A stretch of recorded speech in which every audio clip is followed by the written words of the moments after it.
Okay. So, my earphones in. Is everything connected to the earphones? Nope. Now it is.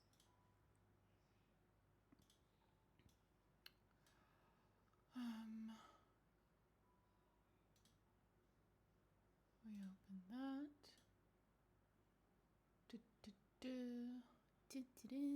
Sorry. I had to. So that's that. While we wait for people to realize that I am live, I'm gonna go ahead and upload today's short. Because I forgot. I completely fucking forgot.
Today's short is about Henrik's, one of the many, many times that I almost gave the man a stroke.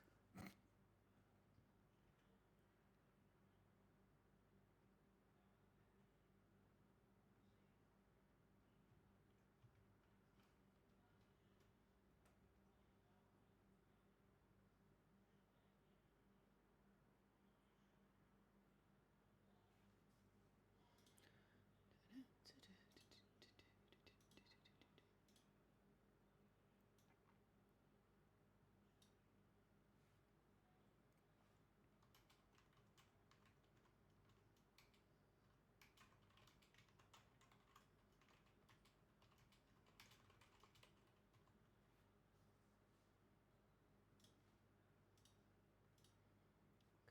It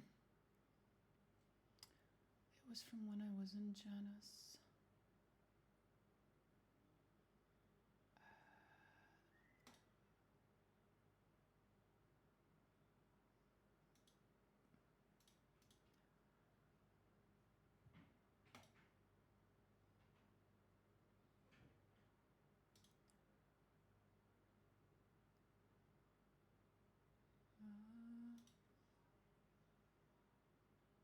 There we go.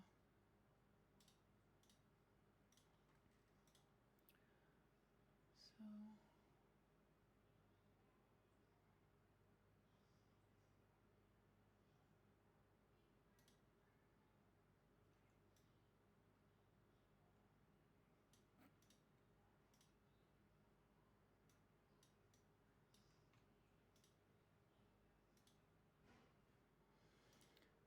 it has been delightful though, as is to be expected. As soon as I uploaded a piece of content about Marajai, I was inundated with comments on all platforms, or at least most of them, of people being like, "Oh, that guy! I didn't even know that guy was romanceable. Oh, that guy! I didn't even know he was recruitable. I killed that guy." It's like, yes, I know. Thanks. It's such a weird thing to feel the need to say. Like, yeah, that would be the universal experience. He's essentially an optional companion. In most games, you don't get to recruit the enemy. You just defeat him. Whether that means killing him or not is depending on the story, but you defeat him. Very, very few RPGs, however, will allow you the rare gift of being allowed to also recruit the ex-enemy character to your side with varying degrees of success and varying degrees of consequences. Oftentimes it's like a hidden path, it's a secret ending, often like it's never ever part of the main like the main path that the developers expect you to take, and almost never something that you do on a first playthrough unless you know it's possible, because much like in Baldur's Gate 3, and this is a fun little side quest that we're going to go on right now. A lot of people compare Marajai to Astarion. This is an incorrect comparison. The closest character in Baldur's Gate 3 to Marajai is Minthara. Minthara is originally your enemy. Minthara is an optional companion. Minthara is evil, and even after you recruit her, which in order to recruit her, you have to go out of your way to do something that the game does not give you any reason to believe that it's even possible, which is to not kill her, despite the fact that you have zero reasons not to. Right? So there's nothing in the game that tells you, or hints at, or even whispers that maybe if you just don't kill this one NPC, they'll come back later as a companion. There's no reason that you would ever have to believe that, unless you knew beforehand because you read a guide online or something regarding Minthara. So you have to go really out of your way to recruit her, and even after you recruit her, she's still evil.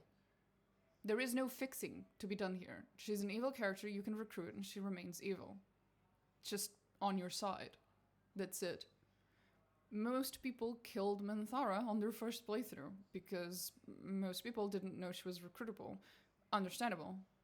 The devs expect that. It's perfectly normal. But you never ever see in like Minthara videos or content, you don't see a barrage, a fucking just manada. Just a huge swathes of people, just these like massive groups of people just flocking to the comment section and going, oh yeah, Minthara, didn't even know you could recruit that bitch. I killed her on my first playthrough. It's like, yeah, so did everyone else. That's expected. Do you want a participation medal? It's like, that's normal. Yes, you played the game as expected. I'm proud of you, son, I think. For some reason, both with Marajai and with Astarion, and this is the one thing where they are actually comparable, there's a massive group of people that just really get off on going on comment sections, whether it be like a Reddit post, a YouTube video, TikTok, doesn't matter, and just going, yeah, I killed that guy. It's like, yeah, okay. And? It's so weird. It's such an odd phenomena. Again, as we've established, Minthara is actually the equivalent of Marajai, but she doesn't get this treatment. Astarion is a full-blown companion and one of the earliest ones that you can recruit, and it's very obvious that he's a companion, right? He was used in the promotional art and promotional videos of the game before it even came out. Everyone knows Astarion's a companion. Like, that's not the issue. But he gets the same treatment as Marajai. Oh, hi, Math. I have no idea where it comes from. You're here early, Math. I'm currently uploading my newest YouTube short. Well, right now I'm uploading it to TikTok, but... 'cause yeah.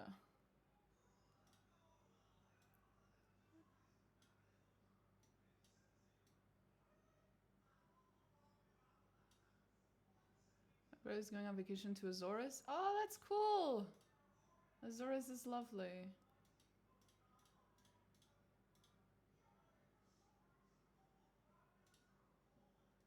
Okay. TikTok uploaded successfully. And now...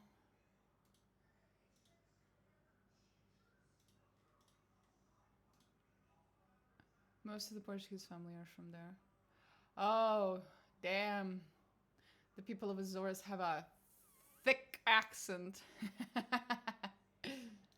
Bless their hearts. Sometimes they're even difficult for... Oh, São Miguel! Oh, they have the thickest accent! Oh, shit! Yeah, the people...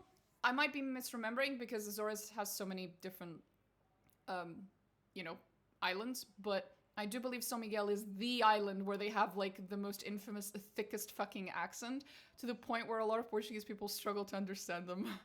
Even though they're speaking Portuguese, I assure you. But boy, do they have an accent. Thick.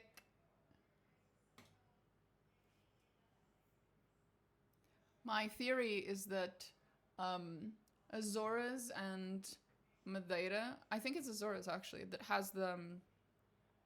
it has an American military base in it, and I think that the people there were heavily influenced by American accents, basically, in like seeping into the local language, and that's how you turned out with this like weird bastardization of what it sounds to me like an American trying to speak Portuguese, except they're perfectly Portuguese people.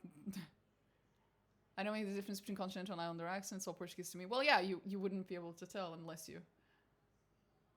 you're native or very close to being native. But yeah, okay. I have uploaded today's short. Am I being lazy about uploading my VODs? Absolutely. But if you want to look at my VODs, you can just go on Twitch.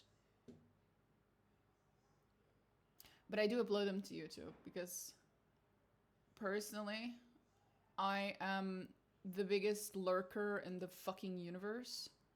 Until I started streaming, I think I sent one message in my entire life on a stream once.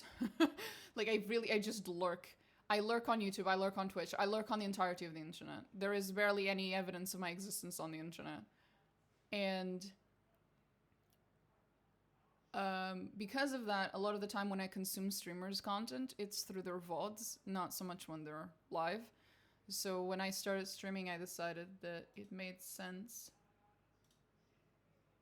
There we go. Done. Everything's public now. Everyone can get it. I just thought that it would make sense to put my VODs on YouTube in case there's other people like me who just want to watch the VODs and they don't give a shit about watching me live. It helps me fall asleep, so hopefully it helps some other people with chronic fucking insomnia fall asleep. Good luck, guys. It's a lot of small islands in the middle of the Atlantic, good strategic place for a Navy base. Correct. That's exactly why there's one there. Fun fact, I believe it's in Azores. I can never tell if it's Azores or Madeira, but I think it was in Azores, that we were thinking of also building a launch pad for satellites, which is genius. I care about watching you live, you're a fun streamer. Thank you. But a lot of people are like me, you know, they like the streamer, but they just want to, you know, they just don't want to have to catch things live or whatever, and they're not really, and if you're a lurker, you don't really talk and chat, so you gain nothing from watching people live, because you're not really involved in chat anyway, so you'd rather just watch the VOD. Besides, like I said, I mostly use it to fall asleep at night. So usually I watch these types of streamers that are pretty chill. There's one streamer I really, really like, what's his name? Astral Spiff. He's like speedrunner / challenge run kind of guy. He's so chill, and his community is so chill, and his videos are so chill. So I just put on his videos to fall asleep, his VODs to fall asleep. It's great. It's very fun. Today, actually, I was having a lot of fun while I was working because I was watching this random video I got, what's it called? Recommended on YouTube, and it was like a Eldari propaganda video, and it's this one guy just going through the lore of the Eldari in Warhammer 40k, except he tries to twist the truth just so slightly to make the Eldari look a little better, and it's just brilliant. My favorite fucking Eldari video I've ever watched in my life. Oh, it was so good. Portugal have a space program. I wish they could go back to the route of exploration in the Void Sea. I've said so before, and I'll say it again. I think Portugal, because Azores, so, okay, no, we're gonna get into some serious shit here, okay? So, one of the things that is required in order to throw things into space is, well, it's not required, but it's preferable, is that you send it as close as possible to the equator. So ESA, the European Space Agency, they actually oftentimes launch things not in Europe. They have to go all the way to the like Central America to launch a lot of their stuff because it's close to the equator. But if Portugal were to use its Atlantic islands, wink wink, and like actually set up launch pads there, we would basically borderline gain exclusive rights to send a ton of shit to space for ESA. And it would turn Portugal into this like massive fucking science hub in the long run. It's genius. It's fucking genius. But, you know, our politicians don't give a shit about actually doing things that better the country in the long term. Only things that have an effect within the next 4 years. And it would just be so poetic, you know? It would just be so poetic, because like you said, it's like, we used to be the explorators of the sea, and now we're gonna go and explore the next frontier, space. Like, it would just be, like, Portuguese people would be so fucking excited about it. Doesn't Portugal have islands, has more islands south of Azores? We have Azores and we have Madeira. I know one of those two archipelagos is really far south, very close to the equator. And that's what I mean. It's one of those two. I can never remember which one. I can just Google it. You know what? Fuck this. We're Googling this shit. We're Googling this shit because we're not lazy on this stream. Not in this house. In this house, we Google things when we're not sure of them. It's just, and in this case, we're just gonna Google Maps it real quick. Just open Google Maps so I can remember.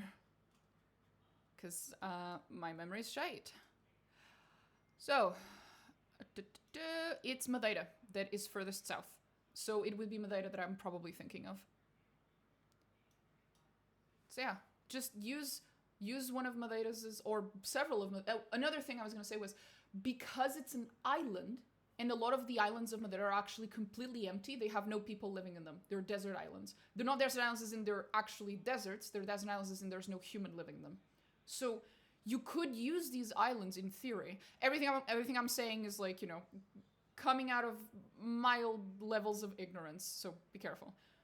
Yeah, Azores is roughly at Lisbon longitude. Yeah. I'm thinking of Madeira. It's Madeira that's further south. You're absolutely right. A lot of the islands in Madeira are basically empty. And so you could utilize a lot of these islands to set up the launch pads, basically. And a lot of just the scientific hubs required to manage these launchings of just satellites and other stuff into space. And one of the reasons why this is so good is that they're islands. Which means in order to transport all the big parts, the big metal parts required for the construction and for the satellites themselves and for whatever else you want to launch to space, you can just put it on a big fucking ship and sail it. And I don't know how to explain how huge that is, because one of the big problems that you have to face when you're dealing with rockets that go into space and stuff like that, it's the logistics of transportation, because they're big parts. The fact that it's just you can just build it right next to the port, you know, you can just have a port there and build the launch pad right next to the port. It makes the logistics of moving all these parts just infinitely easier than it would be anywhere else in the world. Like, it's such a perfect fucking location. And it would benefit Portugal so much. And Portuguese people would be 100% behind it because of our history and stuff, you know? It's so perfect. I don't know why we haven't done it yet. Oh my god. Every time I start talking about this topic, I get so excited. Because it's such a cool fucking thing that we could do. And we could start any day now. We could start right today, right tomorrow. It doesn't matter, but no. Portugal Space Program. Let's go. You can't call it PSP, because PSP is the Portuguese police.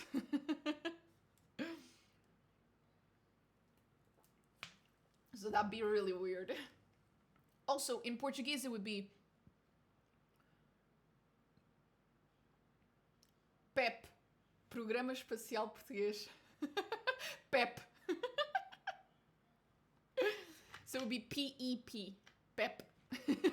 Which sounds really funny. Especially because that's almost the name of this one football player. People would make memes about it, I assure you. But anyway, Portuguese space program aside, let's just actually play the game instead of talking about the hypothetical Portuguese space program. What was I doing? Oh, we were about to get into the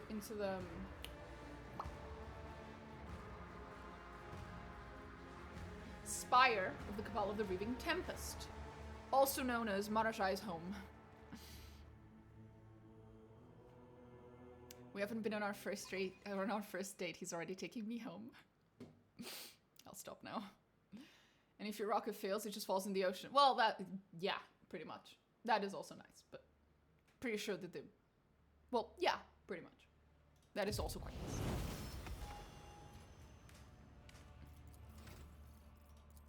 It's just perfect in a lot of ways, is all I'm saying. Watch my fucking editor clip that entire fucking thing of us just rambling about Portuguese space program, and then my next fucking short is gonna be about that. Everyone who signed up to watch my shit on TikTok, on YouTube, expecting Warhammer content, and is just like, what the fuck is this? You're all getting educated on Portuguese fucking space programs today. I'm sorry in advance to TikTok and YouTube. Anyway. I don't know what I want.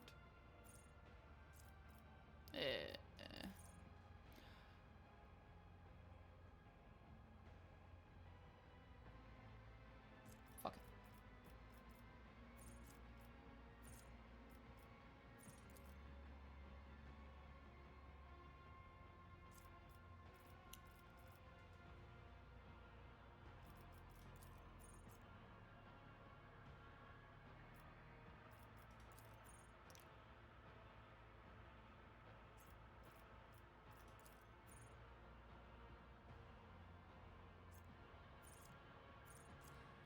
Using Google Maps to compare the size requirements based off of Cape Canaveral.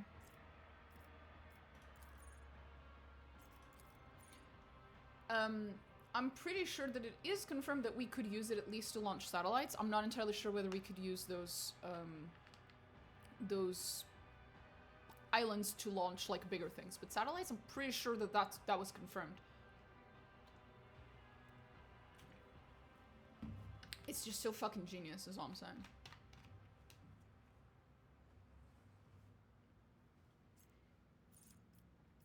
Portugal is in such a good, like, strategical position for so many things, and we just...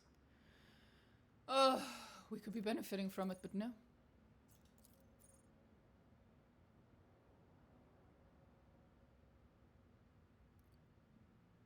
Ooh. Oh, hell yeah.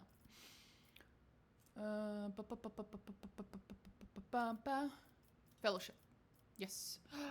Oh, I'm 2 points of fellowship away from getting 100.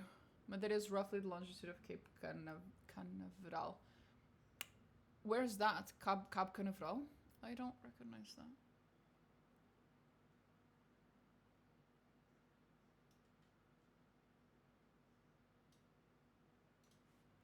Cape Can... Oh, I see what you mean. Oh, that's where... Oh, I see why you're... Yeah, yeah. Yeah, it's almost the same longitude, yeah. It used to be the main launch place for NASA. Yep. For the reasons I was talking about, because it's close to the equator.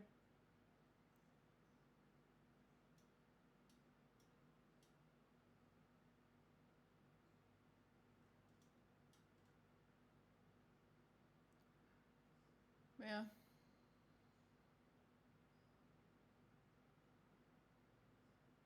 Oh well.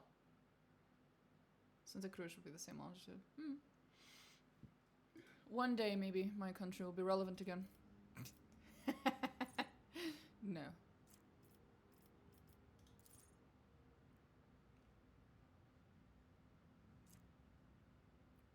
What's this? Fellowship? Yep. Fellowship.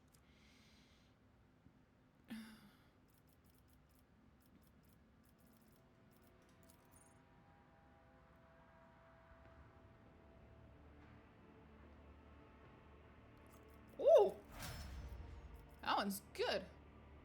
We need new Portuguese explorators. I know, right? I'm gonna become a famous streamer, and all my money is gonna be spent on the Portuguese space program. I'm just gonna sponsor it. All I ask is that the next time you find something in space, some moon or something, just name it after me, okay? My real name is already basically associated with the moon, so it's okay. It'll be fine.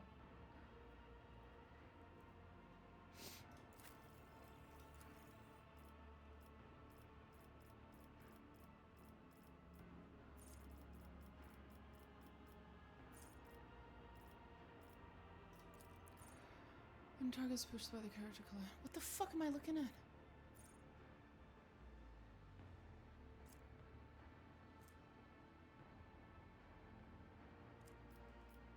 Fuck it, why not?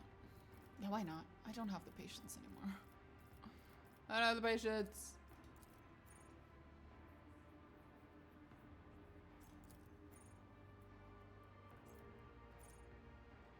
No. Ooh. That's not bad. Each subsequent hit scored by the Cyber Mastiff against the apprehended enemy deals... Oh, hello. That's not a bad idea. We'll name the Tyrant Star after you. Jesus Christ. Strength. I think he's supposed to have agility. I never figured it out, I'm not gonna lie. Exploit surroundings. Nope. Whenever the soldier deals damage, the critical damage is increased. Why not? Hi, Elliot. Today, I read a lot about... Well, I listened to a video about you. Bro, in the video I was watching today about the Eldari, the Eldari propaganda video, it's fucking hilarious. I did hear confirmation of the thing that I was talking about the other day that I wasn't sure, because it'd been a very long time, about Eldrad. Eldrad was in fact buddies with the Emperor. I was right about that.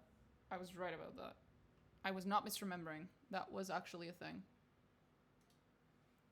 Well, at least according to that guy as well as me. So that's two people who think they remember something along those lines. Let me see if I can find the actual video. Pretty sure I followed the guy in the end because I thought he was fucking hilarious. So the name of the YouTuber is Pancreas No Work.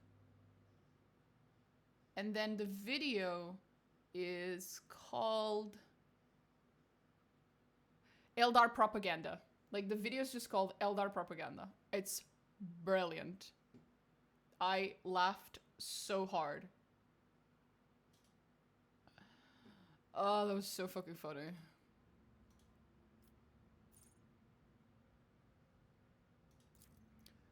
Character gains +5 to all characters. Ooh.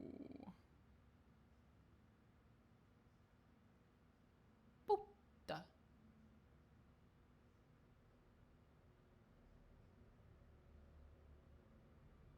You should totally watch it. It was so much fun.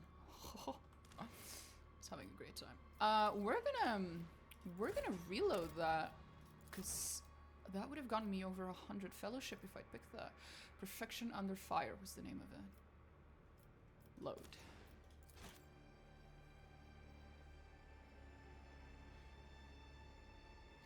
Oh my goodness, Artyom, hi!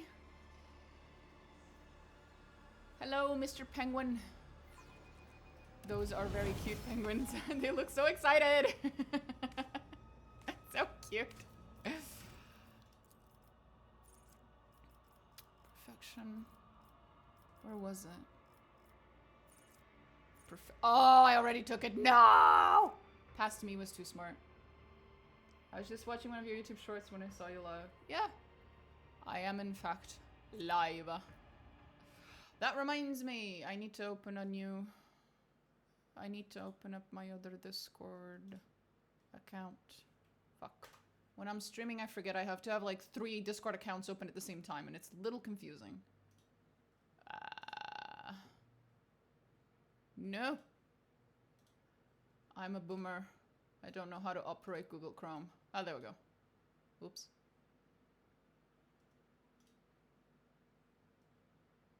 Okay. And open Discord. Come on, bitch. There we go. There we go.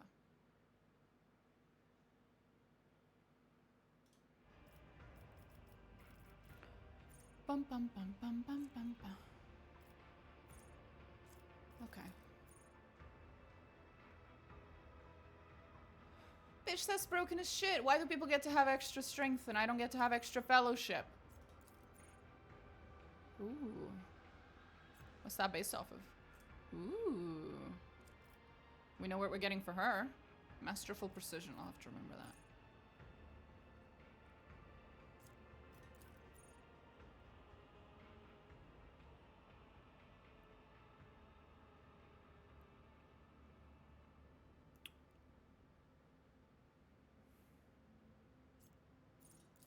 There's some broken ass shit here. Okay. One at a time. I'm actually going to read this. Well, roughly. Yeah, don't care. No.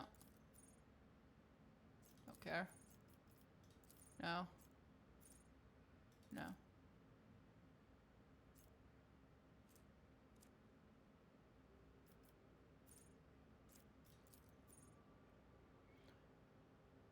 No.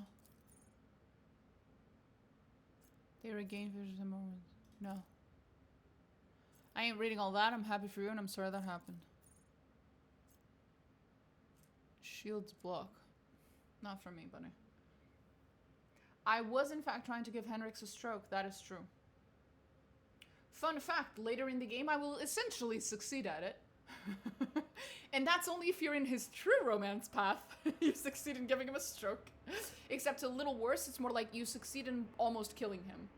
Because the man has such a mental breakdown over your shenanigans that he almost gets consumed by the warp. It's roughly kind of happens. It shouldn't be, well, it's in chapter 4, I'm pretty sure, so. But also, I'm always trying to give Henrix a stroke. Found the Eldar propaganda, upvoted your short, and wrote a comment. You wrote a comment on, I assume you meant YouTube. Where's my YouTube video? I ain't reading all that. Oh, there it is. Xenos heresy detected. Thank you, math. There we go. But yes. Okay, so this is useless. I ain't written all that. Now the character pushes an enemy, the character gains 4 MP. No. This is so unfair. That's such good shit here, but none of it gives me fellowship. Come on, there's gotta be something I can do with all my fellowship. This is bullshit. No. It's fell. Within 2 cells around the character. That's actually kind of worth it. Hope you're well, Mina. I'm good. Yeah, 40k needs more Xenos supporters. I know, right? The Xenos sure as fuck need them. Especially the Eldari, bro. It's just loss after loss. Even in my TTRPG cycle back when I played, no one was having an Eldar's army. Back when I was still going to the Warhammer store nearby, the people who went to the store to actually play games, like battles with each other, they were really, really happy to see me around because I told them, oh, I'm just gonna finish my Adeptus Sororita army, and then the next thing I'm gonna do is I'm gonna paint myself an Inari army. So, Eldari, basically, but very specific. I'm gonna paint myself an Inari army so I can actually use it to battle people. And they were so excited because no one else they've ever met bothered to make a fucking Eldari army, never mind Inari, which is like oddly specific. You are alive. Well, that's a good start. That's a good place to fucking start, I would say. It's in fact a requirement for being okay, is that you first need to be alive. Then you just need to be okay.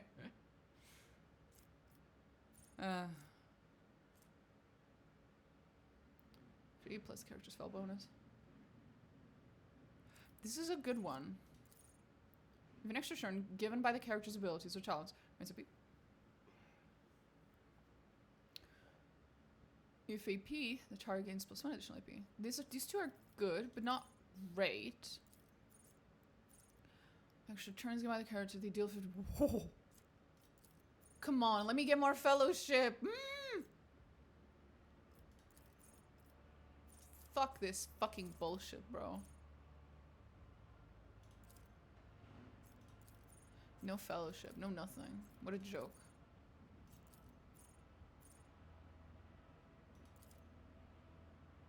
All damage dealt by the character is increased by 3% until the end.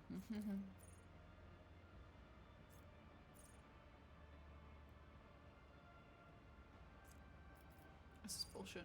We had one guy that had Tomb Kings and Necrons, but most were Imperium, Chaos, and Orcs. I know people who are big fans of Tyranids, so I'm pretty sure they have a Tyranid army, but that's about it. It's everyone I've ever seen or known was either Imperium or Tyranids. I think there was one guy at the store that had Orcs. That was it.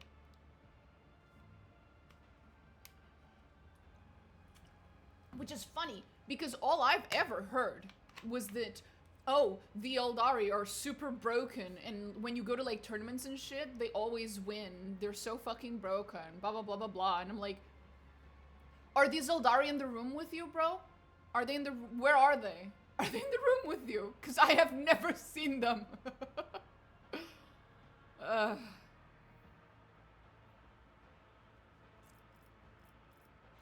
Anyway...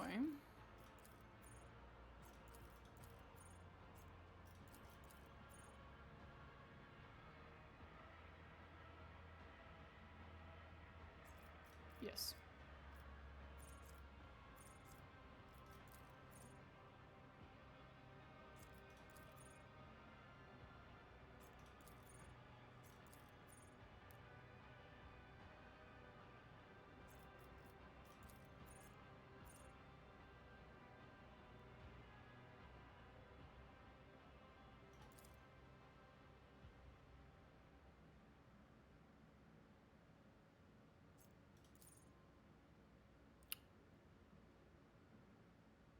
Woo!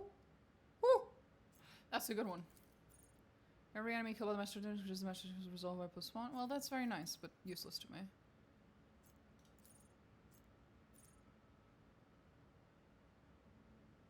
I can't read all that. I'm happy for you. Whenever the master technician spends tactical advantage stacks on abilities, the critical damage dealt by the master technician is increased by... Ooh, that one's nice.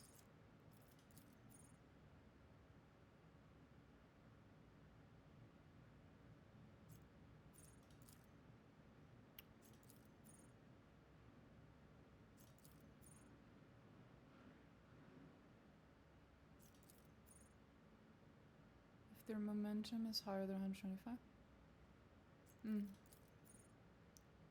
Okay, we need to start putting... That's nice. Doesn't care. Don't matter. Don't matter. Doesn't matter. Doesn't matter. Spend stock till edge 6. That one was good. That one doesn't matter. That one's fine. Every enemy killed by an charisma. Meh. I'm grabbing this one now. But I'll still click it. No, the master's is rather allowed to gain momentum in the game plus. That one's actually fine. No. Okay. Fellowship.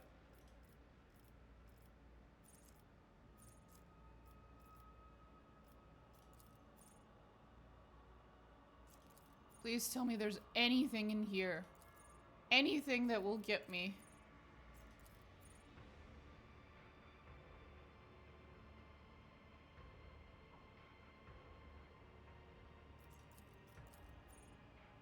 Anything that will get me fellowship. Please, for the love of all that is holy. I just want more fellowship points. Please. I'm going to cry. I'm going to fucking cry. Voice of command. Bring it down for the first time in battle. Allies under the effective officer's abilities gain a bonus to the weapon skill. What's that based off of? Oh, look at that! Fellowship! I'm going to scream. You during Cabela are trauma beat up. You're respecting your character. I'm not respecting, I'm just trying to level her up. Although there's a build for Cabela based off of injury and trauma. Well, that's hilarious. It's kind of hilarious. Whenever an ally is affected by that grants temporary wounds. Ah. Took me a second to understand what the fuck I was reading.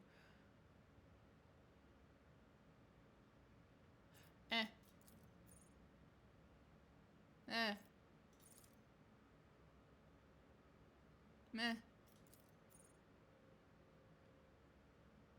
I swear to God, I am going to respect my fucking character. Allies affected by the officer's abilities gain a bonus to all resistance tests. You know what? I am going to respect my fucking character. Fuck this. Oh shit, I can't do that right now. I just realized. We're in Kamara. Ah! Danrock, I need you to find the nearest webway gate, get your ass to Kamara, respec the rogue trader, and then get your ass back to real space right now. I don't care how you do it. You have access to my full resources. Just do it. Just fucking do it, bitch. Huh? Oh. Right. Yeah, I don't care.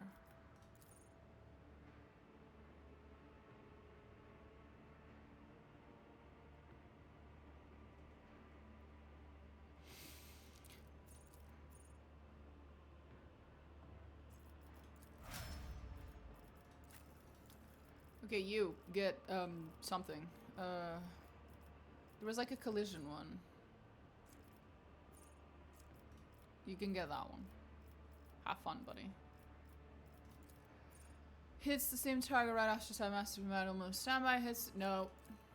While the overseer and the familiar are adjacent to each other, both of them reroll failed dodge attempts. Your mom. The first use of the overseer's ability in combat. I don't care. The apprehended enemy takes 10% more damage. Fuck yeah.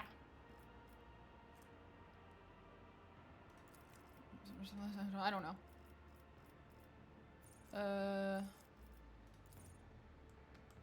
Don't care. Why not?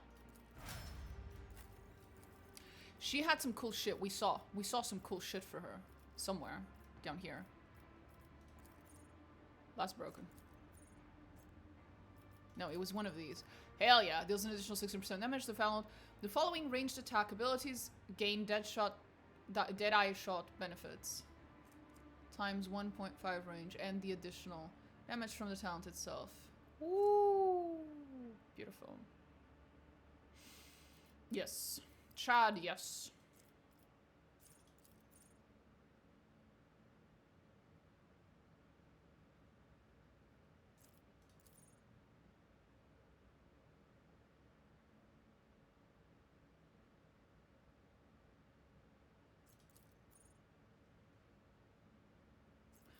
Chad, fuck yes.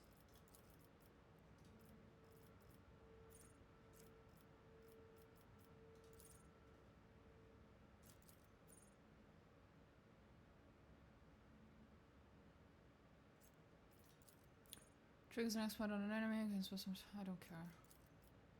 Perfect spot. Additionally grants the operative 14% armor penetration against enemies. Oh hell yeah! That's why I use Google Doc. I don't have to bother on every level. Yeah, I should probably do that at some point. I should. But I don't wanna. I'm like that. Alas, I am like that. Character gains. Yes. Aha! Psycho Extremis. Finally, she can level up. Like a fucking Pokemon.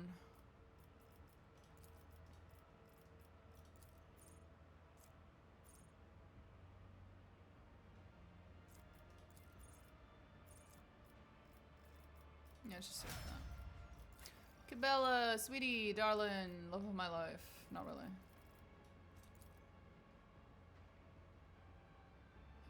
Sure, whatever.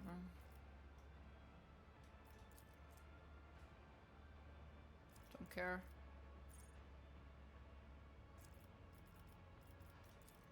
The first instance of damage dealt by the executioner's damage over time effects.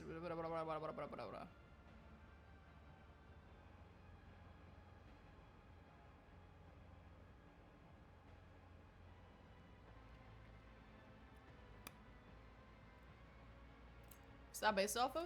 Int. Really? Didn't know she required int. That's new. Remember the executioner on their party members are suffering from any damage over time effects. These effects deal only 50% of their damage. Stacks multiple.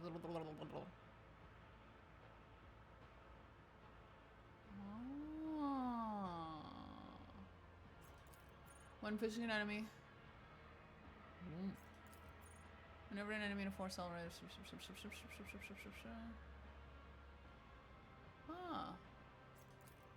Sir, the No. No. What's that based off of? I'll think about it. Damage dealt by the executioner's damage over time effects is increased by 5% for every 10%. Oh, fuck if I know. If the executioner uses reckless abandon. Ah.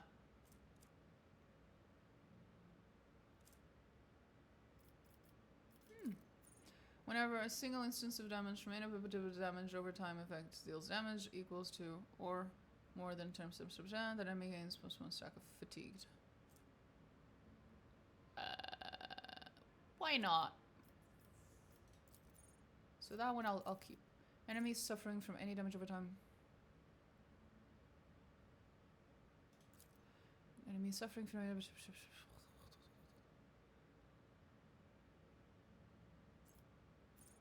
Oh, interesting. Terrifying strike. Willpower resistance is but failed to provoke attacks of opportunity.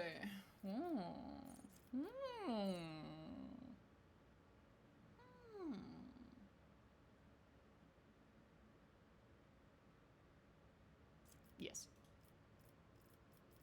What am I supposed to put on her? Oh, poor thing. Oh, you poor thing. You're fucked. You're so fucked.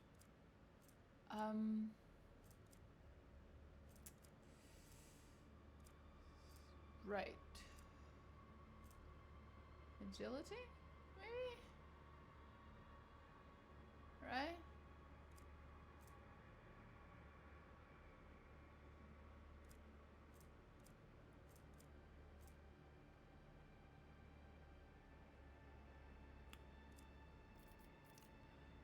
Huh.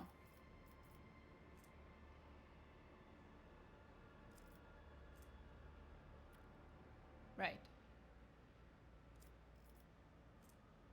Maybe that one.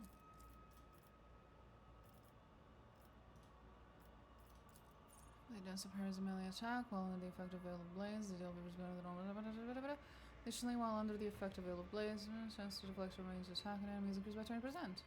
Interesting. They also can use both the Desperate Measure and the Heroic attack. I don't care. It's healed for verse stamina around. They're healed for an additional. Don't care.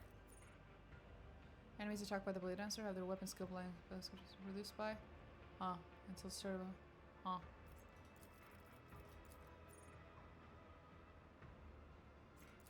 As long as Blade Dancer's 2 swords equipped, Blade Dancer's weapon skills increased by agility bonus! Yas, queen! Wanna shine?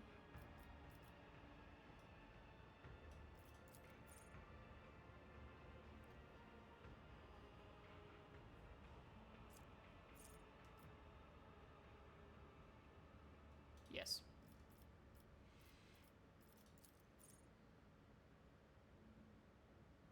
Maybe. For every 10 damage dealt by the assassin's attack, that attack also deals 1 direct damage to the same target. Maybe. Direct damage, the target must pass an agility resistance test with a -6. I become slowed. Don't care.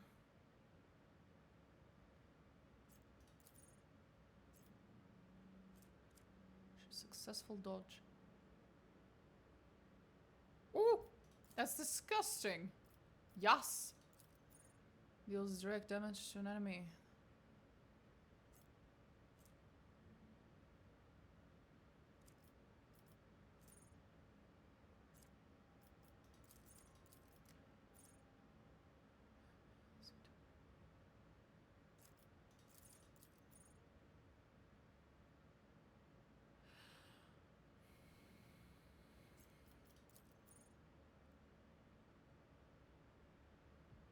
Oh.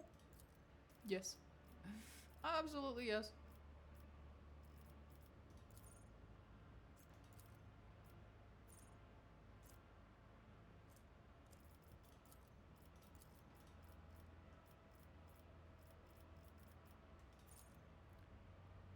No.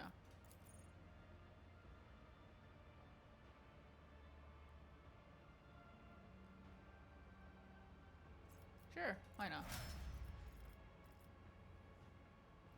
Okay, we're done. We're done. We're done. We're done for now.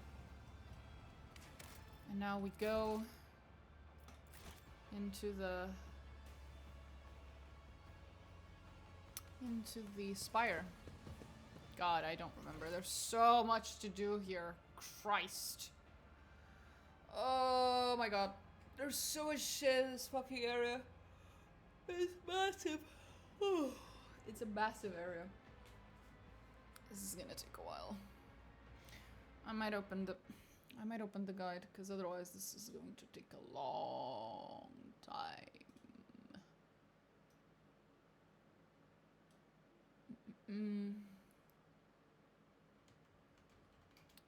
Well, we can try doing it without the guide. It's just it's gonna take a really, really long time.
Okay, here we go. So we start off by going east, apparently.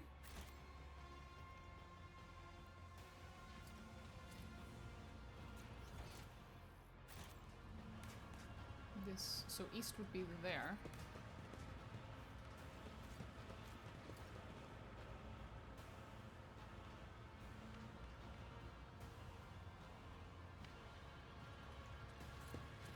Our footsteps sound louder than usual. Their thunderous echoes are magnified by the terror in the Xenos hearts. If anyone had anything to say about that, they're not here. The sinister labyrinth looks like a death trap. It was probably created for just such a purpose. Let us not dawdle. My success was inevitable. Of course, honey.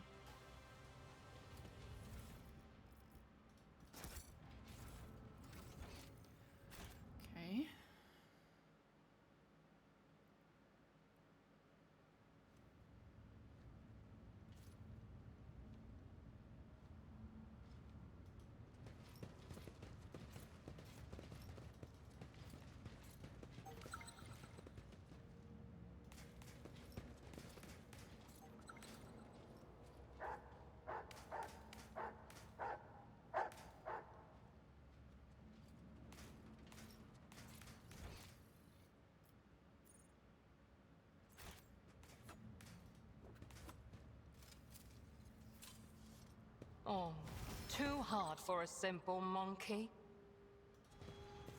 5 minutes, Juliet. 5 fucking minutes. A trivial task. Without insulting the entire human race. Just 5.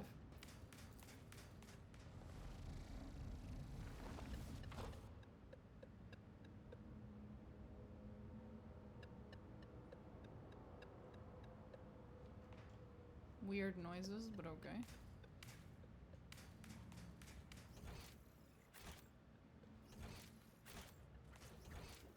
Okay.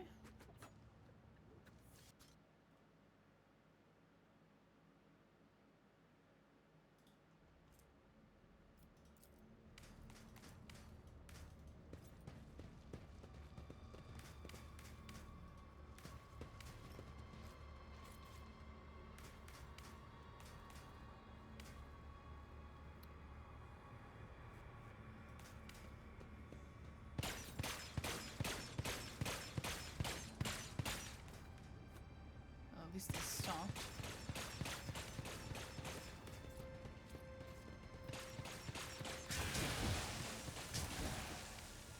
My success was inevitable. Keep your wits about you. Well, I wasn't really supposed to do this, but it worked, so fuck it.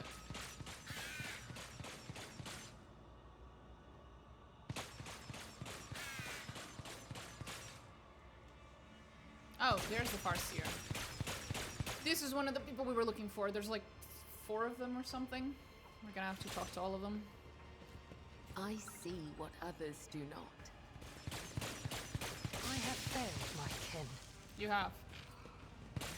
You failed me, more importantly. Research report. The thick stack of pages made of a strange material has been hastily tied with a coarse piece of string. The pages are covered in sharp, uneven handwriting and have brown stains on them. Goal. Several-fold increase in veil energy. Note. Enhancing the veil connections will require merging the minds of 4 specimens. 4 individuals, 2 male, 2 female, selected from among Crudorak Farseers. Aside from their veil connection, these specimens have no common traits. Merging process expected to be fascinatingly painful. Stage 1. Hearts of 3 Eldari placed inside the thorax of the 4th, the most resilient among them. Redundant original heart removed. Other internal organs preserved. Specimens conscious throughout the surgeries. Stage 2. Despite the blockers, the partial brain transplants were accompanied by several energy discharges, resulting in equipment damage. The potential is amazing. The integrated subject was punished by an intramuscular injection of an acidic solution that erodes soft tissue from the inside. Stage 3. Subject stable and controllable, undergoing significant physical and psycho-emotional distress as the Eldari minds are becoming aware of the situation. The energy discharges increase every time the blockers are eased or pain receptors are directly stimulated, confirming the expected result. In order to intensify the pain experience, the subject will be nourished by essences of its own torture. Stage 4. The Eldari consciousness are trying to consume one another, perhaps in order to lower the net pain awareness. Curious. The subject must continue to be saturated with its autogenic agony, with added psycho-tranquilizer injections. Note. Enhance the subject's physical suffering with internal bone tissue disintegration. After that, the notes become indecipherable. Great.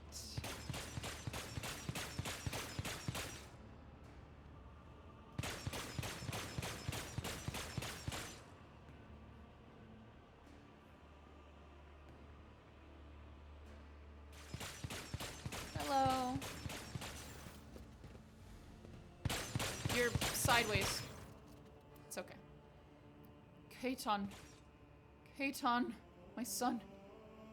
The Eldari Farseer's tortured body is barely moving. You've seen abject creatures like this before, stitched together from several bodies. Their miserable existence serves but to satisfy their homunculus' master's morbid interests and perversions of the flesh. And yet, this one is not like the others. A twin face stitched together from parts of several male and female Eldari turns into its unseen gaze toward you. Its eyes have been crudely sewn shut. You have come, my son. A woman's ghostly whisper escapes the cut-up lips, oozing blood and pus. Hold the line. Don't let the corruption spread further. A commanding shout comes with a cough. From inside the ripped open thorax, where 3 hearts are beating inside a single ribcage, as in a prison of bone. I've finished the statue, Master. A fleeting, satisfied expression passes over the stitched face, as a suave young voice interrupts the warlike shouting. We are all united in the shadow of the great tree, sister, until Kayla Mensha Kane claims our hearts. Your elucidator discerns yet another voice, soft and profound. Oh, Isha, mother of all life, may your blessing protect the children of Asturian from the abominations of bodily and spiritual torture. The Eldari's hand twitches as she reaches for her weapon.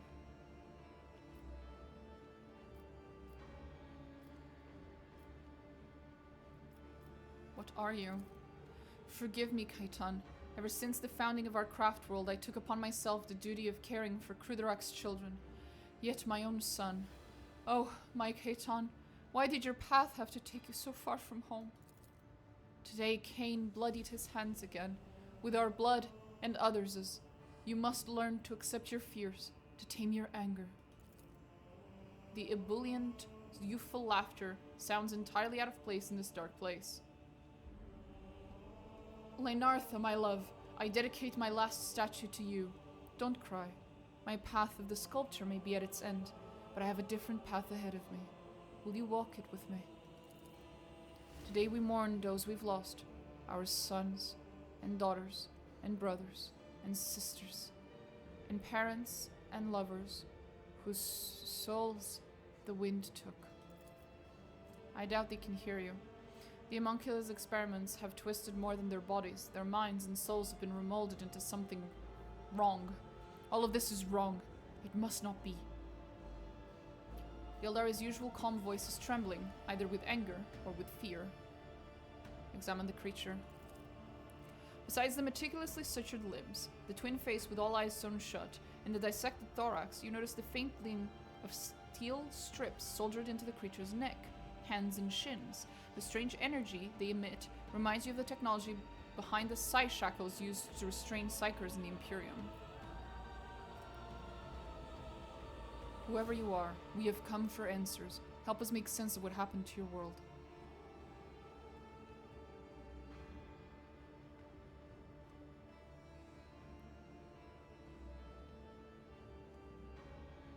I know you are there. Artreus, Kasarthrum, Madril, Darian, answer my call and the call of your sister. The monstrosity takes its time as it turns its twin face, on which every eye has been sewn shut, toward you, and slowly opens its female lips.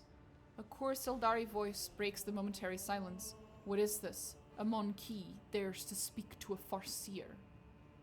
A woman's whisper from male lips interrupts. It hurts. It hurts. Kill us, please! The young voice shouts out of both of the monstrosity's mouths, and you hear the 3 hearts beat faster in the creature's chest. Daughter of Asturian, who has walked the path of the outcast. Mercy, grant us mercy. I came here hoping to find answers to my questions, but what do I see? Only the pain and suffering of those I failed to save, those I abandoned when they needed me. You should have stayed on your home world and defended it to the end.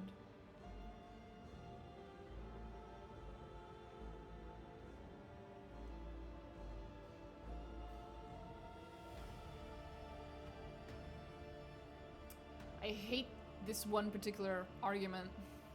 I disagree. I will risk putting 1 point into her damnation path, and I hope we have enough points to put into the warrior path later, because I completely disagree. That she could have done anything. That she would have just died. It would have been no difference. You cannot know that. No one can. Juliet shakes her head in sadness and turns her gaze to the motionless monstrosity. What am I to do with them, Elantok? You've been asked for mercy. Granted.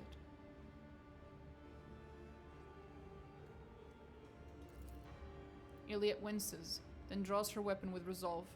You are right, Elantok. After everything that happened, I have no right to leave them like this. The shadow of she who thirsts is creeping ever closer upon their already twisted souls, but I will not allow her to devour what is left of them.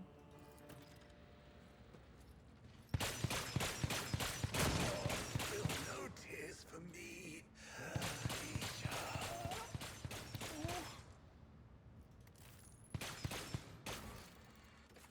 Condemned 4 Farseers are monstrous, suffering by locking their minds in one body. Their encounter with the rogue trader ended their torment one way or another.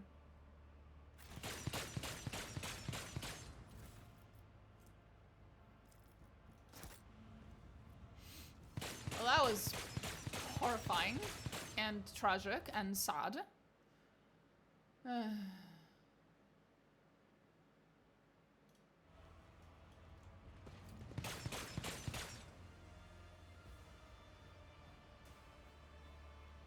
Just gonna save here. Because there's like a very high chance of me fucking up this particular quest because it's a little order sensitive. Always keep your eye on the prize.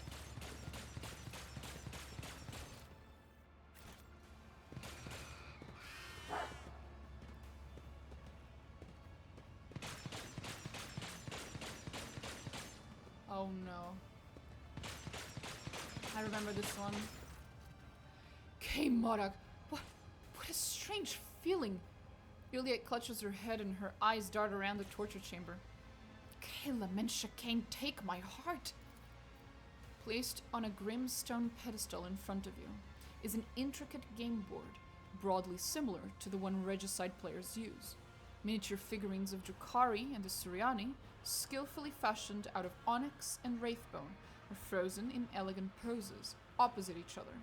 Several of them are toppled, and for a moment you think you see fresh blood running from under the game pieces down the small grooves carved into the board.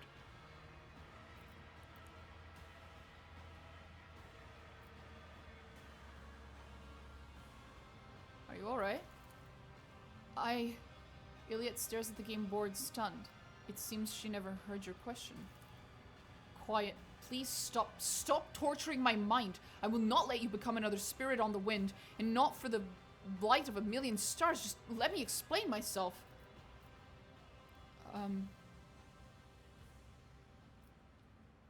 What's going on?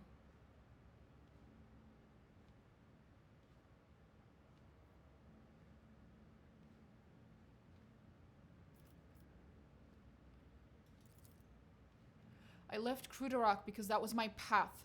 Is that not what you have been teaching us from birth until the final moments of our lives? I can hear it very well. The mournful lament of our brothers and sisters tortured to death in this room. I would prefer not to hear it, but I cannot. As clearly as I hear the melody of your soul's torment. But don't you dare... There is no need to blame me for what happened to you. Iliet clenches her jaw and seems to stop breathing entirely. One of the Farseers is trapped in the game board. Correct? Your words snap Julia back from her lapse of reason. How did you know? Mon Ki is incapable of hearing the call of the immortal soul of a child of a Surian. Could it have been a simple guess? Yet you're absolutely right, Elantak. In their torture, the Dark Ones go far beyond the limits of the possible. For imprisoned within these game pieces, within this board designed for games that intrigue the mind, is the soul of a Farseer. Why would the Drakari imprison a Farseer's soul in a board game? Why does the wind blow and the rain fall? Why does starlight illuminate our path and darkness dismay us? It is their nature, for that is the way of the world. The Dark Ones feed on despair and suffering, while the Farseers are powerful beings of unbending will whose souls, however, are brittle. Every move on this game board causes the Farseer nothing but pain. She feels everything, sees everything, and is aware of everything. She dies with each taken piece, and is resurrected at the end of a game. Iliad twists her mouth and averts her guilt-ridden gaze.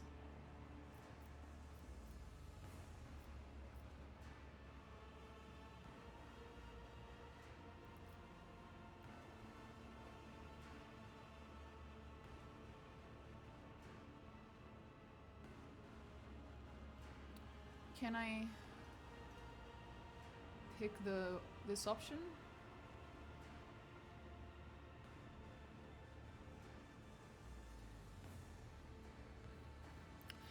It looks like the Farseer put you through mental torment. What did she say?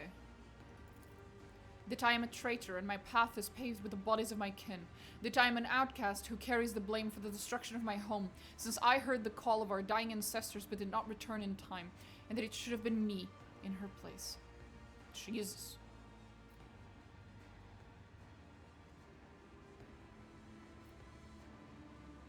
Do not let the words of a doomed soul lead you astray from your chosen path. But I could have protected my home and met my end alongside my brothers. Iliad's own words make her shudder as she stares at the flayed bodies of her brothers and sisters. Still, for as long as at least one child of Crudorak is alive, its memory will not vanish, and I am yet to reach the end of my path. The seed planted long ago is yet to grow and break forth the flower of truth. We can take the Farseer to the ship and save at least what's left of her. It is hard to say how much suffering her soul is yet to endure before we leave this city. She may even be devoured by silent thresh on the way. Swarms like these make our souls very brittle and defenseless, but if you think there's a chance she can be saved, I will not stand in the way.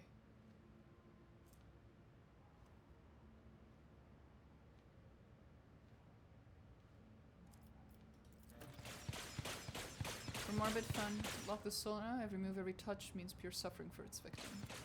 Let's not touch it. Too hard for a simple monkey? 5 minutes is all I ask. 5 minutes. Rise to the top, or get left in the dust. Hi, Marashan.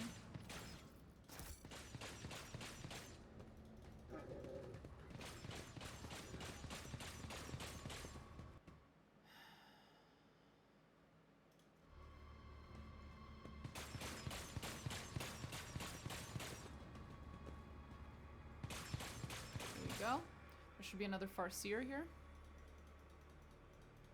Somewhere.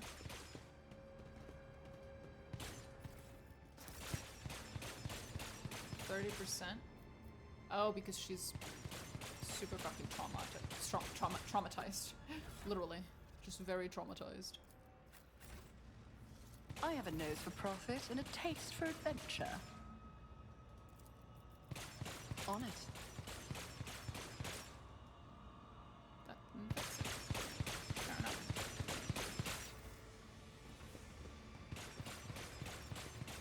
Miscalculations are for commoners. I don't make mistakes. I make profitable learning experiences. Uh-huh. Sure, honey. Stop squirming. Though I gave thee my blood and my pain, thou hast ordained that I shall live. Speak now.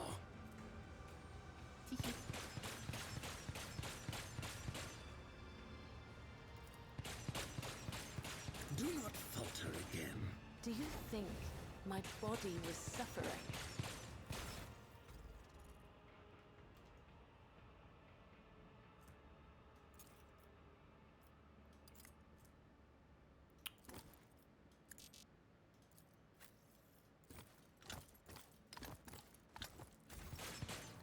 Oh my god, I did not realize we had this many trauma Cannot remover. trick death. It will claim me one day. Do you think my body was suffering? Though I gave thee my blood and my pain, thou Just in hast time. ordained that I shall live. Your time has not yet come. I must thank you. There is life in you yet. Use it wisely. I owe you one. Suffering is an acquired taste, and I'm eager to enlighten those who lack natural discernment. I love him so much. Oh, he's adorable.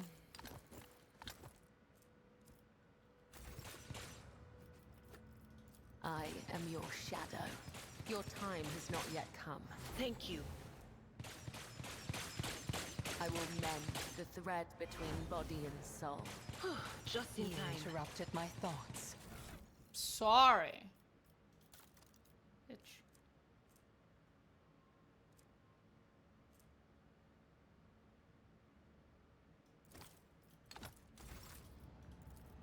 Your technology is limited. Here we But go, I am everyone's grateful. healed. I can't believe I actually managed to heal everyone in fucking Komora. That's so difficult. Jesus.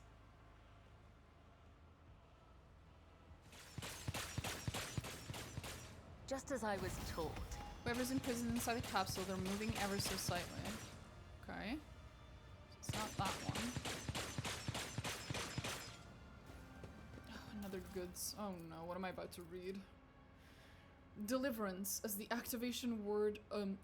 Deliverance as the activation order code word? Excellent. 43. Sequential joint removal, starting with the fingers. The process resulted in death, as in every previous instance. The body will be reformed and regrown. 59. Internal organs excised and placed into an alkaline solution without severance from the nervous system. The subject is observing its dismemberment and experiencing the pain at its full intensity. The agony strengthens the connection to the veil, but the body is weak and inevitably perishes. The subject's body, 71. The subject's body disintegrates faster with each new assembly. Thermal box introduced into the torso for alternate cooling and heating with constant electrical stimulation. The subject survived for 4 minutes longer compared to the previous resurrection. 75. Physical torture discontinued. Audio-visual headband placed on the subject's head to broadcast images of its suffering kin into its consciousness. Cardiac arrest recorded 19 minutes later. 96. Subject in possession of all previous knowledge, including memories of pain and death, and therefore fully compliant. Phenomenal strengthening of the veil connection observed, but the body survives for no longer than 3 minutes under any set of conditions. Great.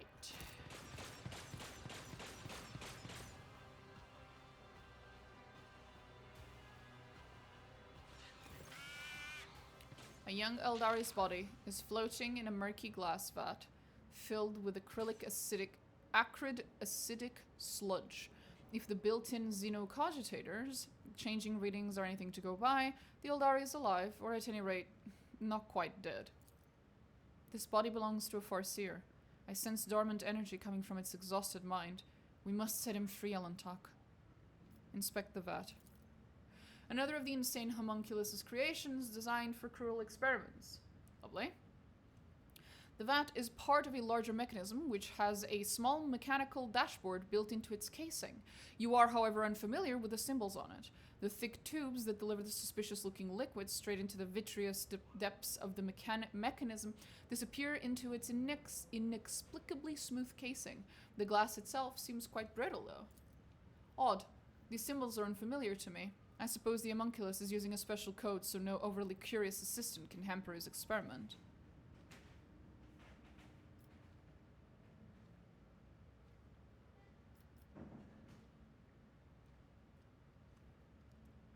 Oh boy. Guess we can press every button until the mechanism opens.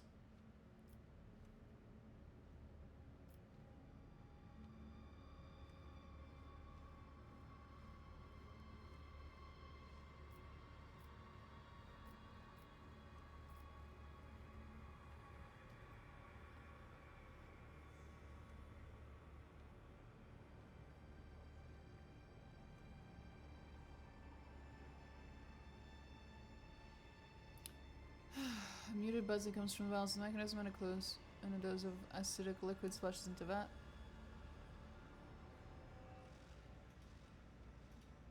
The hissing and sparking dashboard hits you with a strode electrical discharge. Awesome.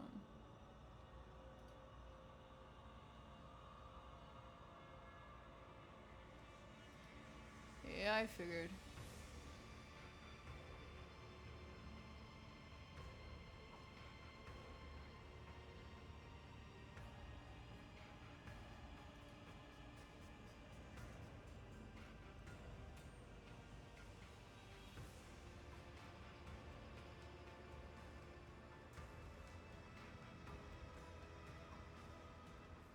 Okay, so it's the lightning symbol. Gotcha. Jesus Christ.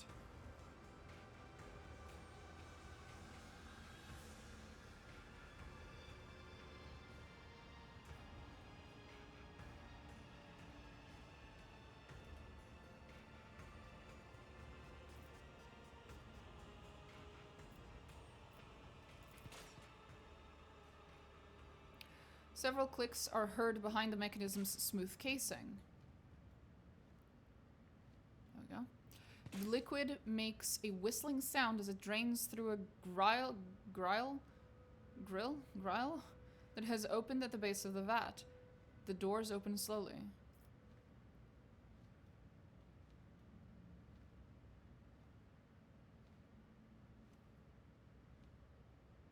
Oh, there he is. He's over there. Why is he so far away?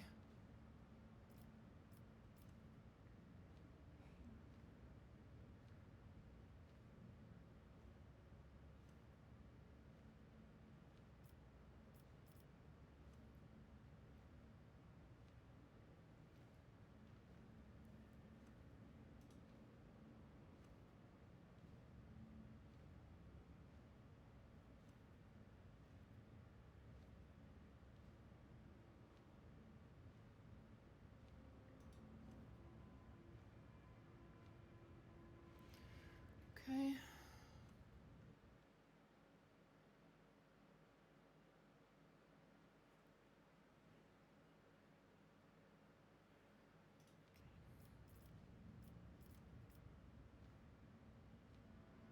Tell us what happened to Krudarok, I guess? Do you remember who you are and where you come from?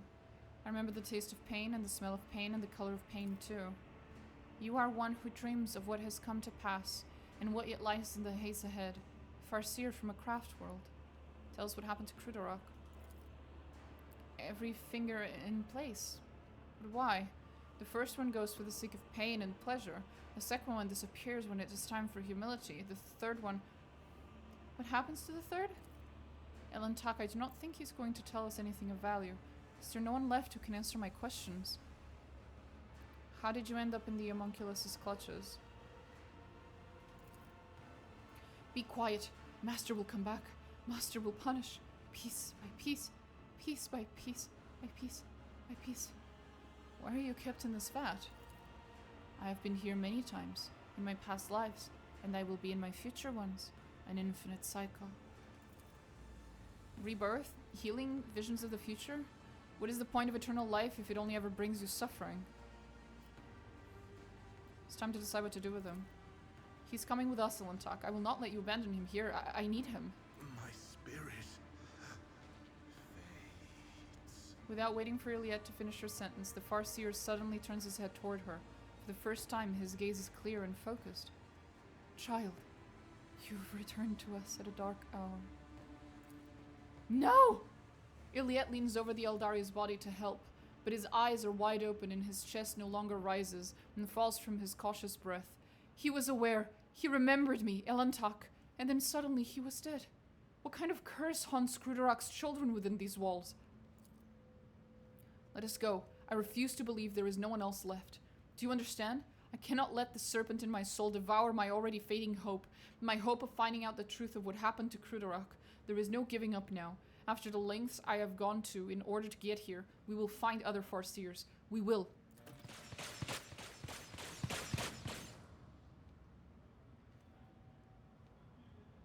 Well, they did say it was only going to last for like 3 minutes or whatever it was.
Okay, nothing new. We did everything we could. He always dies. I was just making sure.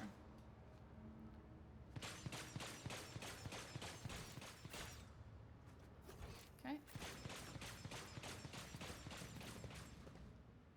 Here we go.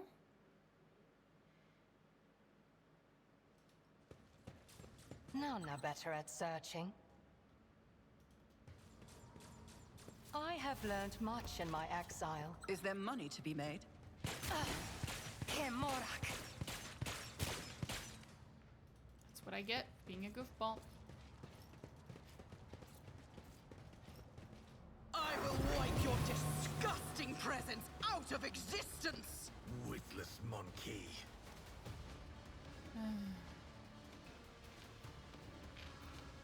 Fine. We fight them.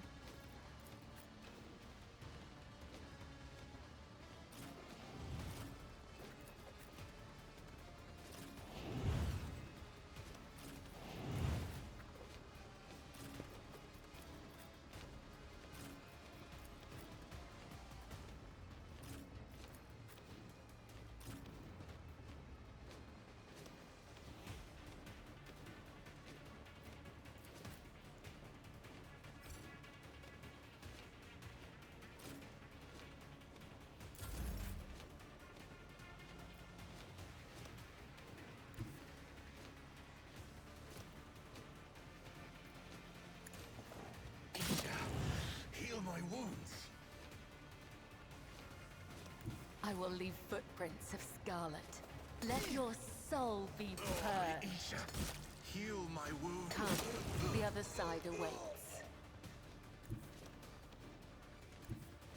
A dance of blades and shadows.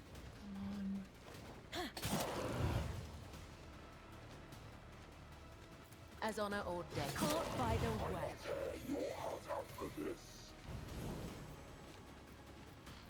Trust me. An offering of blood. The shadows will see it done. I would that I could.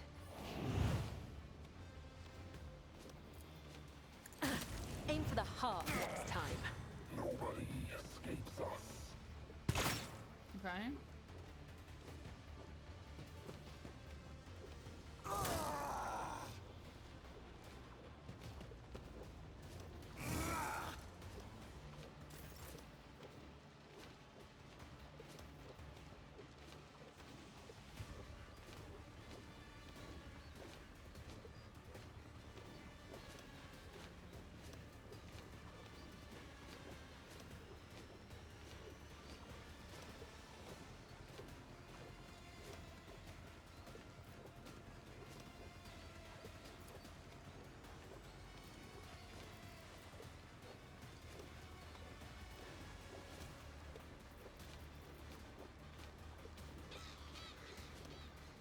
Hold the formation. Supposed to focus the Disciples of Pain, because apparently they're broken as shit.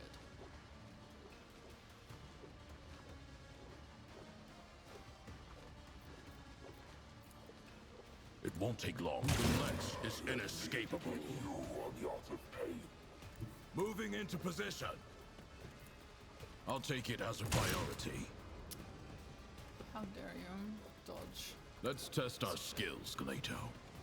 Go, Gladio. Go, puppy. Best boy.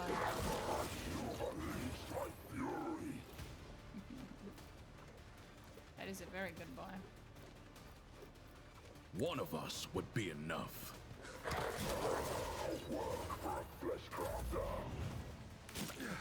Heal my wounds. My blade whispers. Target eliminated.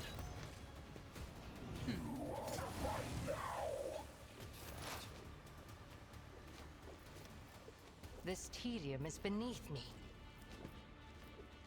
If it serves your cause.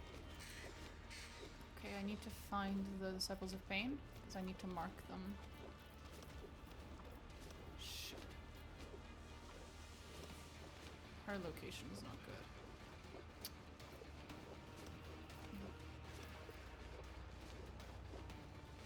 need her to move, which means I'm gonna lose perfect spot. Ah.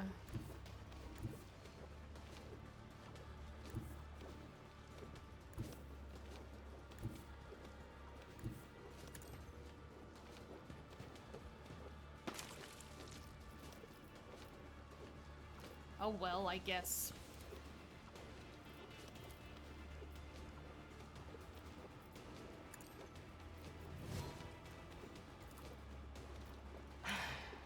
If I must.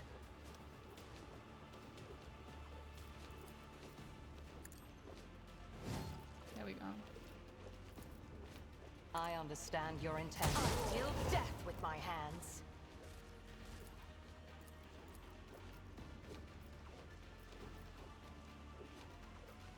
If it serves your cause. Shame. Shame it missed.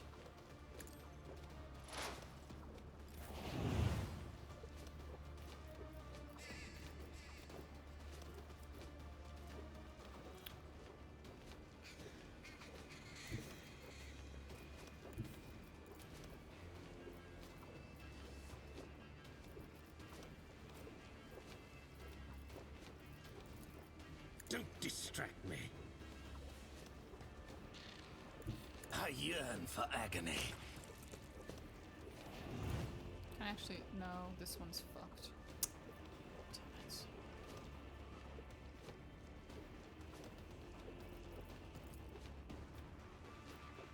With grace and malice. There we go.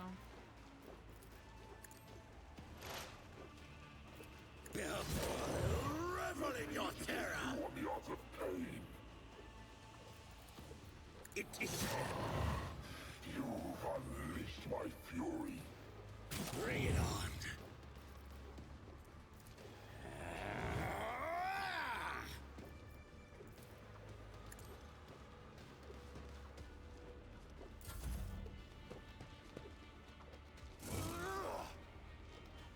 Strands of fate, guide me. Don't bother.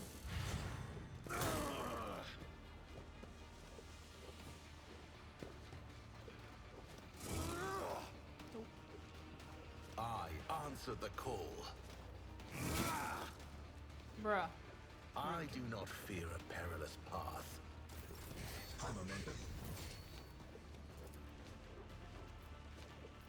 Here's my perfect moment. Bella, absolutely annihilate these fuckers.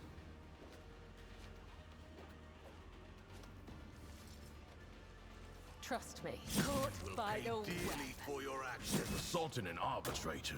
Bad Return this idea. favor tenfold.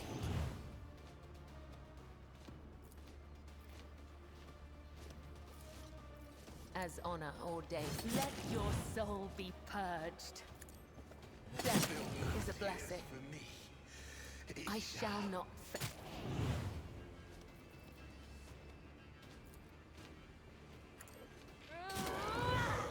A work for a flesh crafter.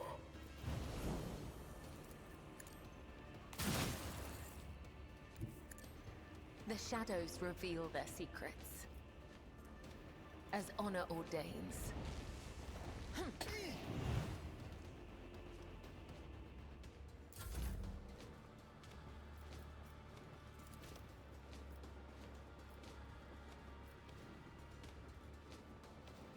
Taking calculated risk is my second nature.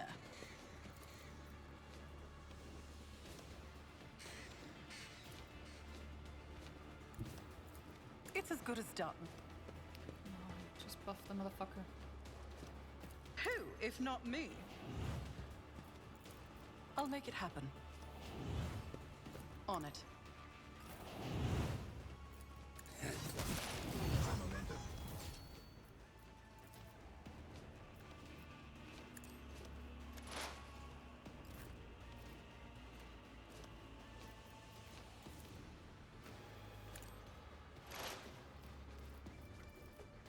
Don't distract me.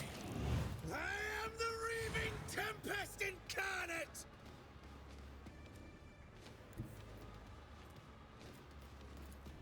Oblivion approaches.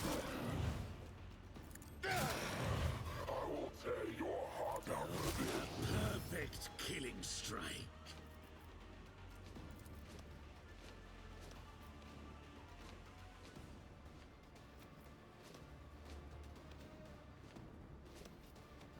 I am not your Xenos pet, monkey. Sure. I will savor your delectable anguish. I'll return this favor tenfold. I'm done playing with you. Come on. I will herd the prey. It is handled. I'll revel in your terror! Return this favor tenfold. This one's buffed. Need to find one. Took a shower and washed the Nurgle away, then went to groceries. Fair enough. I should probably do most of those things at some point as well. A euphoria of anguish! A perfect killing strike!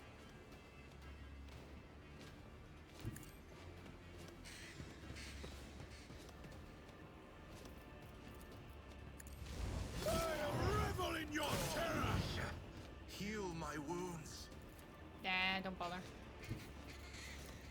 Oh, I don't think so. Oh, I don't think so. Behold, a euphoria of anguish! God, I love him. His voice acting is insane. I'll see to it personally.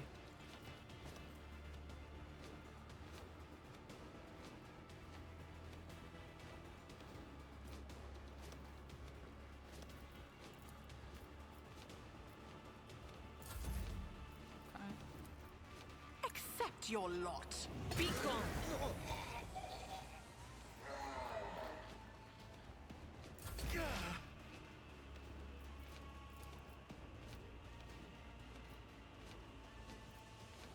On it.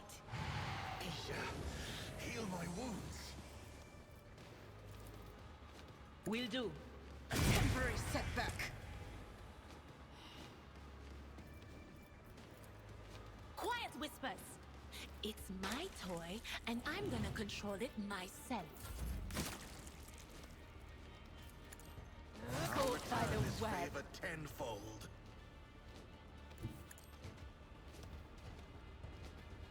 Trust me. Let your soul be purged. I'll return this favor tenfold.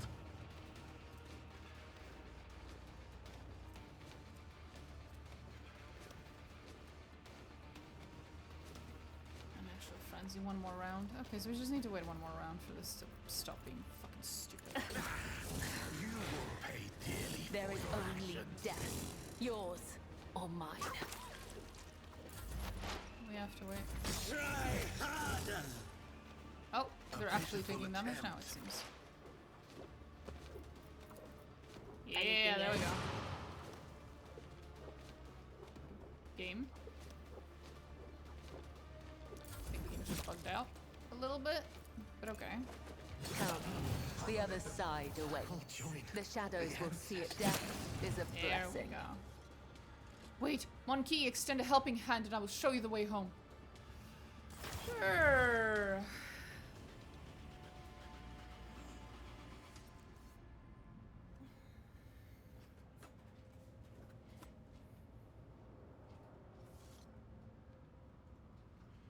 How much armor does he have? It wasn't an armor issue. He had a little buff that I had to take care of. My success was A inevitable. strange capsule emits a barely perceptible buzz. Its thick walls barely contain the sound coming from within, the sounds of a living and tormented creature.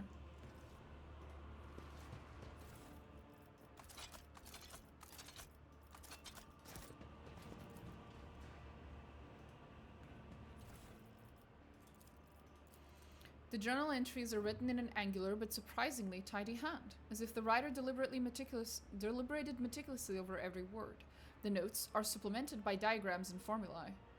The Farseer's mind is aggressively resisting external interference. The mind maggot perished instantly upon being introduced into the system, which has never been observed before. Interesting. As punishment, the subject was placed in vibrous shackles that chip away at limb bones. Unreadable diagrams. Mind maggot enhanced with a power implant. Subject placed in a red-hot metal capsule during the introduction of the parasite. Despite the pain and the parasite in its system, the subject succeeded in addressing the veil. Parasite destruction detected 2 minutes into its presence in the subject's bodies. Another diagram. Mind maggot enhanced with poison that suppresses the host's psychic functions and placed successfully inside its victim. The parasite's vital functions persist, yet with no sign of compliance on the part of the host. Unacceptable. Subject punished by partial skin removal and suspension by the detached areas of skin. Diagrams. Experiment finished. Result negative. For as long as the subject remains capable of combating the mind maggot's presence, pain is the only available method of suppression. Subject to be placed in a capsule with slowly rotating blades until further instruction. Okay. Concerning.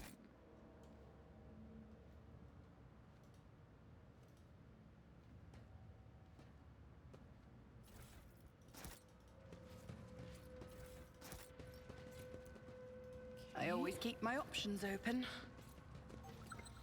I sense something nearby. Too hard for a simple monkey. As if you only have half of the mysterious meshes in front of you.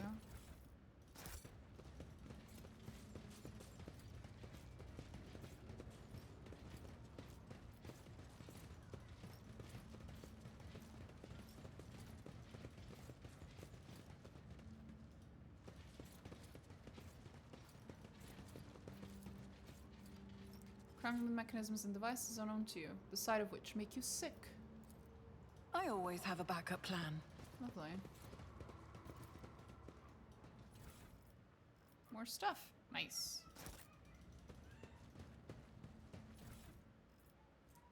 Webway resonance device. Required to open a webway gate.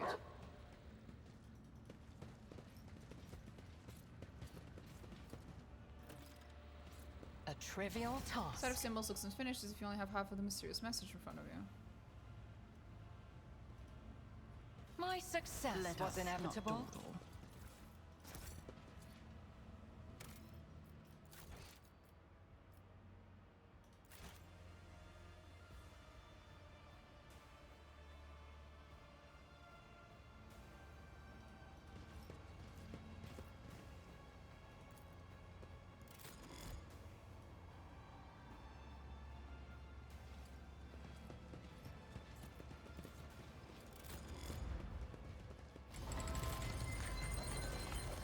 You okay, buddy? Eklundil. Despite his many bleeding wounds, the stately Aldari calmly straightens his shoulders and raises his narrow chin as he scrutinizes you with his keen gaze. Mysterious blue lights glimmer in his emerald green eyes. A Monkey and an outcast have found their way into the heart of the Dark City to save what little remains. The universe is full of cruel surprises, but this is an outcome I managed to foresee. You have foreseen our meeting, but you could not avoid being captured? What is the point of your prophecies, then? Thank you, Iliad! Finally, someone says what we've all been thinking.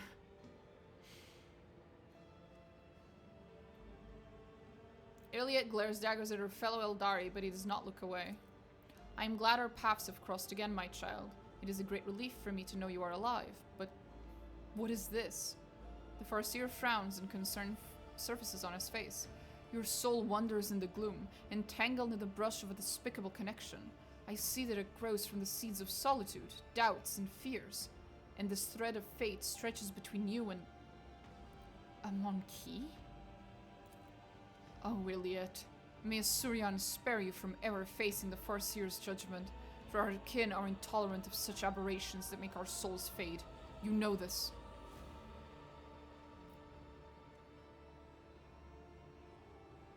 I treasure our unique connection. It is not despicable or wrong. There is no need for you to explain yourself to him, Elantok. Especially not after you've released him from the torment of the Fleshmaster's terrible construct.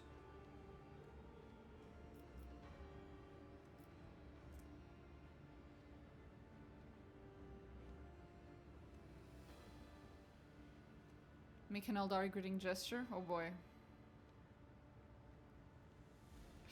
I don't know how well that's gonna go.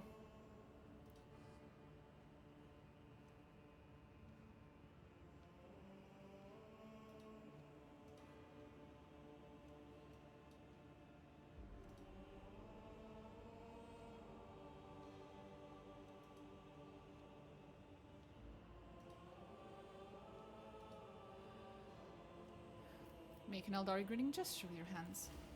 You've got yourself a most amusing Monkey to keep you company, Iliad. She understands our language and even knows a thing or two about customary greetings. Not that any of it makes her a worthy companion for you to have on your path. It is the Ellen Tak who keeps me at her side. Were it not for her, my soul would have long left this body, or else I would have been devoured by a minion of She Who Thirsts, and I would never have learned the truth of what happened to Crudarach. Perhaps we ought to start introducing ourselves? Of course, Ellen Tak. One forgets one's good manners all too easily in the Dark City. Iliad can barely contain her fury as she gestures towards her fellow Eldari. Standing before you is Eklundil Maersh, who walks the path of the Farseer. He is the all-seeing eye and timeless sentinel of Crudarach. He was, that is. Either way, a Monkey's name is not the kind of thing he would be particularly interested in case you were expecting me to introduce you in turn. He will forget your name as serenely as one forgets a troubled dream in the morning. Ellen Tak. Now that is a word I've not heard in years. There were other Farseers beside you in the spire. Between the homunculus's torture, I was able to glance inside my kin's desperate minds. I saw every soul that was extinguished in this spire. I sang a lament for every brother and sister sacrificed by the Dark Ones. I carry their memory in my heart, and if I get out of here alive, their names will not be forgotten. Your senses fail you, Eklundil. Many died, but not all. Iliad turns around sharply and points to the game board containing the Farseer's soul. I was unable to save her, but you could have tried. What is this? Explain yourself, Monkey. Wouldn't know all the gods' names made you decide to torture one of my sisters? Are you aware that a Farseer's soul is imprisoned in this object, and that your every touch causes unspeakable pain to her immortal soul?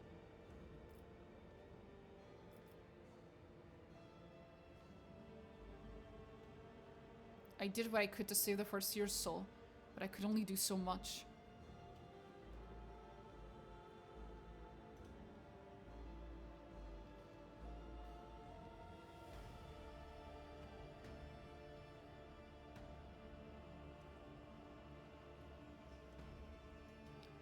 He is kind of a fucking little bitch.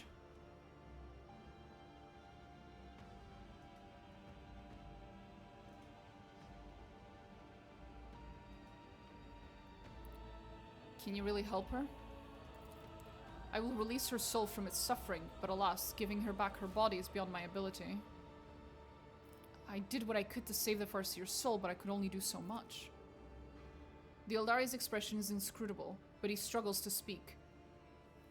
You have set me free, and I am grateful for the rescue, but what you are doing is wrong. I can free my sister's tortured soul if you let me. Monkey, I am asking you for one more favor. Then do it. Lay to rest the wretched soul imprisoned in this object.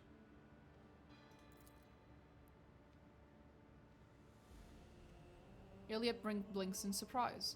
In her eyes, there is a faint and fleeting trace of softness and gratitude.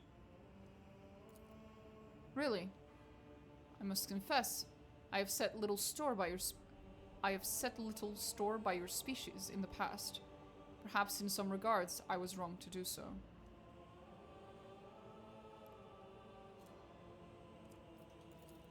The Xenos nods in gratitude, finds a spirit stone on one of the homunculus's desks, and chants a few unfamiliar words with your elucidator, which your elucidator does not catch.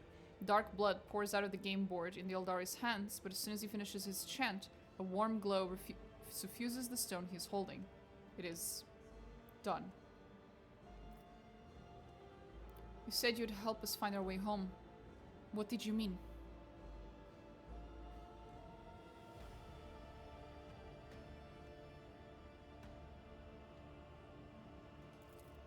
The countless hours I spent in the homunculus's cage were not all spent in the throes of agony. I listened, I observed, I absorbed, and I soon learned that an age-old gate built by our ancestors is hidden in the heart of the spire. A webway gate connected to the world outside. I can unseal it and forge our path to salvation. I can help you make your way out of the Dark City and leave this place behind. But you must take me to the gate. My mind is still firm and my spirit is unbreakable. My body, on the other hand, will not soon forget pain's embrace.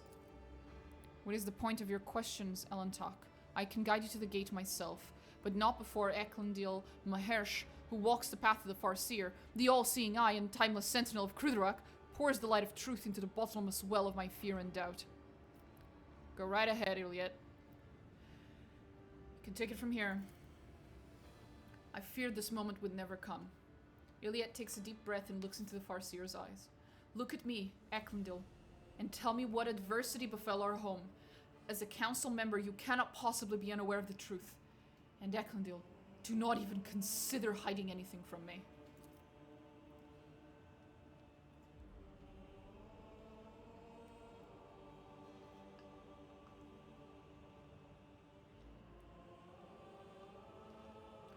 Sometimes ignorance truly is bliss, my child, but I cannot deny you your right to know the truth. The Farseer tosses back his head, and his voice sounds like rolling thunder. Oh boy. When we found ourselves amidst the stars of this stellar fabric, we encountered a Monkey ship, a ship much too puny to take on an Asuryani world, or so we thought. Until the Council was struck with a vision of the horror to come. This ship would be our doom, not only for us on Kruderak, but for all Eldari kind among the nearby stars, and even for those whose paths stretched far beyond the stars. We could not allow for such a thing to happen. When the ship approached, we pierced it with 100 salvos, and then rejoiced, for among the wreckage, the Rangers found no trace of the foreseen curse. Suryan, how wrong we were. The ships that returned from the reconnaissance to our starports were already carrying it on their wings. Whether it was a scratch from a passing wreck, or the infected ashes of the Monkey ship, that the cosmic winds had not had time to disperse, the plague crept into our home and immediately began to eat away at the craft world's very flesh. In the Infinity Circuit, the souls of the ancestors battled the spreading pestilence ferociously, but the world was falling apart and there was no stopping it. Spires collapsed, rivers dried up, the ground itself sank, and all living things turned into a strange blend of organic matter and metal. We fought for our home until the very end, but when it became clear that Kruderak was beyond saving, the Council decided to gather all who remained, board them on the surviving shuttles, and scatter across the galaxy to look for salvation. And that was what we did. The issue with the Farseer is how they interpret their vision. I guess, yeah. Depends how good of a Farseer you are, but yeah. Who steered the infected vessel towards Kruderak? I am afraid you already know the answer, Elentark. You just cannot accept it. Your predecessor, she who previously owned this vessel and your entire protectorate. The monkey who kept a piece of my homeworld in her study, like a trifle or trophy of no great significance. So it was your accursed kind. Wait, Eklundil. Shedding innocent blood would not bring our home back. The Elentark is guilty only of helping me to reach this place and free you. The blood of the executioner of our people flows through the veins of the one you long to save. What has the Monkey done to deserve your mercy? You said a disease broke out aboard the ship? You want to know how your kinspeople destroyed my world? So you can follow their example? Answer the question, Eklundil. Not for the Monkey's amusement, but for the sake of those whose souls dissolved in infinity. At first we thought the Monkey were in the service of the greatest enemy of our kind, the one who lurks beyond the edge of reality. But the world's affliction manifested itself differently. It distorted Kruderak while avoiding encounters with the souls of our ancestors. We were waiting for Silent Thresh, the destroyer of souls, to burst her way in through the gaping wounds of the world, yet her gaze was directed away from our suffering. No one ever managed to identify the nature of the curse, even as we watched it destroy our home, and so, having lost all hope of saving it, we fled. So it's not. It was not a weird disease born of chaos. If your kin fled Kruderak, how did you end up here? Our twisted cousins found our arcs in the Void's cold embrace. At first, it seemed they were going to save us, to extend a helping hand, and so we told them what had happened to Kruderak, and where to look for it. But our cousins' souls are dark and thirst for blood. My arc was one of the first they seized. Are you fucking retarded? You told Drukhari where to find a bunch of lost, defenseless Eldari. Are you fucking retarded? And he calls himself a Farseer. What was his full name? Excuse me 1 second.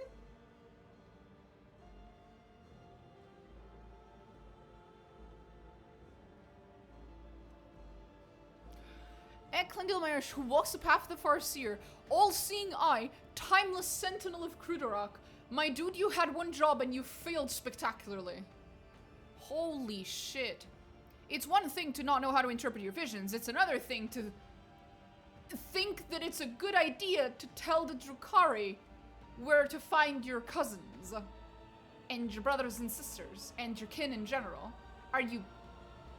They're dumb. Drukhari are selfish. They're not just selfish. They're known for acting like this. They're known for not giving a shit about Eldari and seeing them as prey just as much as Mon-Ki. Like, this is beyond stupid. How are you given the rank of Farseer again? Must have been nepotism. This guy's a fucking idiot. The murder elves, known especially for their murderous ways, are offering a helping hand. Ah, yes, they must have good intentions, of course, yes. Here's the coordinates to all my defenseless fucking siblings. Idiot. The Drukhari massacred hundreds of thousands of their own kind for fleeting pleasure's sake, and enslaved the Farseers for their accursed experiments. And that, Mon-Ki, was how I ended up hanging in this cage. And you're surprised how? Is Krudorak completely destroyed? That is hard to believe. The Arabanian took care of what remained, but that is none of your concern, Mon-Ki. Iliad is silent for a while and then says coldly, but Eklundil, how did Krudorak end up in the Expanse? This close to Mon-Ki's ships and the Dark One's hunting grounds. That was the path chosen by the Council, my child. We had charted Krudorak's course among the stars for years, and no one had an inkling of the terrible fate that would await us in the place that promised us salvation. No one knew. The Farseer looks away from your second, but an itching sensation immediately burrows its way into the base of your skull. Motherfucker ain't telling the truth. Why you always lying? The paths I have walked have taught me a great deal. To see the truth where it is concealed, and not to hesitate to cut off the head of a lying snake that tries to coil around my heart. If the entire Farseer Council failed to foresee their world's doom, then everything the children of Assyrian have been taught about paths for centuries is a lie. You're hiding something, Eklundil. Speak. Speak now. How dare you take that tone with me, outcast? I'm not obligated to justify myself before you, let alone protest my innocence.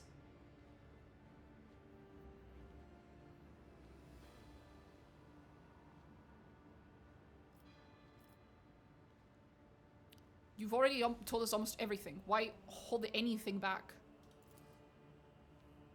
The Farseer's emerald green eyes are filled with despair. We had been steering Krudorak along a course prophesied by the stars themselves, until Shael's tumultuous currents cast us to the edge of the Great Wound.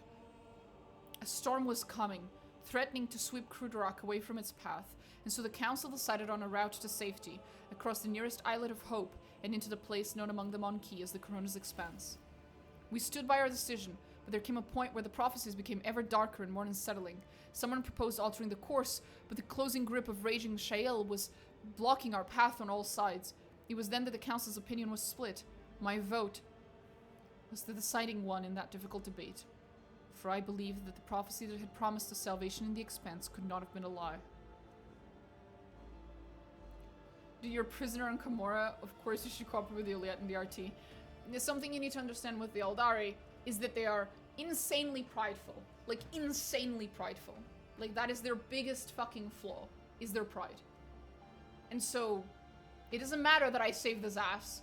It doesn't matter that I did everything to save his other sisters and brothers, and he knows that I did. It doesn't fucking matter. No, it's not narcissism, it's pride. That's the only word for it. It's just fucking immense pride. And they see humans as being beneath them. So if you're an extremely prideful creature and you see humans as being beneath you, you're not gonna apologize to a fucking human. You're not gonna debase yourself to them. You're gonna treat them like trash. Even Iliad starts off pretty much treating you like that, and it's through constantly being proven wrong again and again and again that eventually she has the fucking humility to just admit that she's wrong.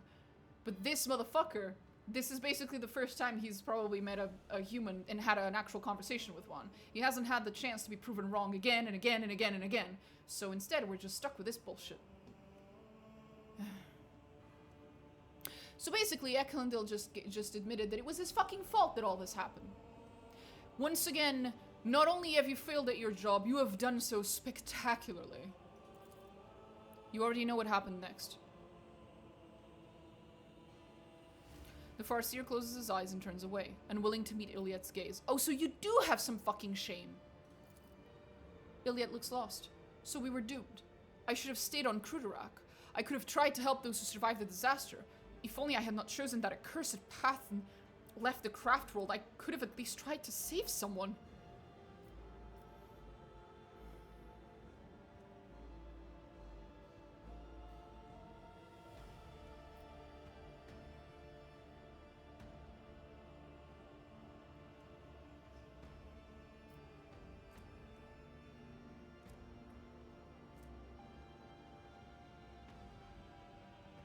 Was it not the Farseers who made a decision?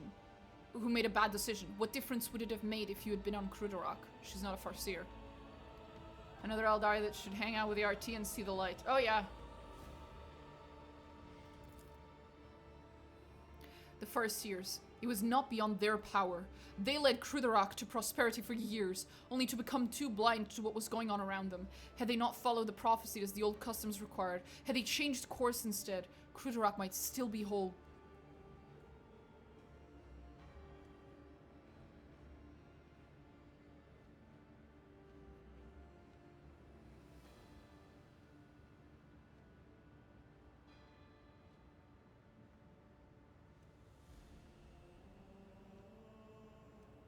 There is no bringing back the past, but you can try to change your people's future.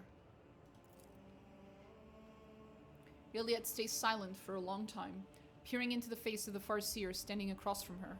Calm and collected, he looks prepared to meet his fate. Finally, Iliad replies, "We are both guilty, and both deserve a fate much more terrible than death. However, it is too early for us to leave this world before we have atoned for our guilt. Come with me, Eklundil. We have a lot to do before the Great Oblivion. We will find our brothers and sisters. We will protect them from those who seek to harm them. Perhaps we may even find a new home. Your words are like a healing melody flowing into my tormented soul." For the first time, a slight smile graces the Farseer's lips. "I accept your proposal, my child."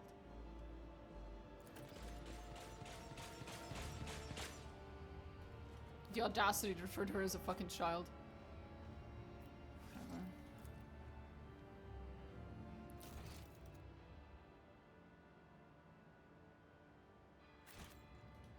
Well, he's coming with us. Or get left in the dust. Swear to God, I keep going around picking up lost strays. It's my job now, apparently.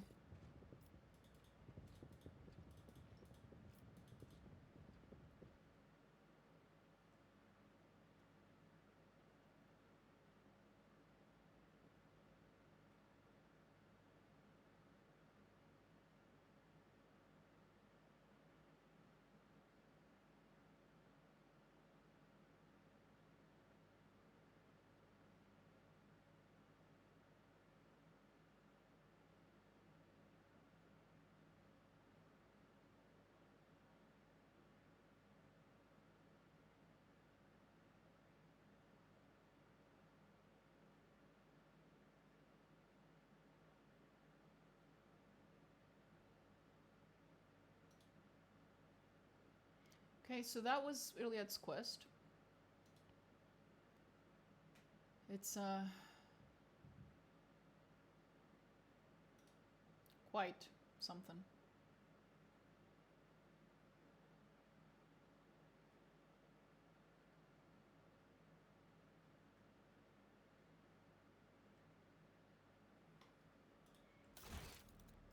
Which quest am I on? Oh, Strings of the Puppeteer. Jesus.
Okay. You're here just lurking? Okie dokie. That's fine.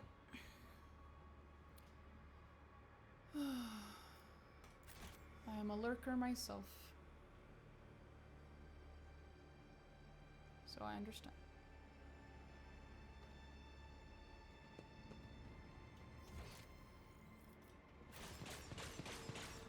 What did you say?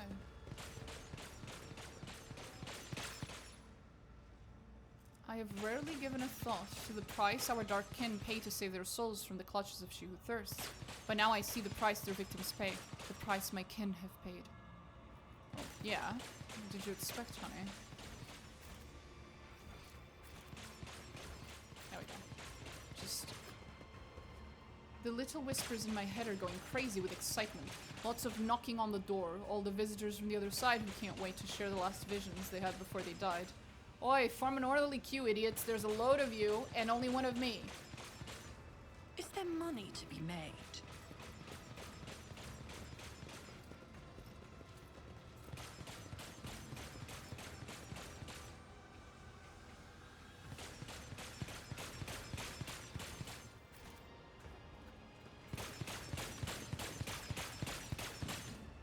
Okay. Got distracted reading manga. Understandable. Same.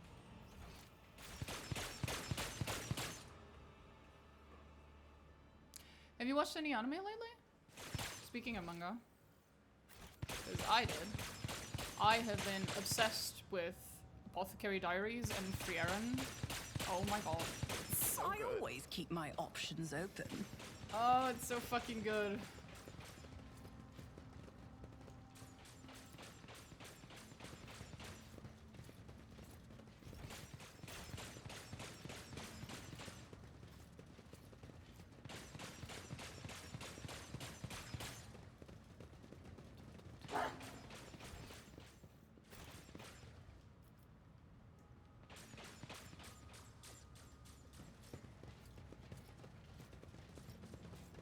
I Watch your always stats. have a backup plan.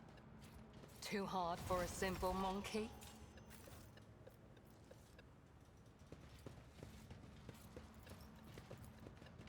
I have learned much in my exile. I'm proud of you, honey. Marking location. Oh, the children outside are screaming their lungs out. Wonderful.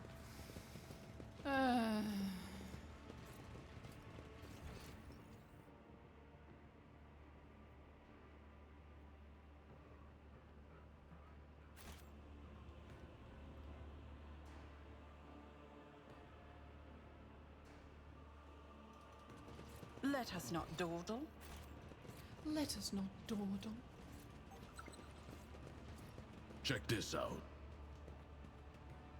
My success was inevitable.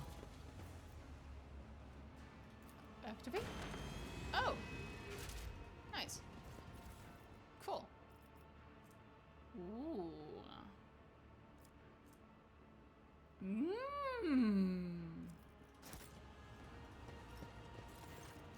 Oh, here we go. Marajai strides among the mysterious Xenos devices and presses his palm to one of the strange pieces resembling a pedestal. With a hiss, one of its sides, he's over there, the corner, suddenly opens like an airlock. The Drukhari begins to examine the contents of the container. The thuds and clangs of objects being moved about ring harshly in the otherwise silent space. Meanwhile, your eyes are involuntarily drawn to the peculiar devices that fill the room. Look around. After the anatomical opera, you have not the slightest doubt about the purpose of the devices around you. You think you've seen some of them before in the homunculus laboratory. Others are even more obscure in their design, but the gleaming needles, cutting blades, and tubes and flasks filled with revolting liquids give a clear indication of the horrors they can wreak upon a living body. Do you know if the Arbites have a power armor or heavy armor for endgame gear? I don't know. I haven't gotten to the endgame yet with the new DLC, so I have no idea. We'll find out. I do not need to be a farseer to feel the pain permeating this place with my very being. That was funny. Thank you, Eliot. Thank you for your comment. Very helpful. You feel the pain, cousin? Marajai does not even turn around to look at Eliot. Your re-education is clearly already borne fruit. Jesus Christ, what I wish such an ass! Step closer to the torture devices. Of course.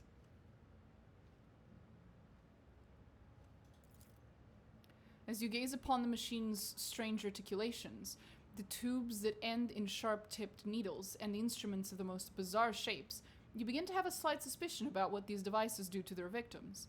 Chemical injections, dismemberment, mental torment. For a moment, your stomach churns at the thought of what it means to be subjected to these tools. The Chamber of Satiation. The Drukhari turns to you, holding something in his hands. A place of reflection and pleasure. This is where racks do their tinkering, working on new captives in anticipation of a hungry Kabbalite who will appreciate their artistry. If Travantius' servant were here, I could show you more. For instance, how to skin a Monkey without killing it, or how to turn an Eldari into material for a charming trinket that will delight you for the rest of your life. But alas, another time. Marajai chuckles as if he has just made a joke, and his eyes are burning embers. Your interest pleases me. Here, take this. Consider it a reward for your diligence. Marajai carelessly dumps the items he retrieved from the container into your arms. Xenoplasm grenades. Thank you. The chamber in the heart of the spire, not far from the webway gate. Perhaps that is where I will find what my soul so desperately craves. Let us hurry. I'm still gonna take the other stuff. Keep your wits about you.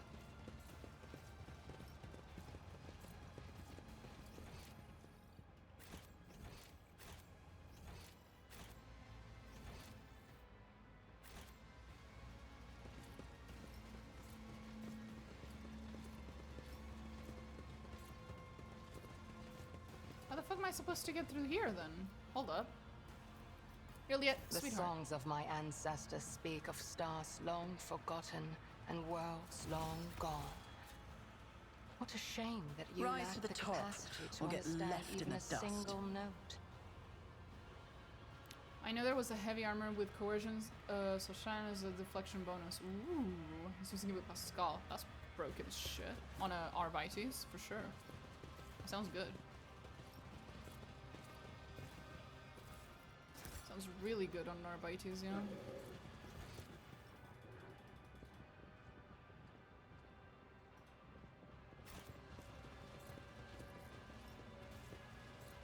Is there money to be made?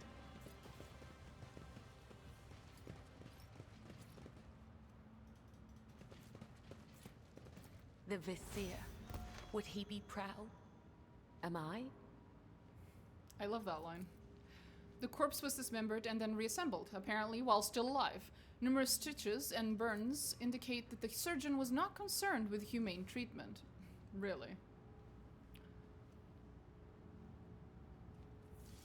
Okay, well, it do be like that.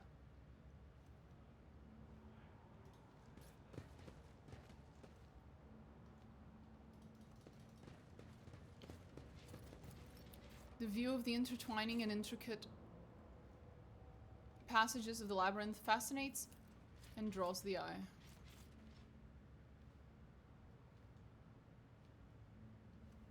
Doesn't. I always keep my options open.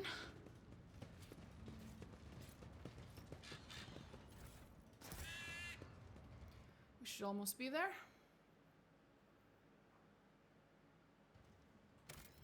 Let's just save this.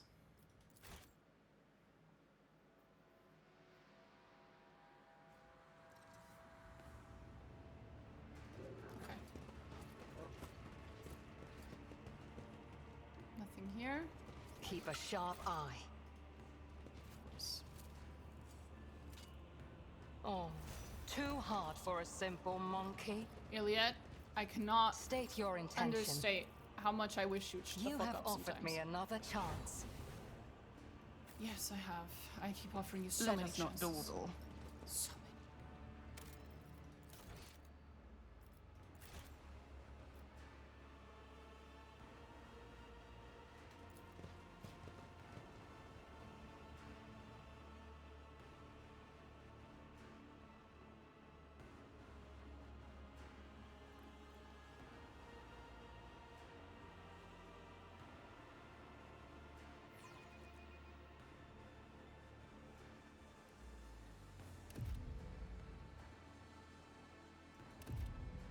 This could be an opportunity.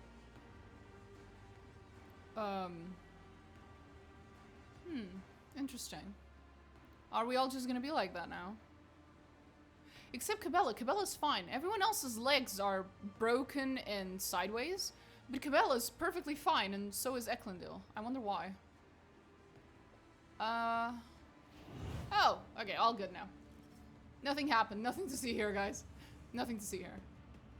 A trivial task. Sure, honey. I always have a backup plan. None are better at searching. I align my path with yours. For now. Oh. I I was about to say, that's so sweet! Exile. I align my path Over with there. yours. For now. Jesus Christ. Why do you have to be like this, Juliet? Too hard for a simple monkey. In front of you is part of a Xeno device that controls the traps in this deadly place. Yay. A Keep your trivial wits about task. you. Oh, okay. So there's motherfuckers on either side. Great.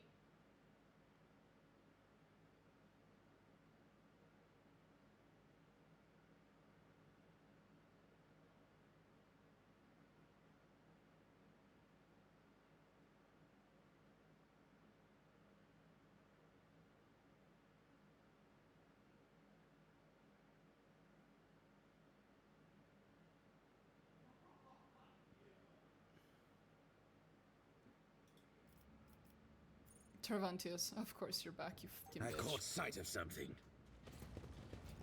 Well, thank you, Marajai. How kind of you. I have learned much in my exile. Speak, Elantak.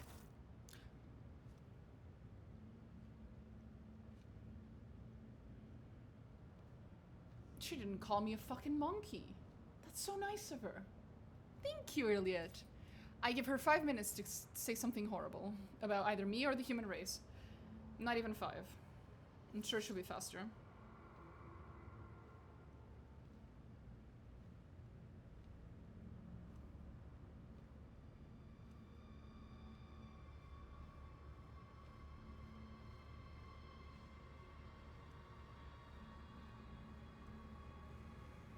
Someone is necro posting on my YouTube shorts.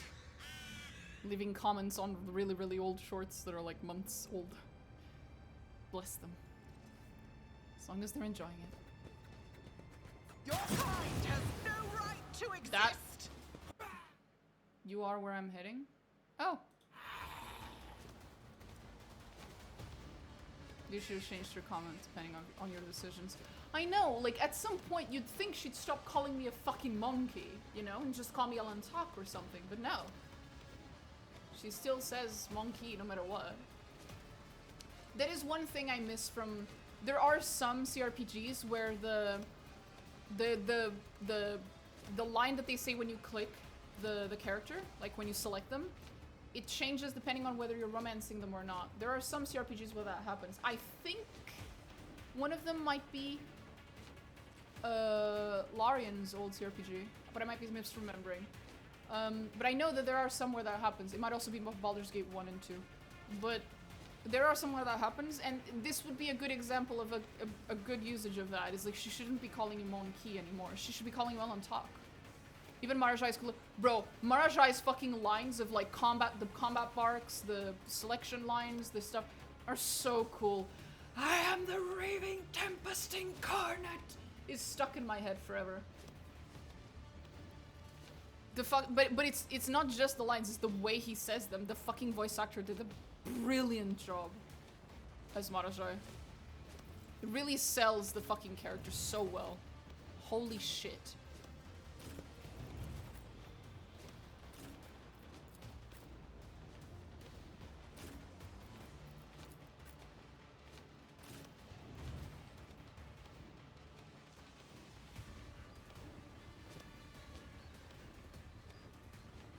Christ, on a fucking bike. My nose. Oh, Solomon. Hi, forgot about you. Over there. Take your puppy with you. Watch. I will. With grace and malice. With grace and malice. I really like him, and I normally hate the Drukhari. Well, you can hate the Drukhari, but Marajai as a companion is very interesting. Even if he's just interesting in the way of like, this is a despicable piece of shit of a character, but he's just so well written. I get those sometimes, you know. There are characters that I'm like, I really dislike this character, but it's not in a I wish they weren't in the game kind of way. It's a I'm glad they're in the game, but I still fucking despise them. There's a few like that. Like Durance in Pillars of Eternity 1. Ugh, I hate his guts. Don't distract me. I'm sorry. Don't distract me. He's adorable. Slow and painful is the way. I love him so much!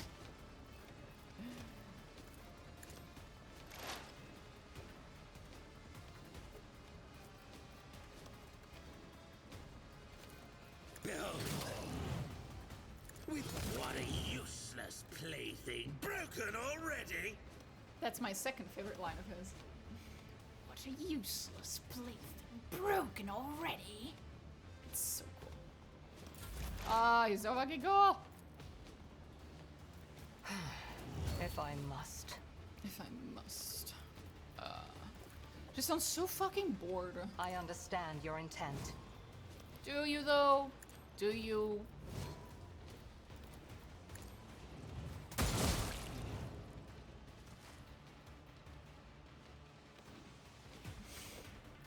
That will never not feel incredibly satisfying. If it serves your cause.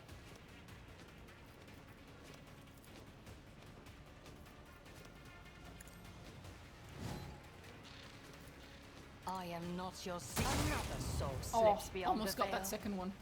Almost. This tedium is beneath me. Pain is all. Pew pew pew pew pew pew pew pew pew.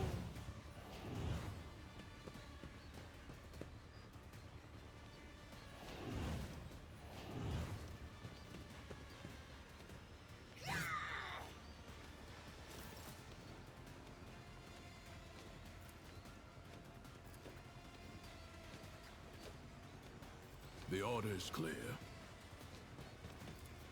Glato, we're undertaking this task. Clarify your order. Even my dog wouldn't do that.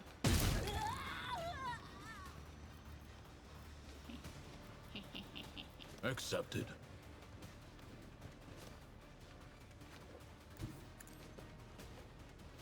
Glato located something. It's because Glade is a very The good boy. order is clear. Taste my blood.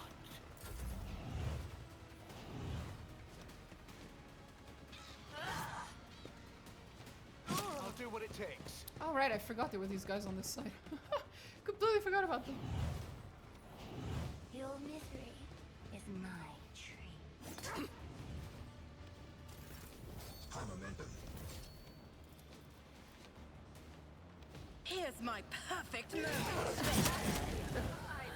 You should have thought twice before Cousin has fallen. Oops. But of course. Please get up, Swiggy. That was an accident. Oh my god, that is the best fucking ability I've ever given Yadira. Holy shit, bro.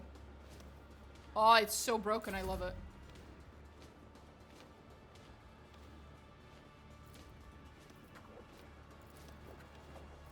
It's as good as done. I'll see to it, personally. The, like, little intervention that she just did. It revives. If someone dies, you can use it to bring them back to life. It basically turns back time. It's disgusting. I love it. Who, if not me?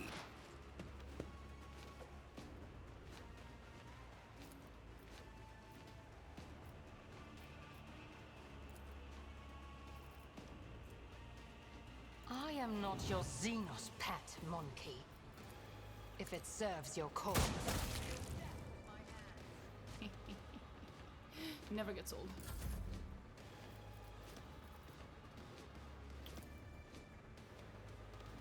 On it.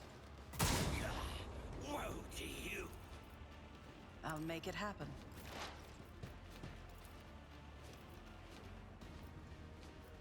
Pay with your blood in the name of Kalamanshake! Let's fucking go!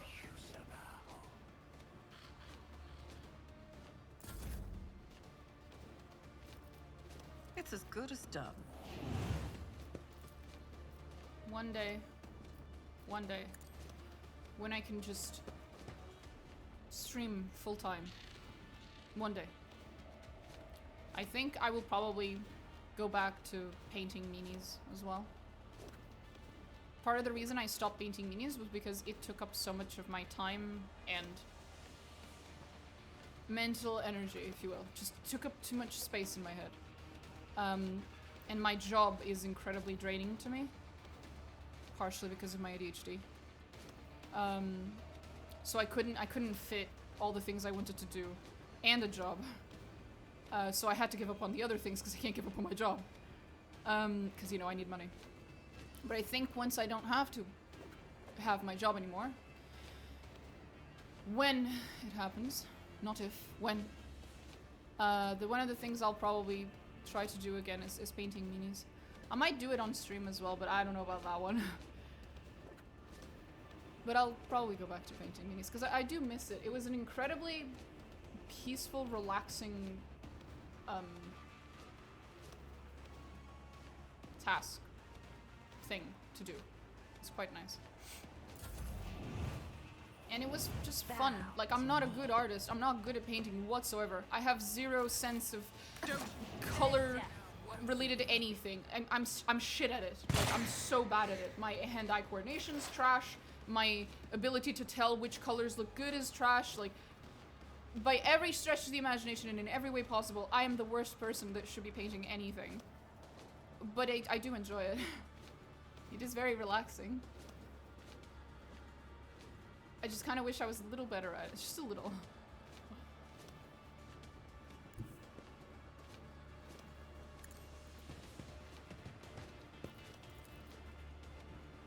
On it.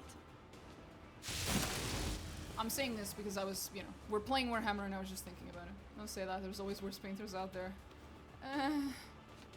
It's not so much about their— oh, hi, Creative Cheese. Good morning, day heretic. Xeno-heretic. If we're going to accuse me of heresy, you should be accurate.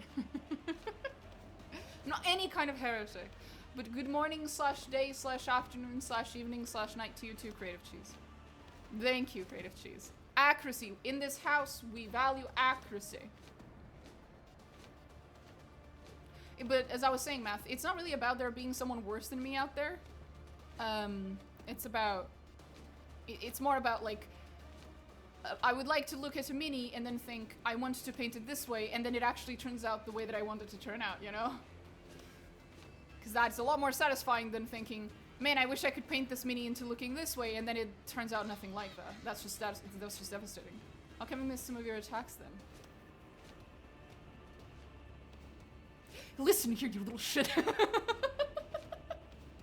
That was a good one. That was a good one. I'll give you that one. Just that one, though. Anything else?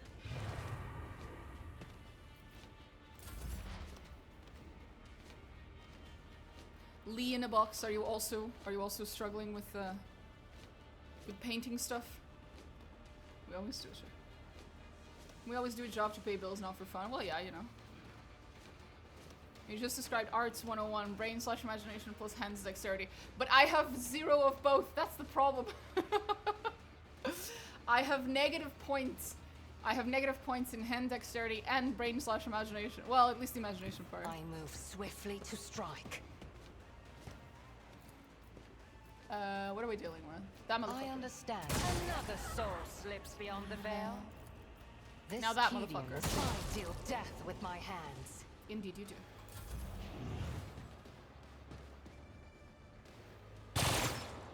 You suck. You should be ashamed of yourself. Fuck, I'm an idiot. Should have shot in the opposite order. Hey, you! I'll Go see kill to him. it personally. You over there. Kill him. It won't take long. That's why I pay artists. Most of the spare money goes to commissions. We've I got really a job should. to do, Glato. I'll take it as a target eliminated.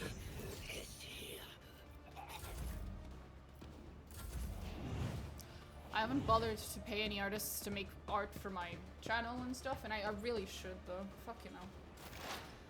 I can't find anyone whose art I like and who is taking commissions. I can find plenty of people whose art I like. None of them are taking commissions. Fuck's sake.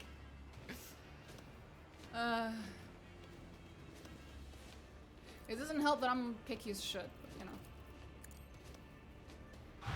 Your skill is lacking. None will stand against you. How dare you survive 2 attacks from Yadira? Holy shit. It's impressive, actually. Mark the Range target. minus on dexterity plus 3 imagination. No, dexterity plus 3, buddy. I ain't got none of that. Unless you mean yourself, in which case. Up to you, I wouldn't know. I am not another soul slips I beyond the have veil. 0 of the dexterity. 0.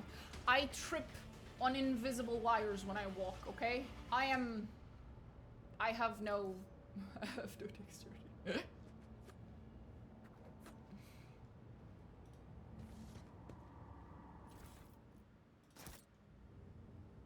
Always keep your eye on the prize. Oh, Just hit level 40. too peak hard condition. for a simple monkey. Peak condition for everyone. Based.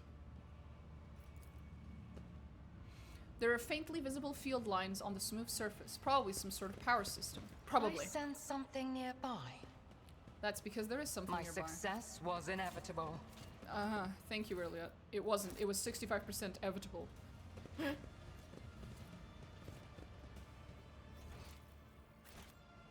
It boosts Cabela's strength to 73. Based. I always keep my options open. I have learned much in my exile. The Lex Imperialis states, a Xenos accepted into the service of a bearer of the sacred warrants shall conduct itself no. with humility Oh, no. and obey the orders of... Once again, you try to pin down with words what the mind cannot comprehend. Instead of questions, hatred. Instead of knowledge, voluntary shackles. Your species lives in terror of freedom.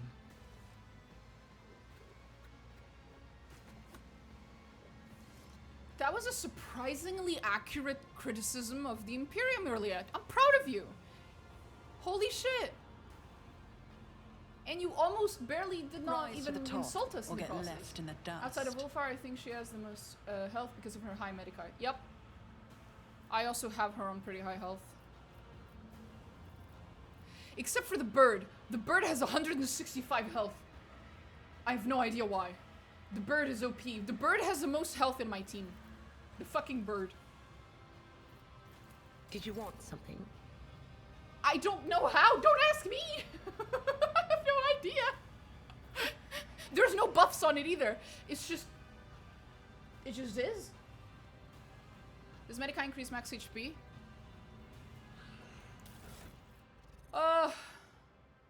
Not necessarily, but I think I have something on her. No, but I gave Kibella this one thing that makes it so that her max HP scales off of Medici instead of toughness, which is what it usually scales off of. And it's broken as shit on her because she has incredibly high Medici, so yeah. I think that's why.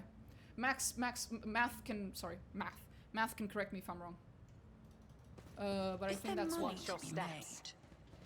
I've barely played with the Raven. I have 2 doggos and I love the trivial eagles. task. I don't have a single eagle. I have the servo skulls on Pascal, and I have the doggo because it's, you know, Glato.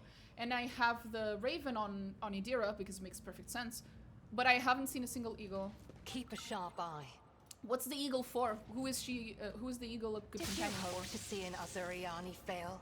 Oh, What stop is being it? such a little bitch. And now, you can heal yourself if you fall. Your technology is limited, but I am grateful. It's not my technology. That was literally I always have a backup None plan. are better at searching. I'm proud of you, honey. I truly am. non-mechanism, human mind seems unable to comprehend. Great. Oh, he has a crippled What is arm. your command? Yes, Cabela has a talent that scales health bonus with mankind instead of toughness. Okay, yeah. Math confirms it. But yeah, what does the eagle... What's the eagle for? What's it good for?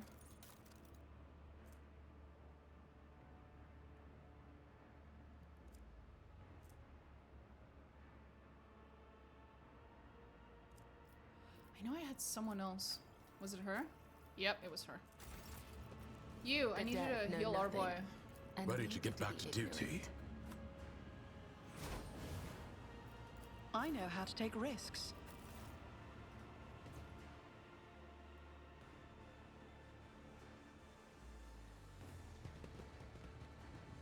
I use the trigger that gives toughness bonus as MP. Okay, You Iliad, interrupted honey. my thoughts. Careful. Okay, we're gonna have to go around. Keep your wits about you. When using a medkit. Hmm.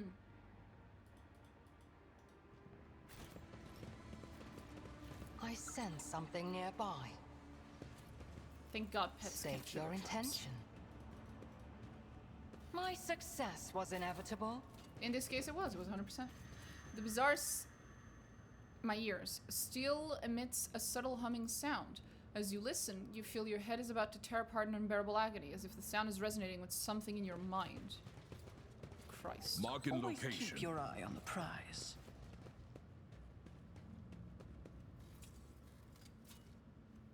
I have learned much in my exile. I'm Watch so your proud of you. steps. A trivial task.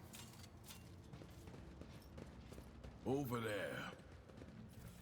There are so many traps here. Holy shit, bro. Shut up, Burp. My success was inevitable. Sure. I have learned much in my exile. I always keep my options There we go. open. Here we fucking go. Let's go fight a motherfucker. Cabela can cover the entire map when played properly, and the inertia boots make it even worse. And with the dance, it makes you retrace your steps. It's just nuts. Yep. Correct. Cabela is broken as shit.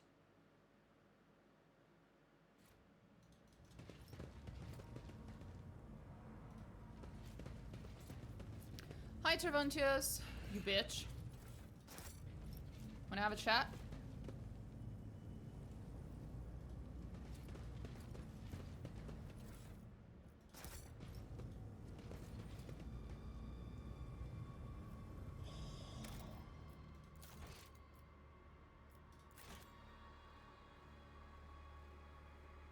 Yeah, Cabela's broken as shit. Tervuntius the Arch Machinator.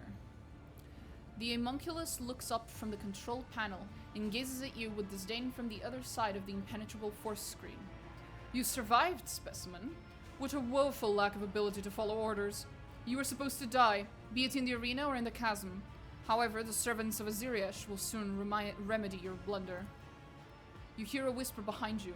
Cabela's ardent, ecstatic whisper. She's praying to the Undying One, her eyes closed, a blissful smile on her lips, clutching her weapon in a white-knuckled grip. Then she opens her eyes wide and says quietly, I cannot tell you how glad I am to meet you again, Vil Tervuntius. Hi, Tervuntius. I did not miss you either. Specimen, as you might have noticed, this version of the Stifler blocks both the energy that bleeds in from beyond the veil and any physical attempts to intrude inside its range. Your attempts at conversing are pointless. Simply continue on the way to your demise and do not disturb me.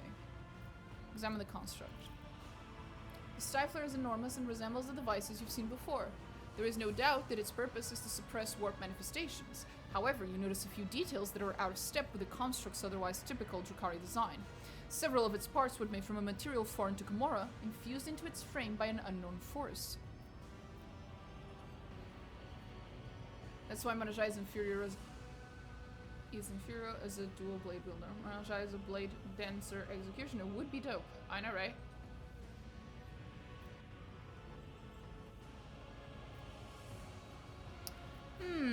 What happens if I destroy this construct, I wonder? Then you will give thousands of souls to Silent Thresh, Elentak. You will wound one enemy to empower another. Once she who thirsts is done feasting in Camorra, she will surely sink her claws into your worlds as well, because nothing can sate her hunger. You must be thinking that the moment you do it, Camorra will descend into demonic mayhem, and the valorous rogue trader will have rid the universe of the abominable Drukhari, and finally flee these dark halls. Before all that happens, Specimen, the demons that will arrive will rip your flesh to shreds and devour everyone in sight. And while you're busy writhing in agony, I will have enough time to put everything back in order. You do not seem to share your kind's fear of the warp in the slightest. Does that make you mad or simply arrogant? Fear is the reaction of a weak mind presented with the inconceivable. Even our masters are liable to it. Oh, the pains it took me to convince the Archon to bring the Spirit Warriors into the Dark City, and to then conceal the evidence of the dimensional collapse that had established the Spire. Destabilized. I alone acted without fear. I delved deeper, as a scalpel delves into flesh. I have designed devices that stifle the breath of the unreal. I am creating a weapon that will make the warp itself tremble, and I am using the raging power of suns as sustenance for my weapon. I know no fear, for in my mind there is no inconceivable, only the unconceived. I love this character. I hate him, but I love him. Oh, you said you were using the power of the suns. Does that mean you're the one behind the disappearing stars? Of course, my masterpiece needed an unthinkable amount of energy, but how could I let something as trifling as the unthinkable stand in my way? The star you call Rykad was stolen at my behest, as were many before it. Have you been to the world your monkey knows as Sential's pride? I only recently took its son while you were busy spilling witch guts on the arena floor. It was most amusing to watch your pathetic planet freeze to its very core.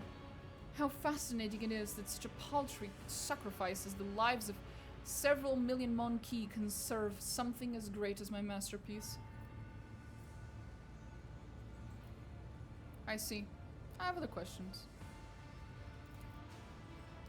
Gervantes does not respond. You notice his upper lip twitching in a display of utter disgust. Why are you hiding behind a force field, Gervantes? Afraid of me? You think highly of yourself, Specimen. Make no mistake. That will not make me deem you a worthy opponent. While I'm here, do you happen to have any special equipment reserves left? No, Monkey. No more handouts. Aww, come on. Until our next meeting, Cervantes. It'll be our last. Farewell, Monkey.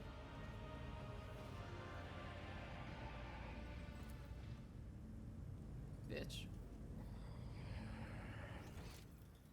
Rise to the top, or get left in the dust.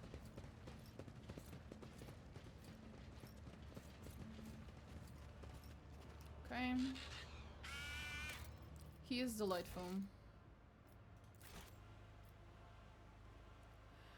Now we get to the final floor, if I recall correctly. Okay. Yep. That would be it.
Okay, here we go.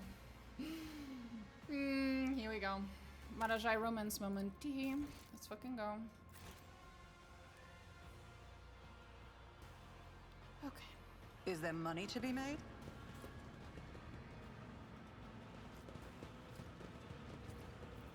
I will lead us to fortune. My patience has its limits. I was about to be like, maybe I should just go with the two of us, so not everyone else is involved in this mess. And then I realized Eklundil will just follow me. So it's just gonna be me, Marajai, being utterly fucking, depraved. And Eklundil just sitting there watching this whole thing unfold like... Yeah, okay, maybe we should just bring everyone. At least Eklundil doesn't have to feel disgusted on his own.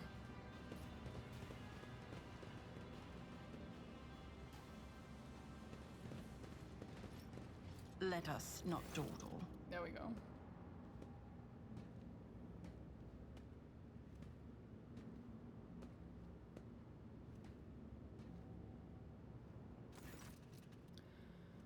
And there it is. This is what we've been looking for. Marajai spends several minutes rifling through the items on the tables, until he stops, having noticed something. With a satisfied growl, he draws a long, pliable, spiked whip from the vial. You hear a click, and an icy blue glow ripples out across the whip's smooth surface with a slight crackling sound. I did not find my shadow field generator, and my toxin kit is gone too, but at least I have found my favorite toy. The Drukhari shows you his find. Do you want to know what this is? Oh, do you know what this is? Domina. Oh boy. Oh boy.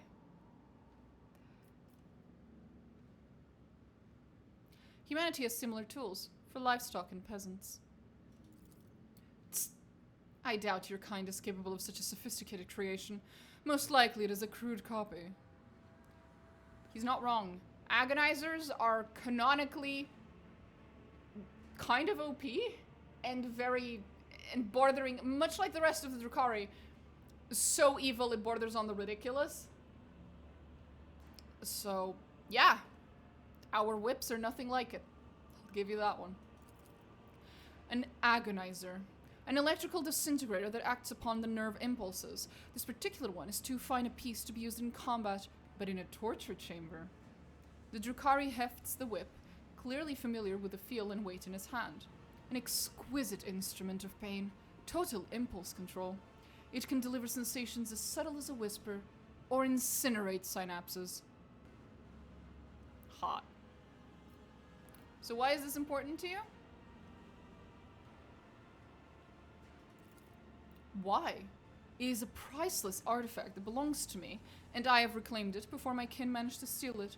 It is property of the REAVING TEMPEST that must not be allowed to fall into the hands of the other cabals. And when we dispose of Erimeris, the Spire will certainly come under attack. And lastly, I can indulge in a little sentimentality, can't I? Sure. That's one way to say it. You may keep it. Marajai weighs the whip in his hand once more and gives you an appraising look. At last he says softly, "Do you want to try it out? A little demonstration?" His eyes dart to your arm. Oh boy. Okay, looks like the flags are finally corrected. This used to be one of the places where it was bugged and the flags were swapped.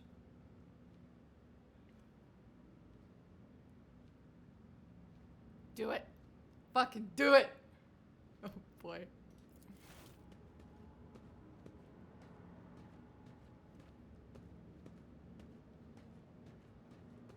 Zzz. Marajai swings his arm without hesitation, and the agonizer's flexible tail wraps around your wrist. At first, you feel nothing, and then a fiery flower of agony blooms in your heart, sending poisonous roots along your veins and into every corner of your body. Your vision darkens, you gasp for air, your knees threaten to buckle beneath you, and then the pain recedes like a tide, leaving behind the crazed pounding of your heart and aftershocks dancing in your nerve endings. The Drukhari eyes glitter with delight and mockery. That was minimal power. Barely any at all, I would say. Did you really think I would be in such a hurry to break my new toy? Wait a minute. Let us go. I no longer have any desire to wander the spire. Someone's having way too much fun.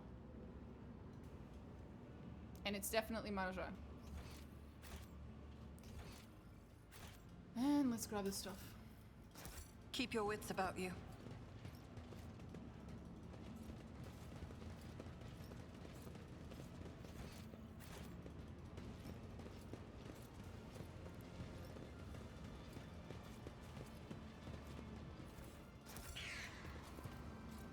Spires of Kamora pierce the darkness like needles through living flesh.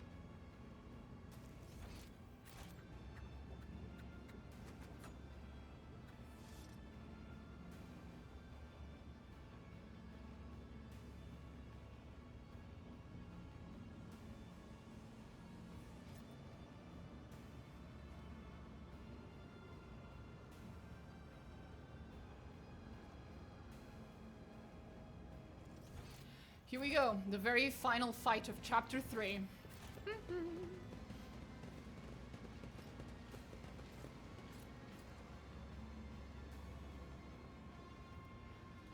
Is everyone ready? Nope, I have to heal people. Why do I have to heal people? How did you people even get those injuries? And a taste for adventure. The web serves. Do you think my body was suffering? Yes. There is life in you yet. Use it wisely. Better than nothing. Such a little bitch. I love him.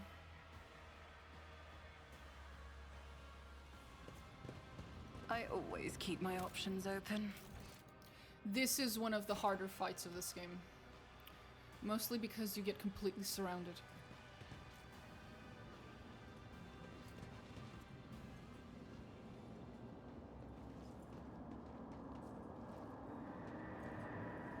Eremerus.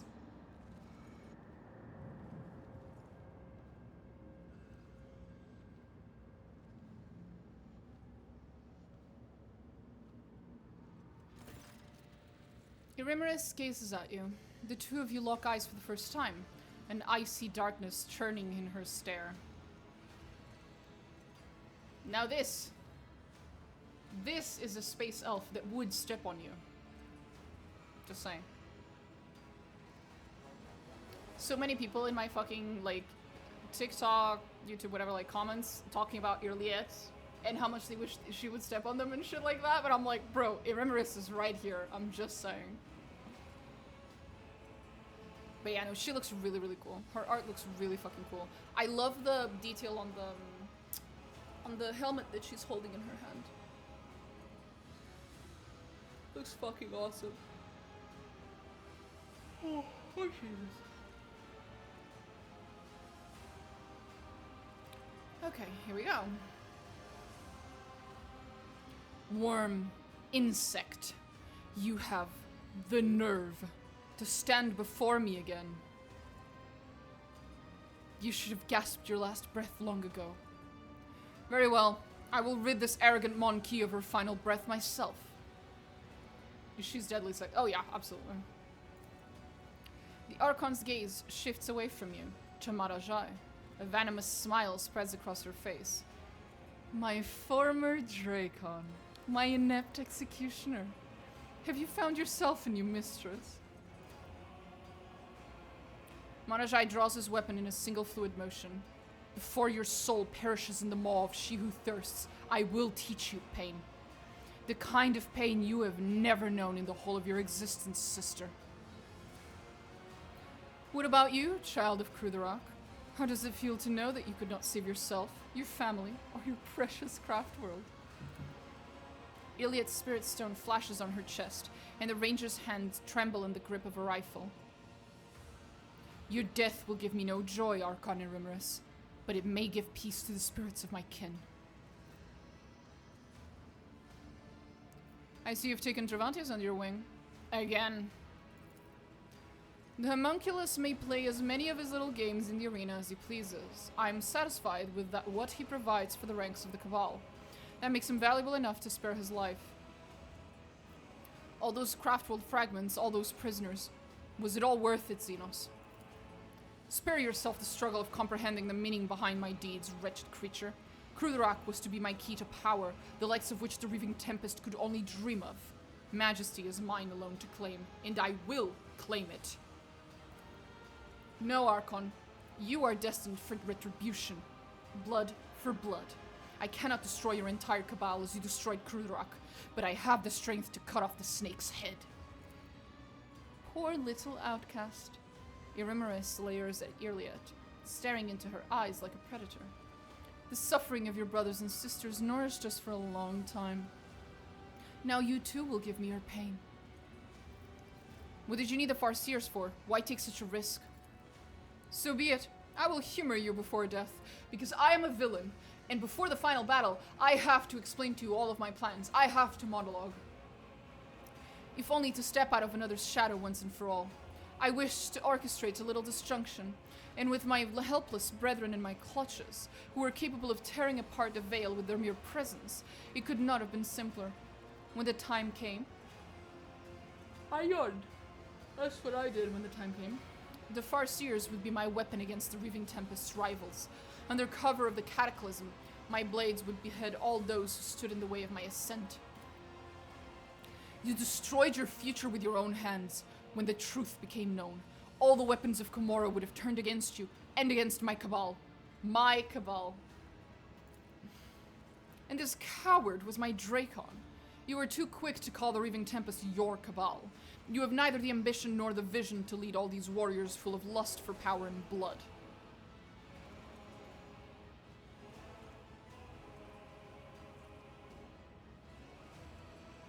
Oh, the cat is over there. 1 second. I'll show you guys. Oh. See?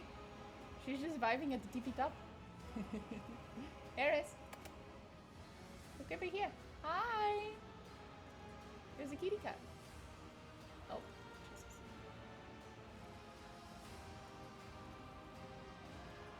Little kitty too. This coward. Marajai laughs mockingly, dragging Farseers into our spire in an attempt to trigger a disjunction. That was your grand vision? It is a pity you have not bothered to lead a single raid in recent years. It would have been entertaining to watch you order a fleet to fly headlong into Mon Ki's structures and detonate their engines, all to secure a bright future for the Cabal. If you wish to live, then get out of my way. I have come for the gate, not your life. Bullshit, I have absolutely come for her life. Nice backseat driver behind you. She is. She is a backseat gamer, actually. She occasionally tries to spoil me on the games, but you see, I don't understand her meows, so it's all for nothing. I have grown tired of the games and machinations you have ushered into my realm. Prepare to die, Archon Irimaris. Die? You are the only one who dies today, and after I'm done with you, I will pay a visit to real space to observe the terror and ruin wrought by my cabal. Do you know, Mon Ki, that so many of your kind have had their lives cut short at the hands of their own kin? I used you to purge the ranks of the Cabal, to clear all obstacles from my path. I used you to accomplish my goals. I colluded with your kind, despite your much vaunted hatred of Xenos, which ought to have prevented any of you from ever considering such a thing. You purged the ranks of the Cabal and cleared all obstacles from your path? Even in that you failed, you talentless wretch. I am still here. I will be the one to purge the Reaving Tempest of you. It sickens me to say this, but I believe the Xenos. I know what kinds of things people would do in the name of personal gain, and now that the foul spawn is confessed, the situation in the Expanse suddenly makes a lot more sense. My servants are heading out on a new hunt as we speak. Who will become their prey? Which lights will wink out in the void? How many Mon Ki will perish in the darkness? You will never know. Oh well.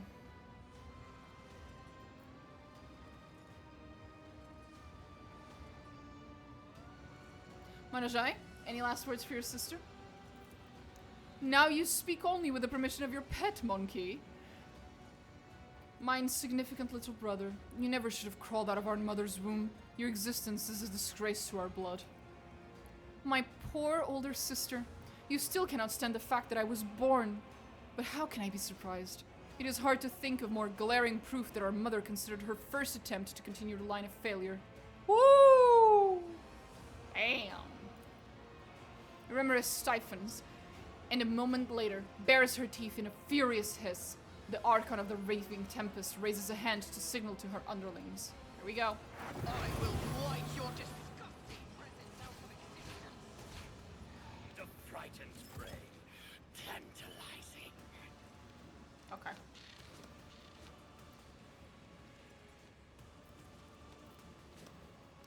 We're gonna move back, because that's the better way to deal with this fight. It doesn't look very bad, but then a bunch of reinforcements will arrive, and we are much safer back here, at the bottom of the stairs, than we are at the top of it.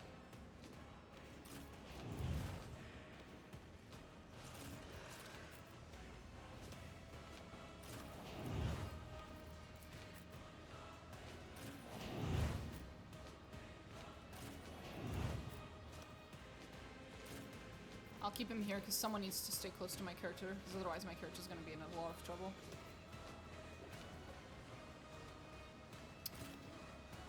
Let's put him in front of her. Hopefully they'll focus him because he has high dodge.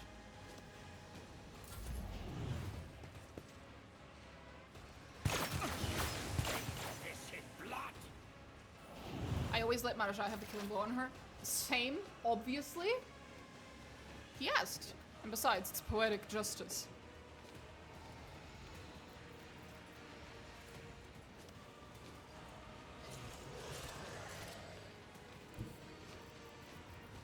I move as if unseen.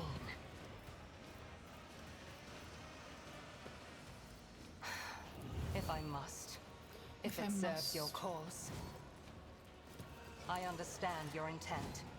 I will not. If it serves your cause. Ancestors, guide me. If no weakness is hidden from from my my at the bottom of the sight. stair and everyone else rushed to the top, but this time I don't have Casa to control the battlefield, so we'll see. I bring agony. Flinch. Interesting.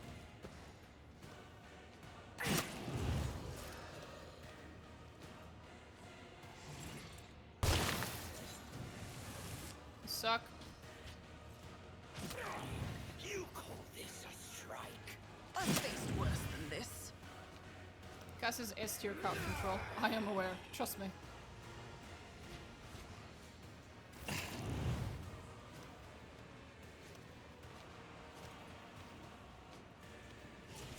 Watch. With grace and malice. Don't distract me. I yearn for agony. With grace and malice. I'll revel in your terror. It would be beneath me to even attempt it. Behold.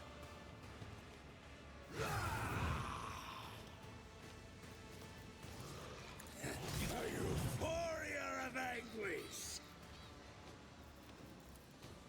With grace and malice. Don't distract me. Woe to you. With grace and malice. You will. I'd have to swap him to his other weapon. Yeah, I might have to swap to this one for now. Sucks, but I have to.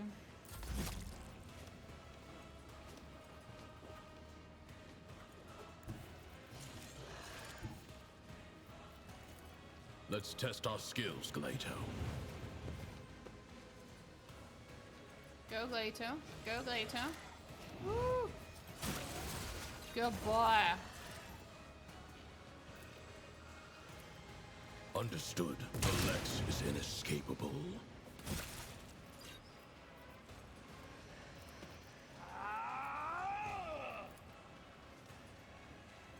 Accepted. One less. One down. I am not your Xenos pet, monkey.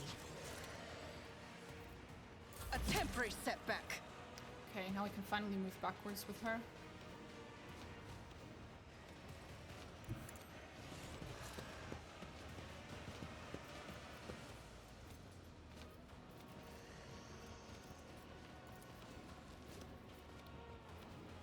Ah shit, no, he's too far.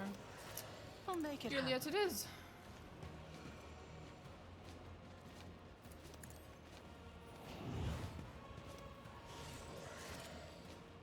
I'll see to it personally.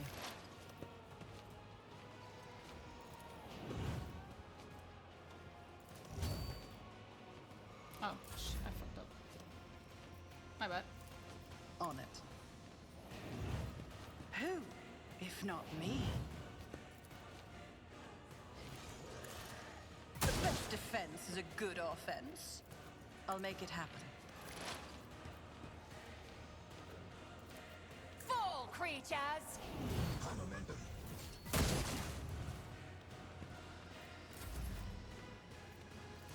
Accept your lot. This tedium is beneath me. High momentum. Nice one.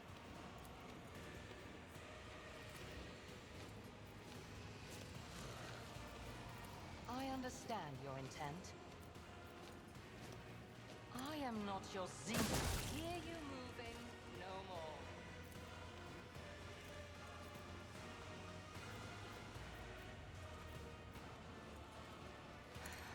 If I Ancestors, You guide me! call this a strike? I am not your Xenos. Deal death with my hands. If it serves your cause, another soul slips beyond the veil.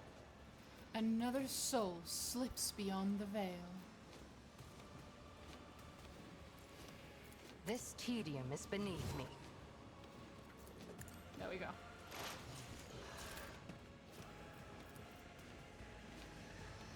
Here's my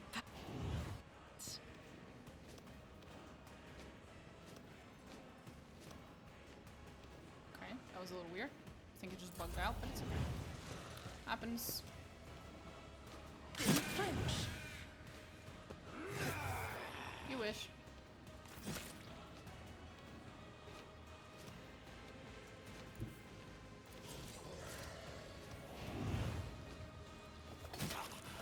Let your soul be purged.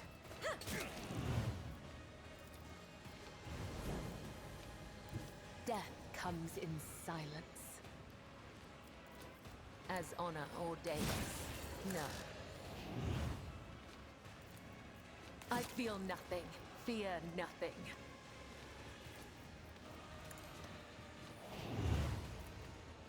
As the tenets. Woe to you. Pay for this in blood. As honor Why did I ordains. not foresee this?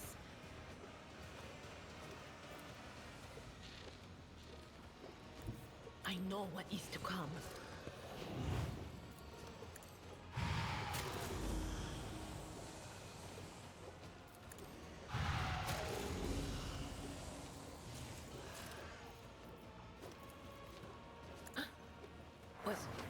Was that you? Of course it was. And here's the reinforcement.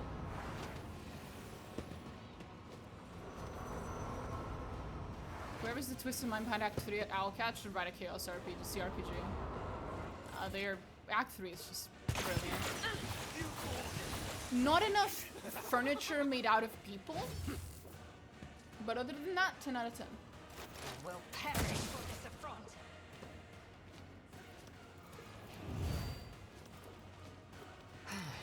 If I hear you moving, no more. That is beneath me.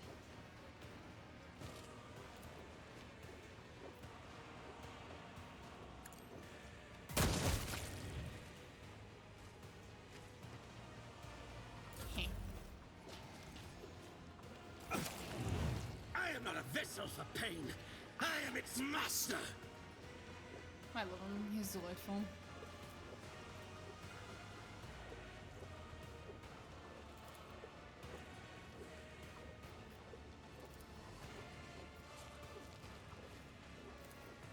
Behold, I'm done playing with you.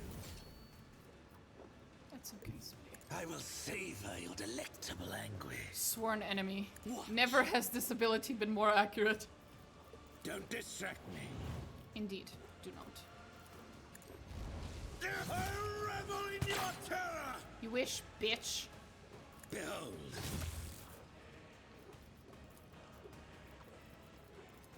with grace and malice. I mark my path with ruin!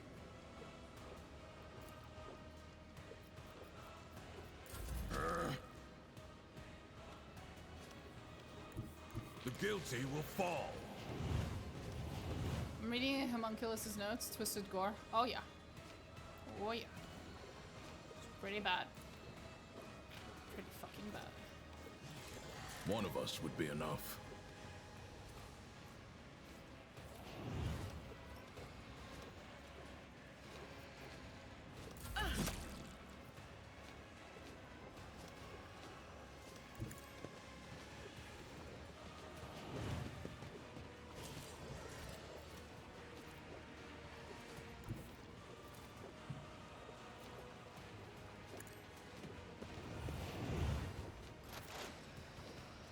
We're gonna save here. It's good to save in the middle of this particular fight. There's a lot of shit can happen that's annoying and then you have to restart it. So it's better off if you don't let that happen. Anything else? Farewell.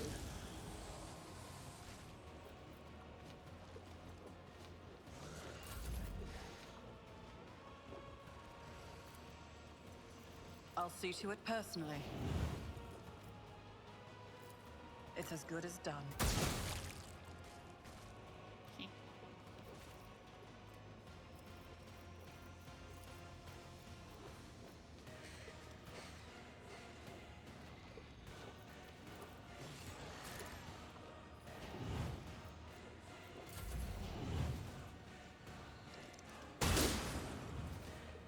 Rude. Quite frankly, fucking rude. I'm gonna leave the Irimaris fight to Marajai alone because I personally think he would appreciate that. Mercy and retribution. I will kill everyone else. The shadows will see it done. Caught by the web. Trust me. As honor ordains. Trust me.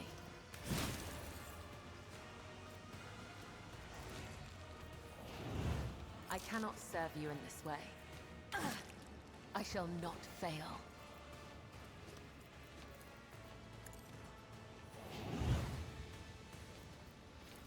The shadows will see it done. Me. On it.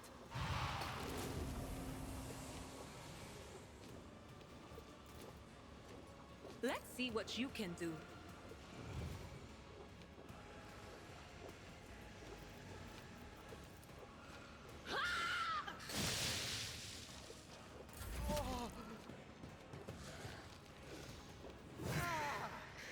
No one can even... Oh. Good shot, mate. Well. Good slash. My reckoning will be swift. I am not your Zing.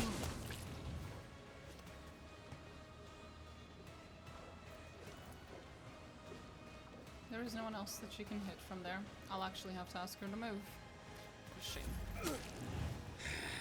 A pathetic attempt!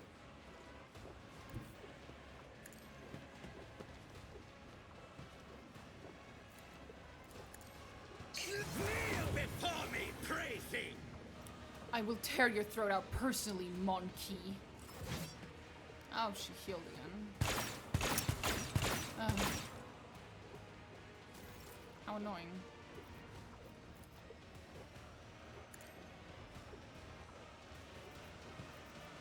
It is handled. Is it though? Is it? I'll revel in your terror!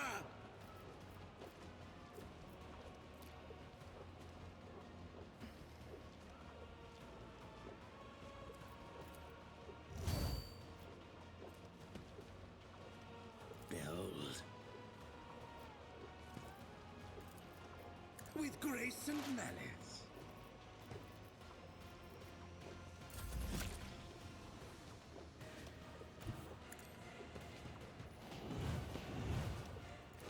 Understood.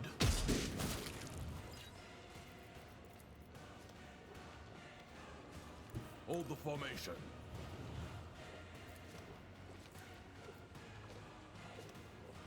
I'll take it as a...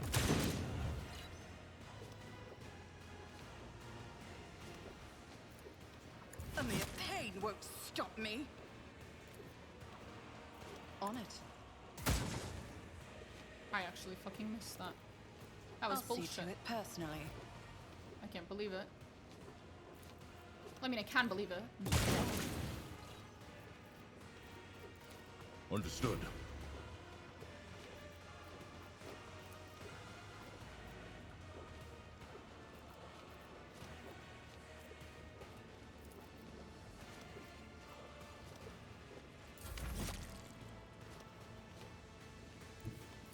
I am your blade and shield. Can you make the turret My bleed? blade She can make a whispers turret your bleed. name. Holy fucking shit, Cabela. Something taking blood out of a stone. Holy fuck.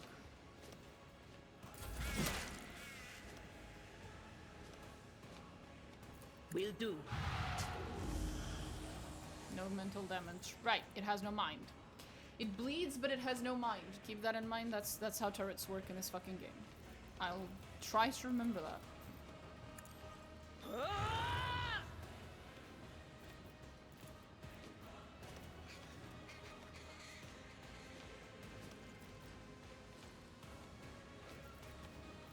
But of course. Feel cold.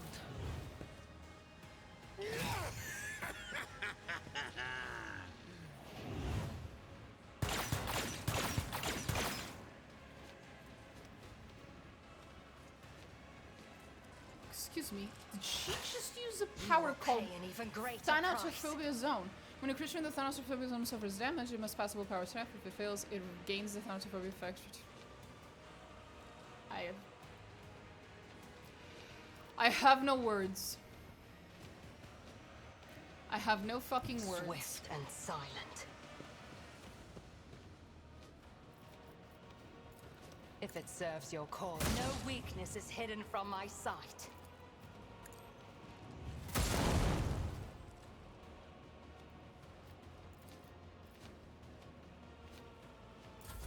Not enough! Clearly.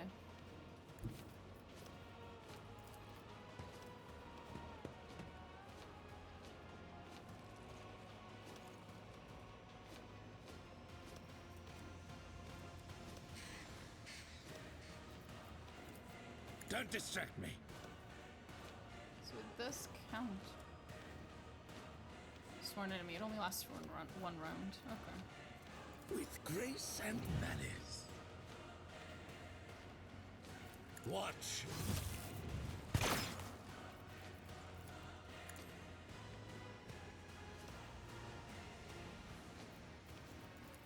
It is handled. The audacity With of this grace and bitch. malice. Behold.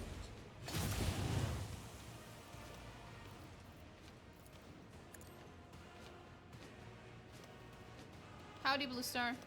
What's up?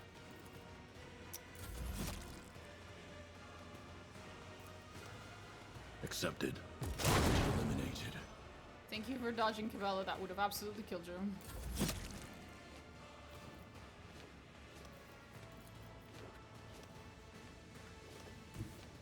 I won't compromise my principles. I'll make it happen. Watch. With grace and malice.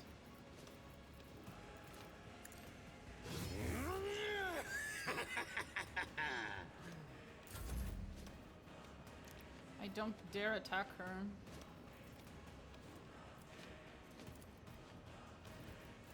I'll see to it personally.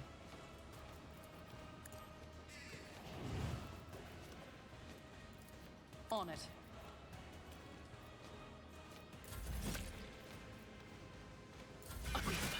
Getting louder.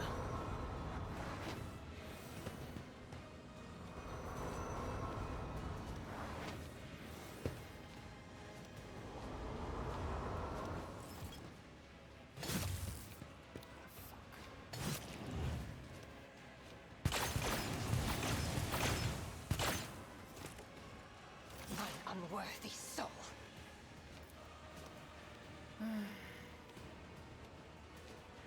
Just designate a target. No, it's just regular Drukhari's. Assuming you meant to say Corsairs. This tedium is beneath me. If it serves your cause. That never gets old, bro. Never. I'll kill death with my hands. That. Corsair. Yeah, not in this case. These are just good old Drukhari. Incubi, to be precise.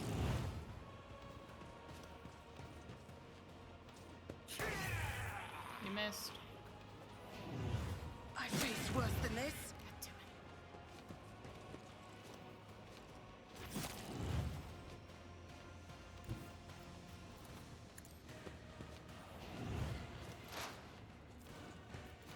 Don't distract me. With grace and malice. Watch. A perfect killing strike. Finally. The good old murder. Yes, correct.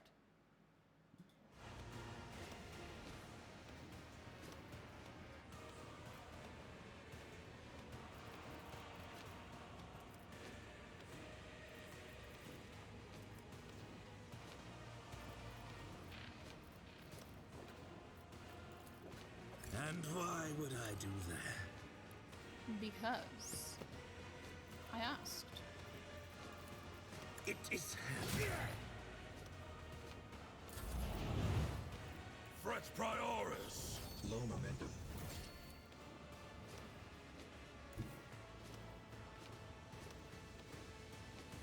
Moving into position.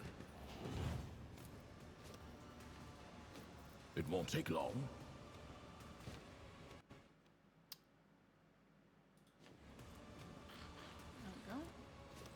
The order is clear.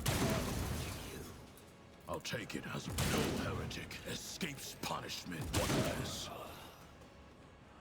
The order is clear.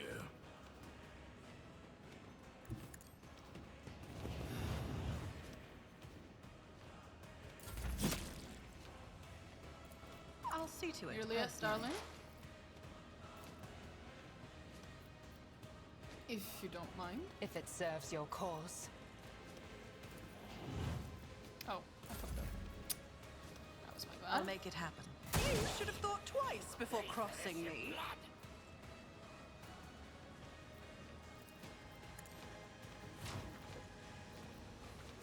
Aim for the heart next time. Oh, absolutely.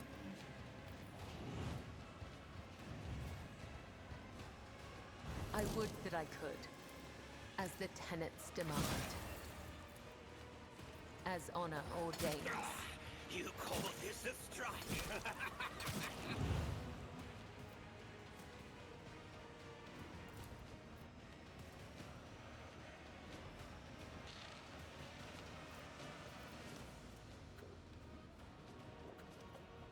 Trust me. The shadows will see it down.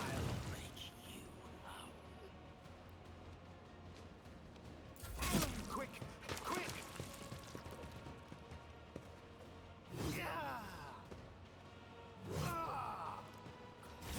She actually dodged all that. I am not your zenith. I will cry no tears for you. I love her so much. There's this like hedgehog or some sort of small animals that are squeaking under my door every night. It's the most adorable squeak, and I just wanted to shut up so I can sleep. I doubt it's a hedgehog. I don't think they squeak. The only time I've ever heard a hedgehog is them going like a little flu-flu kind of noise. I've never heard them squeak. But maybe they do squeak and I just don't know. If it serves your cause.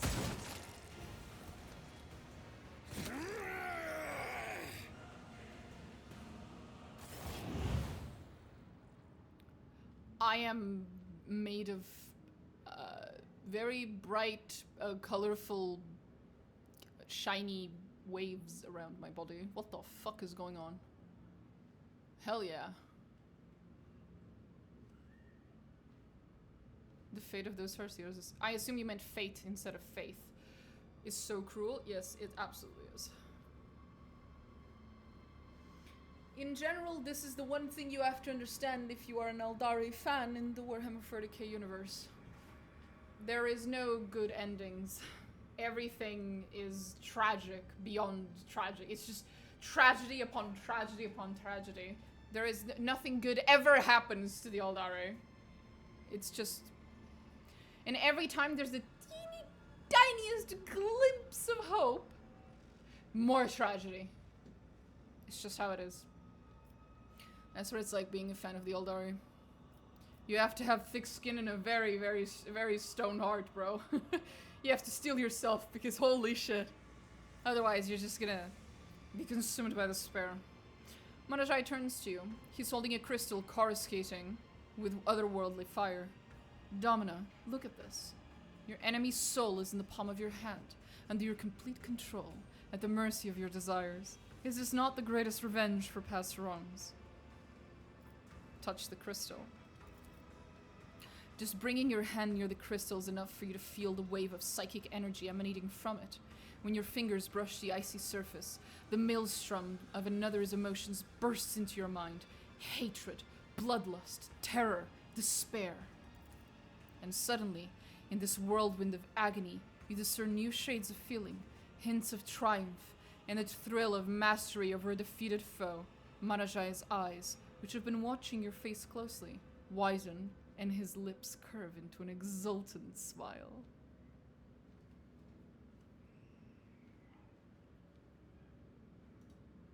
It does. Remembers the suffering will give me strength on the battlefield. Perhaps one day I will want to replace her soul with the essence of another, more worthy opponent. But that will come to pass anytime. That will not come to pass anytime soon. Does this thing offer any practical benefit? It does. It remembers the suffering will give me strength on the battlefield.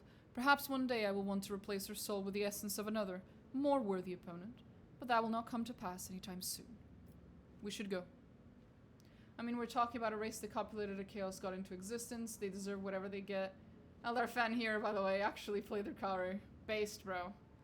Big fucking Eldar fan as well. And Drukhari, especially. Although my favorite faction is the Inari, but, you know.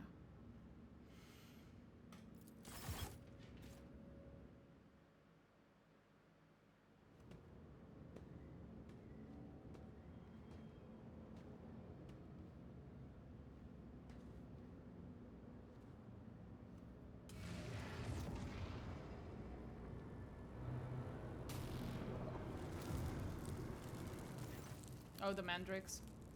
The Dracon did not offer a sacrifice for our deeds. The Dracon must become the sacrifice.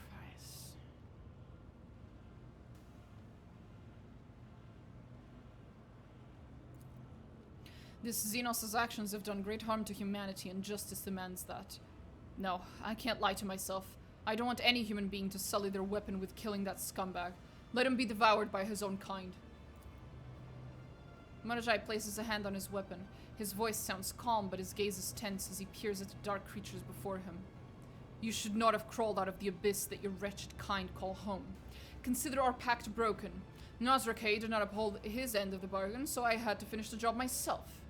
Space clowns, I shy away from them because I would not be able to paint them pretty enough. Ah, bro. I will consider the day that my painting isn't shit when I am successfully able to paint a Harlequin. I do love them. They're awesome.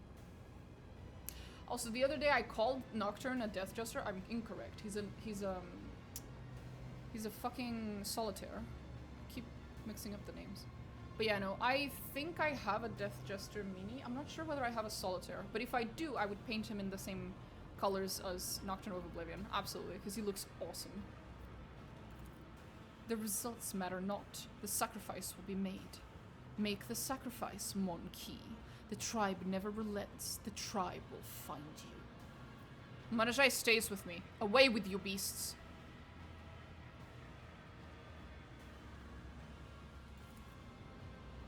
And if you filth need a lesson in the language of pain, Zinch and Slaanesh are very colorful too. True, which is why I own several Slaanesh related minis. Despite the fact that I'm a huge Eldar fan, and Slaanesh is kind of their fucking bane, I own several Slaneshi minis specifically because I think she's really, really cool. Her minis look really fucking cool. And very colorful.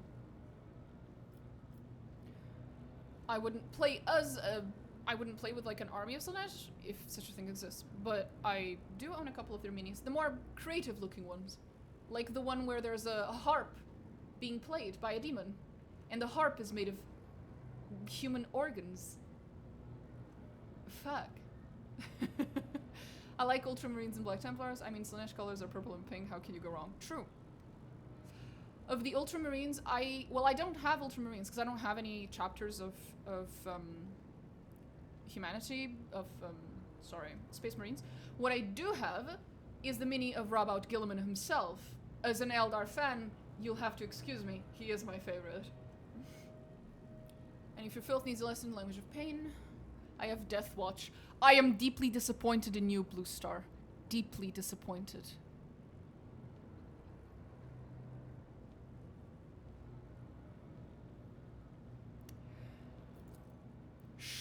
Senseless creature. The tribe will find you. The tribe will have its sacrifice.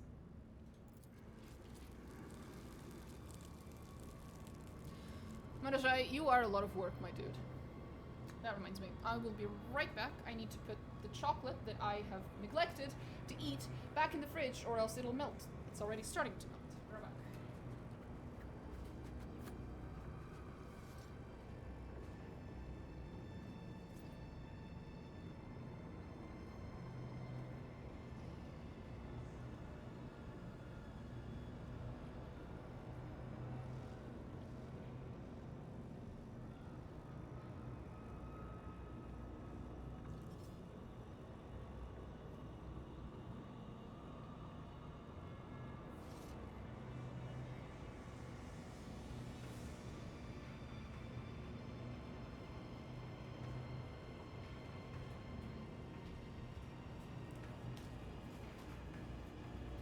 I like Deathwing Lux, the reverse color scheme of the Dark Angels. I have like 7 armies. Hey, I need to have someone to play against with my Dark Eldar, alright?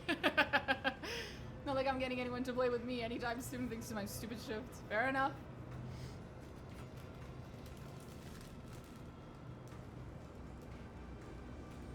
Oh, I grabbed some random Oreos when I was at the store and I grabbed the wrong Oreos. These ones have some wild, weird flavor on them. I just wanted regular Oreos. Now we have tiramisu and vanilla flavored Oreos. I hope it doesn't suck.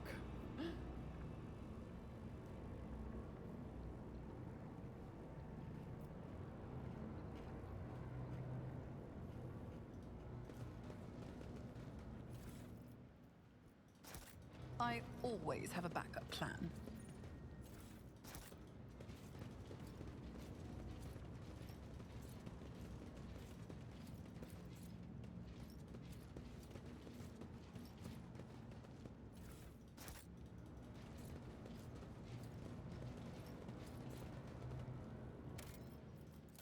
Here we go. Out of Comorum.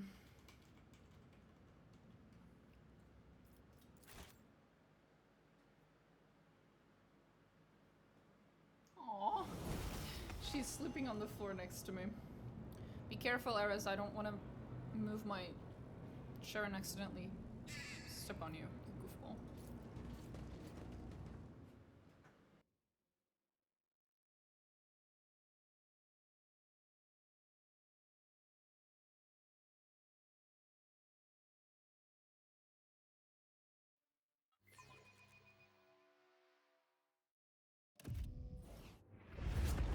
With the physical horrors of Camorra behind them, a long and arduous journey possible only with the help of a Xenos guide lay ahead for the rogue trader and her party. From one strange destination to the next, through unknowable environments, the mere sight of which could drive one to madness.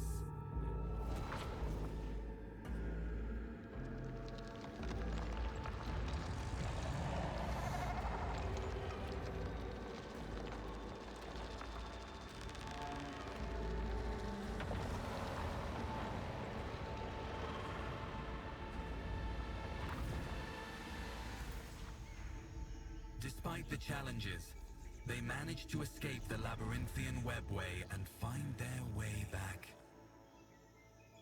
home. And now the big revelation. I get bored super easily, ADHD, got a diagnosis when I was a kid. Oh, you are in good company, buddy.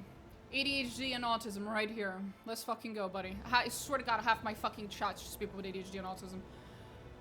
It's like we call to each other somehow. We all find each other, always.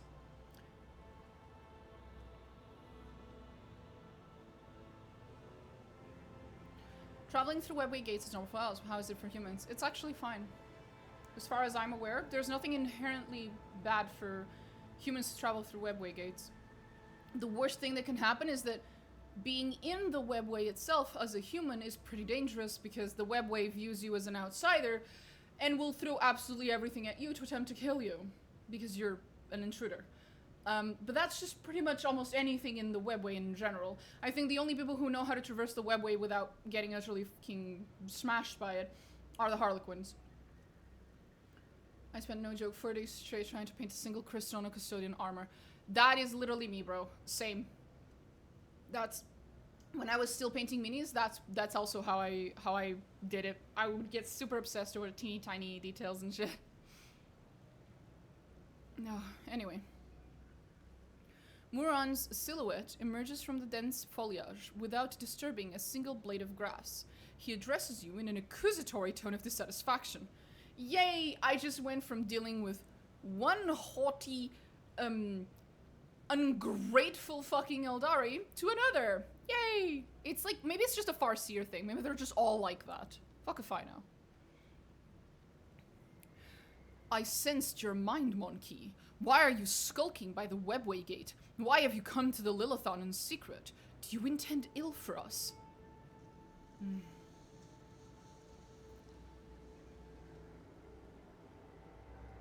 Tell me I'm done and put the mini down.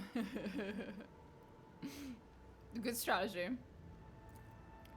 Muron's eyes shift from Iliet to Marajai, from Marajai to Eklundil, then back to Iliet again. He exclaims indignantly, "By Asuryan's grace, what is the meaning of this strange visit?"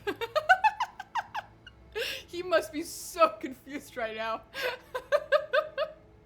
Like, what the fuck?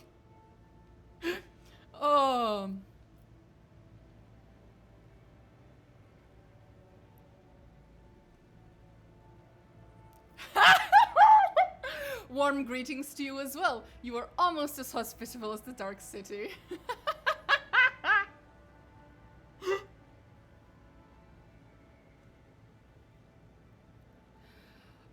I'm absolutely picking that one. No one can stop me. My people are not welcoming of spies and infiltrators. However, you, Monkey, did not come here to spy on the webway gate. You came through it. I can sense its energy lingering on you now.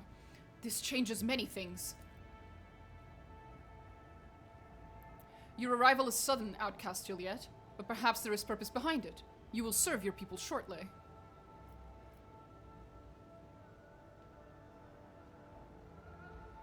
Do you know anything about my abduction?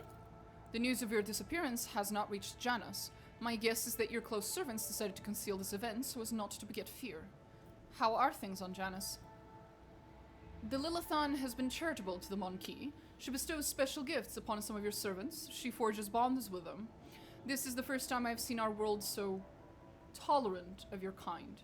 It reminds me just how much I still do not understand. Alas, your kin do not trouble themselves with contemplating this matter. They fear those gifted by the Lilithon. They despise them and seek to kill them, and that does not surprise me at all. The Lilithon's slumber is restless. She has guarded a part of herself away from you. It is what the Monkey called the isolated region. At first I thought it was the Lilithon's attempt to push you away, so she could heal from the wounds your cold iron had inflicted upon her flesh. But I see something else in what is transpiring. A mystery. Your kinsman, Eklundil, helped us escape from Komorra.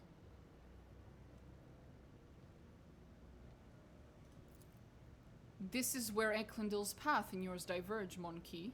He will stay with us when you leave. I am elated to once more be among those with whom I shared Krudorak's time of bloom, Moran.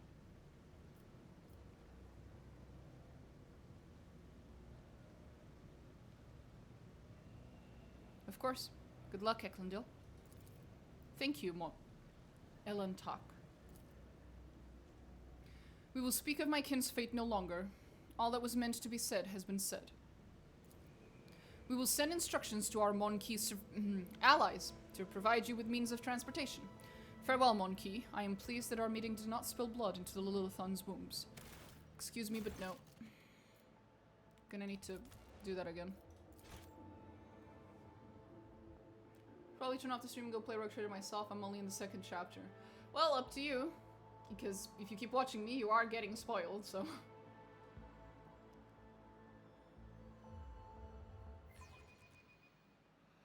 Oh boy. At least he said servants and not slaves. Yeah, that's so nice of him.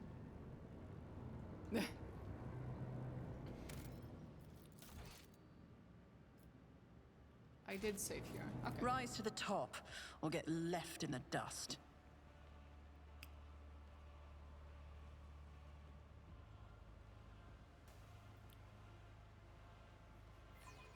The kitty cat is sprawled all over the floor. I spilled the cat on the floor. With the physical horrors of... Thank you. Good luck. Have fun.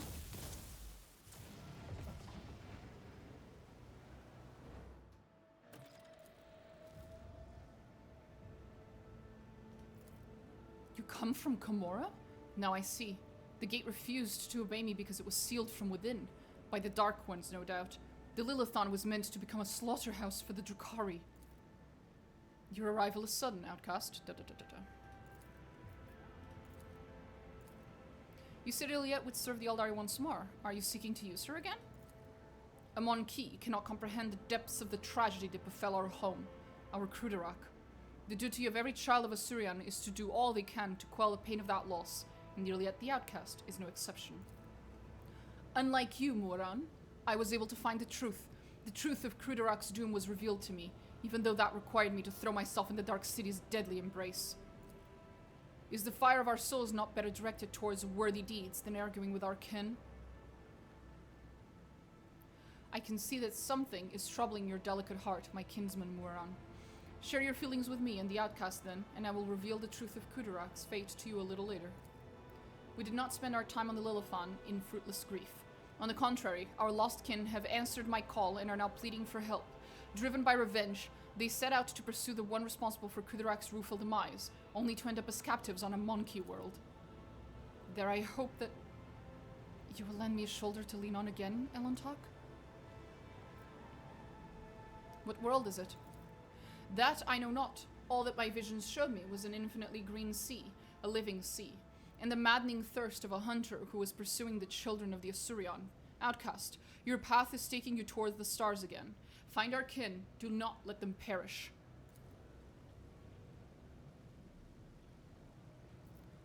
I'm sure you're... I will help you find your kin. And I am grateful to you, Elentok. Your kinsman Eklundil helped us escape from Komora.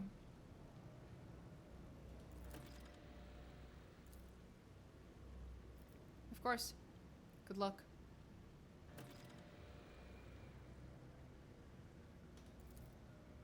Thank you, Elentok.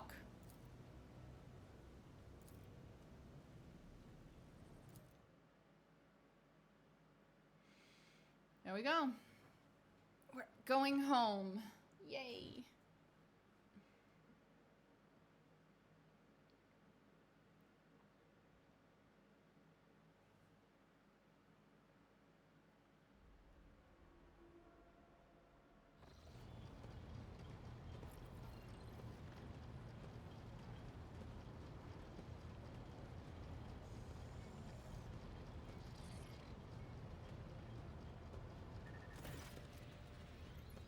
Welcome to the bridge, Lord Captain. Like the rest of the crew, we are overjoyed by your return and thank the Emperor for it. The crew stares in awe and terror at the giant towering over the crowd. Some make the sign of the Aquila on their chests, others collapse to their knees with a prayer to the God Emperor on their lips. This wave of pious shock does not seem to discompose Ulfar in the slightest. He just chuckles into his beard and glances around curiously. Marajai's presence alone is enough to elicit gasps of dismay and whispers from the crowd. The Drukhari ignores all monkey reactions to his person and surveys the ship's bridge, examining every detail with ostentatiously cool interest. His markedly casual posture is belied by the subtle and unusual tension in his body. Henrix von Kalox approaches you. He's not looking his best. It seems he has not slept in quite a while. I said I wouldn't give up until I gave this man a fucking stroke. Or an aneurysm. Or a lot of problems related to blood pressure.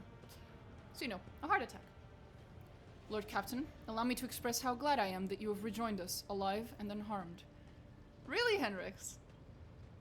You're glad I'm back? Good to know. He stops. Then his facade of sang-froid cracks, and he gives you another look, this one full of turmoil. I would prefer... I will meet with you in person after the briefing. I have questions. Shireen, light of my eyes! I am overjoyed to see you among us once more. Truly, the Exalted One is merciful for showing you the way back home. I hope all the Ashmags who left us to languish without our Lord Captain have already become food for the warp demons. The decks overflow with dazzling shades of yellow as the crew welcomes its lady, and I join them in this greeting. The return of the mistress of the temple is an event honored by every spirit that dwells within the sacred systems and machines of this abode. First off, how much do you know about my abduction? Not much, Lord Captain. All contact with your party was lost shortly after the supposed pirates boarded the ship and abducted your companion's kinspeople. We immediately sent shuttles with boarding parties to your aid, but we didn't find anyone on the ship save for the crew, all of whom had either been butchered or driven insane. Henrix's gaze is focused on Juliet. His eyes burn with undisguised hatred and a promise. Henrix, relax. I've already forgiven her. He's gonna fucking kill her. Juliet's expression is inscrutable, but her eyes are fixed on you, and you alone. Since your ladyship's body was never recovered, we hoped against hope that you were still alive. Alas, even our most alert augur operators never spotted anything suspicious, and thus our ignominious failure put you in dire peril. Henrix's gaze, tense and almost desperate, is focused on you, but he says nothing, for now at least. Dare we inquire what happened to your ladyship? Well... Long story.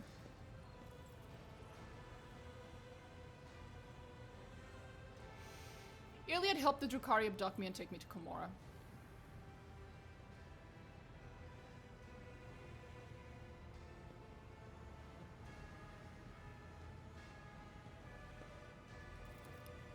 Hostile stares fixed on Iliad, and a spiteful whisper whips through the air. Xenos scum! Where's my ship been all this time? The officers' council decided to take the ship to Footfall, where one can hear the gossip of the entire expanse. Our agents tirelessly searched for information about your ladyship. Had we heard even a whisper of where you were imprisoned, we would have immediately launched a rescue expedition. While you were absent, Lord Captain, we made every effort to find you. That resulted in a number of modifications to the ship that have significantly upgraded it. Thanks to a favorable deal secured by the esteemed High Factotum, the ship is now equipped with state-of-the-art augur systems and direction finders from Kiava Gamma. Enough empty talk. Your mistress is waiting for a proper celebration. That is quite enough fawning and fussing. I wish to return to my duties immediately. But the crew is overcome with joy and gratitude to the God Emperor. Nonetheless, your will is absolute. Lord Captain, the senior officers will report to you shortly. In your absence, we received a number of astropathic messages and dispatches that demand your attention.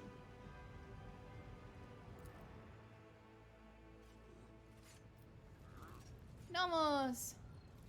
Hello. Nomos have come to welcome you back. We sense that a great deed has been done, a vivid imprint on existence. You did something very important. What was it?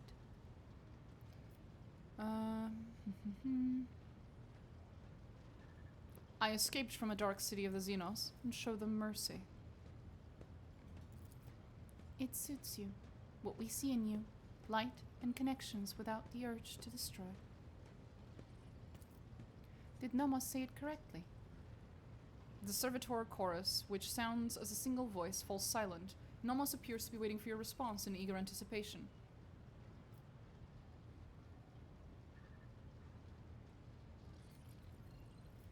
I am glad that you are learning to understand me, Nomos. Nomos are glad too. We must go now. We will come to speak with you later. Another pause follows, so long that the silence becomes more piercing than a scream. Then the servitors finally break it. We felt sadness when we could no longer communicate with you, and we were worried about your fate. One can detect with the naked eye the moment when Nomos leaves the bridge. The servitors start moving in sync and slowly shuffle off to their posts. I love Nomos. Nomos is so cute. Nomos is so goofball. Oh. Oh, right. Here we fucking go. Henrix. Domina, we need to talk. With your permission, I think we should continue this conversation in your study. I only have 1 or 2 questions. The interrogator's tone brooks no argument. Domina? Henrix says with a distracted nod. Henrix, you're floating. Henrix, you're fucking floating, bro. Henrix, you can't just float in my office. This is not okay. I do not give you permission to break the laws of physics, Henrix. Again, this motherfucker. Oh, I love this game. Henrix says with a distracted nod, his eyes glued to you as though trying to ascertain that it really is you, and not some devious look-alike. His face is pale and drawn, with dark shadows under his eyes. He has not been sleeping. I will only take up a minute of your time. Just... I need to know. What happened to you?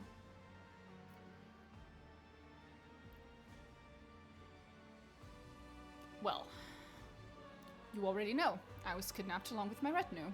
I was in Kimura. I'm glad to see you, Renrix. Yes, I mean, I'm glad to see you too. His eyes... Could you put the creepy darkness blade away while you talk to me? That's really threatening, Henrix, please. He's just standing there menacingly, but, like, actually. His eyes rove over you. How did you bear the ordeal? Are you alright? I feel terrific. You, however, look a little peaky. Peaky? Henrix chokes on the word. Without even realizing it, he steps closer to you. Sometimes I make mistakes, but this, letting a rogue trader disappear from under my nose, this is a new one for me. I gutted that accursed place where you disappeared. I found traces of Drukhari presence. I searched everywhere Xenos had been sighted. I tried everything to try to shake information out of the prisoners. Henrix continues listing the methods he used to try and find you, and suddenly he's standing right in front of you, his eyes locked on you, glint with barely restrained fire. Come here.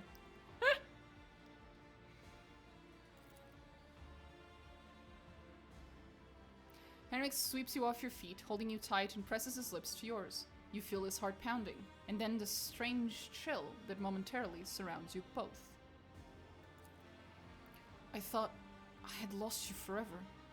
I spent days and nights trying to pick up your trail in the blackness of the expanse. It almost drove me mad.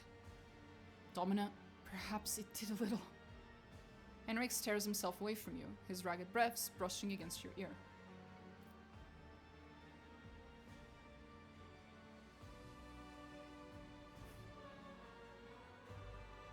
I won't leave you again. Don't lie to me. Henrik, don't lie to me. Henrix presses his lips to your brow for a moment. The rogue trader leashing yourself to an acolyte of the Inquisition. I don't believe that for a second. Just wait. Tomorrow you'll find a new way to send me out of my mind with worry. But I'm ready for it. I swear on the throne. For you I'm ready for anything. How is none of this voiced? Ah! God damn it! A few minutes later, Henrik sighs. I should go. You have a mountain of things to do, and answering my questions isn't one of them. Still, I hope we have a little chance to spend some time together. Alone. Sweep the table's contents onto the floor and pull Henrik's to you. I have no intention of waiting. Henrik stares at you in astonishment for a second, but that is immediately replaced by a smirk full of promise. Such scandalous conduct, Lord Captain. He claims your mouth in a kiss once more, his hands more demanding now as he holds you against him. And then... Ah, it doesn't show! There's, if you go back to the... to your office now, the stuff that's on your table is all over the floor. It's quite fun. Your ladyship, I must report highly compromising information about a member of your retinue. Namely, Mistress Jai Haydari, who it turns out is nothing of the sort but a commoner, a fugitive from the law, and a deserter from the Imperial Guard. I have solid evidence to prove it. Oh, lovely. I don't care. This evidence had better be incontrovertible. It is all here, your ladyship. Official records from the Administratum, attestations from the Departamento Monitorum, and much more besides. I want to know the details. I may have overlooked some nuances, but I have solid evidence that the person whom we presently know as Jai Haydari served in the 19th Efreet Regiment, and was identified as the perpetrator of numerous instances of theft and smuggling, as well as desertion. And this individual is not of noble birth, but of the lowest origins. How did you come to know this? In your ladyship's absence, the burden of watching over the dynasty's treasure fell upon my shoulders. I deemed Jai Haydari the likeliest threat to the dynasty's material security. I had my people conduct an investigation, and they uncovered a past connection between Haydari and an individual by the name of Mercy, a highly influential figure in the Cosbelica mission with a dangerous reputation. Fearing that the predatory interests of the Cosbelica would pose a threat to your coffers, I began my own investigation. It was entirely reasonable to suspect collusion of some kind between Haydari and Mercy, and so my suspicions were confirmed. The two were connected. It was from Mercy's associates that I acquired the compromising intelligence on Haydari. I wish to see Jai. We have something to discuss.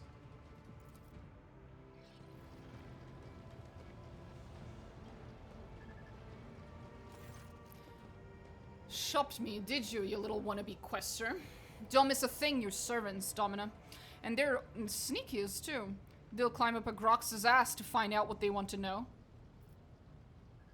Think I need to talk about your past. Only if this scum slings his hook. Jesus. Well, your ladyship, ask away. I'll tell it like it is. I'm not going to try to wriggle out of it. So tell me the real fucking story. So what do you want to hear, Shireen? A children's tale about a beautiful princess? A ballad about a queen of thieves? How about a new story, Shireen? Once upon a time, there was a little girl who lived on a sand-covered lump of rock. And the core of that rock contained untold riches for servants of the Imperium.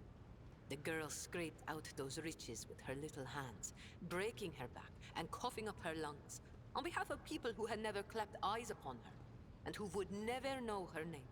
She did this every day until she turned 16.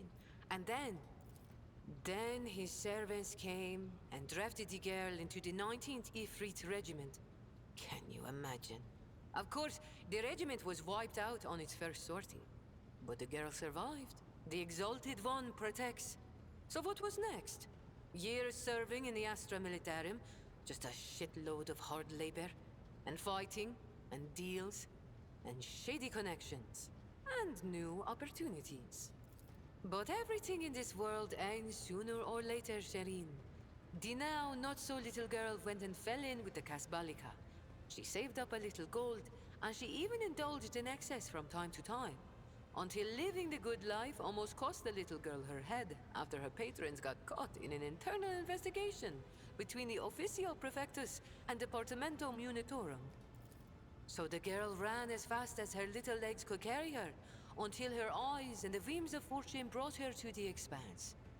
A shitty story, all things considered, Shireen. I knew you were no princess. Of course I did. Oh, really, Shireen? And there I thought you were quite ready to believe my time-honed thespian performance. Do you have a family? The folks on Footfall are my only family, Shireen. The trickster twins and the rest of the rabble, plain-talking and loyal as dogs. And sometimes as dull as the pommel of a worn-out blade. So you used to be in the Imperial Guard? Corporal Haydari reporting for duty, ma'am. I've had enough of the Astra Militarum shit to last a lifetime, Shireen. And my body's collected enough souvenirs from run-ins with Xenos and heretics to last 2 lifetimes. Except when it comes to the Guard, there's no such thing as used to be. That wretched life sank its claws into me good. But that also means I remember what it's like to be a small, shaking, insignificant pawn. And that's why I appreciate what I have now, all the more. How did you get involved with the Cosbalico? Cosbalico? What? You think it's difficult? Once me and my fellow guardsmen snuck into the upper city in search of a good watering hole, where the high and mighty of that world congregated. Another time, our regiment was sent to defend the tallest spires on a hive world. And I had an epiphany. I saw how the other half lives. And by half, I mean the ones born with a diamond spoon in their mouth, instead of an entrenching shovel rammed up their arse. My eyes were open to the truth, Shireen. The Imperium is full of opportunities, even for people like myself. The trick is knowing whose palms to grease, whose boots to lick, whose throat to squeeze, and whose arses to kick. I was very popular with everyone in the Guard Command, you see. I'd procure things for them, whatever they wanted. And so the Kasbalika took notice. So you're a deserter? You know, Shireen, I could still be bouncing around from one world to another, holed up on tired old ships with only venal grunts for company, if I hadn't decided I wanted more for my life. I accepted a shipment from the Kasbalika of certain chemicals. You know, for carnal pleasures and the like. Some bigwig was throwing a party to celebrate his 5th decade in the service. Okay. And that's when I caught the attention of the newly arrived commissar. I was rummaging through the pockets of Astra Militarum with one hand, and shuffling the Kasbalican cargo with the other. You can imagine what would have happened to my head had the commissar not started with my higher-ranked patrons. That explains the lung implant. What about the hand? It was orcs. Not everything I say is a lie, Shireen. Whoop the never mind. Who's this Mercy that Danrock has accused you of associating with? We knew each other once. He helped me make the move to the Expanse and establish my first connections. But that's an old story I prefer not to poke at if I can help it. Things are good in my life now, and I don't need mercy. About your new persona? Are you worried I'm going to start spitting on the deck and shriveling your officers' ears with my foul tongue? Don't be, Shireen. I much prefer being seen as a princess rather than a deserter. I'll continue to play the part in front of the others, but you wanted to talk frankly, so I've dropped the act. Return to your duties. Sir, yes sir, your ladyship, Shireen. I'll be here, all primed and ready to go. I don't care. There it is. Everyone's here to talk to me, and my stuff's just all over the floor. No particular reason, don't ask anything about it. There's no explanation there. Now then, Lord Captain, shall we get to business? Oh, we have a number of items to go over. Do you, though? Can this wait? First and foremost, I have news about your subjects. In the time that you were gone, the servants of House von Valencius have toiled tirelessly in the service of you and for the benefit of the entire Trade Protectorate. Once word of your return reaches every von Valencius world, why, the masses will be ecstatic. Never before has the Expanse known a leader as merciful as you. The fanatics of the Creed may whisper about the heresies of the mind burgeoning under your rule, but your benevolence has forever captured the souls of millions of ordinary subjects. The Expanse is in flames, your ladyship. Squadrons and smaller groups of the despicable Drukhari raid our system. The cult of the Final Dawn has emerged in full force, wreaking havoc everywhere. We've heard rumors of the fall of St. Hill's Pride, House Quarter's world. An outrageous sacrilege, given how abundant and inexpensive Promethium is there. Strife has broken out between House Winterscale and House Corda. Chaos reigns everywhere. Only the esteemed Lord Inquisitor is trying to fight it, concentrating all available forces at footfall, to draw them into a fist that will smash the rampaging heretics and Xenos vermin. What kind of Xenos are attacking the Expanse? Drukhari Ladyship. The squadrons, both large and small, are invading the Expanse, unleashing carnage on planets, taking captives by the thousands, and attacking ships. It is as if something has poked their nest, if you will, and now they're lashing out. Oh, fare the worlds of my dynasty. The heretics' malicious acts make it difficult to maintain astropathic connection with the colonies. The cult of the Final Dawn strikes everywhere, and their sleeper agents are active on every planet. On Veabus 6, a mutiny was crushed after a group of newly arrived prisoners succumbed to blasphemous propaganda. But other worlds stand firm against the onslaught of the enemies of humanity and do not succumb to their pernicious influence. So Xavier is leading the defense? Exactly. The esteemed Lord Inquisitor Xavier has declared himself Warden of the Kronos Expanse and issued orders to requisition troops. He has made Footfall his base of operations, as it was the most logistically convenient point. From there, his fleet strikes throughout the Expanse, destroying the forces of the Cult of the Final Dawn and the abominable Drukhari. He may be all that currently stands in the way of the Expanse being reduced to ashes. My rogue trader at this point, that's it. There is only one king under the Emperor, and it's my Expanse. Yep. Pretty much. When heretics laid siege to Euphrates II, the hallowed forge of the Cognizant fleet, the Lord Inquisitor sent an enormous force. Now they and the Explorator squadrons, recalled from the front lines, stand together against the heretics in the battle for the sacred planet, Euphrates. It's gonna be a bitch. I hate the mission in Euphrates. Oh, I hate that mission so much. Ugh. It's such a long fucking mission. Ugh. What is the source of the strife between Incendia and Caligos? When the esteemed Lord Inquisitor called upon the rogue traders to join his forces, her ladyship Incendia Corda heeded the summons, while his lordship Caligos Winterscale ignored it. Rumor has it that his refusal was defiant in manner, and served as a pretext for Lady Achorda to declare war on House Winterscale. Winterscale's ships are being hunted and his worlds occupied under the pretense of compelling them to submit to Imperial creed. Surprisingly, for all his love of fighting, Winterscale is in no hurry to defend his domain. According to intercepted astropathic messages, he and his retinue are currently on Quetzal's Mare, hunting down a Xenos fleet, Eldari by all appearances. That answers that. Is there anything else I should know? I have good news to share as well. The Heartless is fully repaired. Its hull has been considerably reinforced, and after a complete cycle of tech litanies, the fighter craft in its hangar now eagerly awaits the chance to show their worth in battle. Nice. There have been other minor developments. If you so wish, I would gladly bring you up to speed on the bridge. I would not want them to take any time away from you. Away from this occasion. Oh? Thank you for the report. Abelard? Lord Captain, allow me to make a request. A personal one. While you were away, the choir master received an astropathic message from Dargonis. It concerns my family. The Rosarians have been accused of treason against House von Valencias. What? How is that possible? I cannot comprehend it. The Rosarians have served the Rogue Traders dynasty loyally for generations. This is hard to admit, but the news has come as a crushing blow. The accusations were leveled by, or on behalf of, the Drive Stems, the governing house. Under normal circumstances, the investigation would not have required your involvement, and my entire family would have been... But being of noble stock, the Rosarians are entitled under an ancient custom to petition for a rogue trader's personal protection once in a generation. Your personal protection, Lord Captain. Do not deny us that honor, I implore you.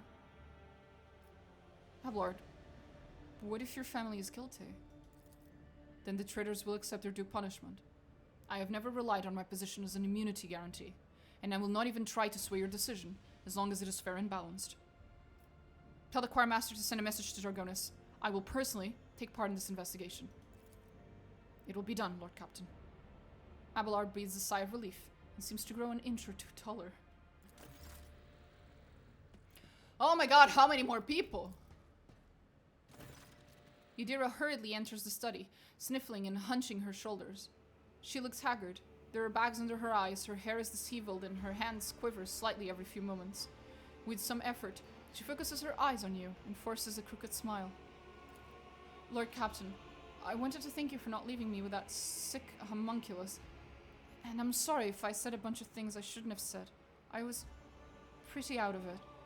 You just don't know what it's like to finally be alone with your own thoughts. It wasn't easy to give that up and believe it was just another trap set by a Xenos. Well, thanks to you, things are back to the way they always been. The door's cracked open again, and my dear old whisperers are back to torture me, the rascals. You know, I didn't come here just to get all teary-eyed and grateful on you. It's something important. Something about my whispers. See, I've been having some interesting visions, and I feel like how we deal with those visions is going to decide my fate. I know it sounds dramatic, but I'm being dead serious. I keep having the same vision over and over again. I'm walking down a corridor and there's this door at the end, and I just know that right behind that door is blissful silence. All I've got to do is reach out and open it. So I touch it with my fingers, I can feel the cold, rough metal, and then I suddenly snap out of it and always find myself staring at a wall in some compartment or other. I look behind me and all the doors on the way are open, but I have no memory of how I got there. Lord Captain, I'll cut to the chase. Please help me find that door. I'm not joking. This is a matter of life and death. My gut tells me it's my last chance to deal with my powers. And if I don't... Okay, I've got some questions. Absolutely. Ask me anything. I'll try my best to answer. What do you think's behind the door? I have no idea. Maybe it's some incredible implant from the tech priest's secret stores, or, I don't know, a serum kept in the Inquisition's vault. There's such a thing as archaeotech, right? Plenty of it lying around. Maybe some of it could help me. Do your visions contain any clues on where to start looking? Vague ones, as usual. I think I can hear the muffled cries of some weird birds, and my head is sweating like it's somewhere hot.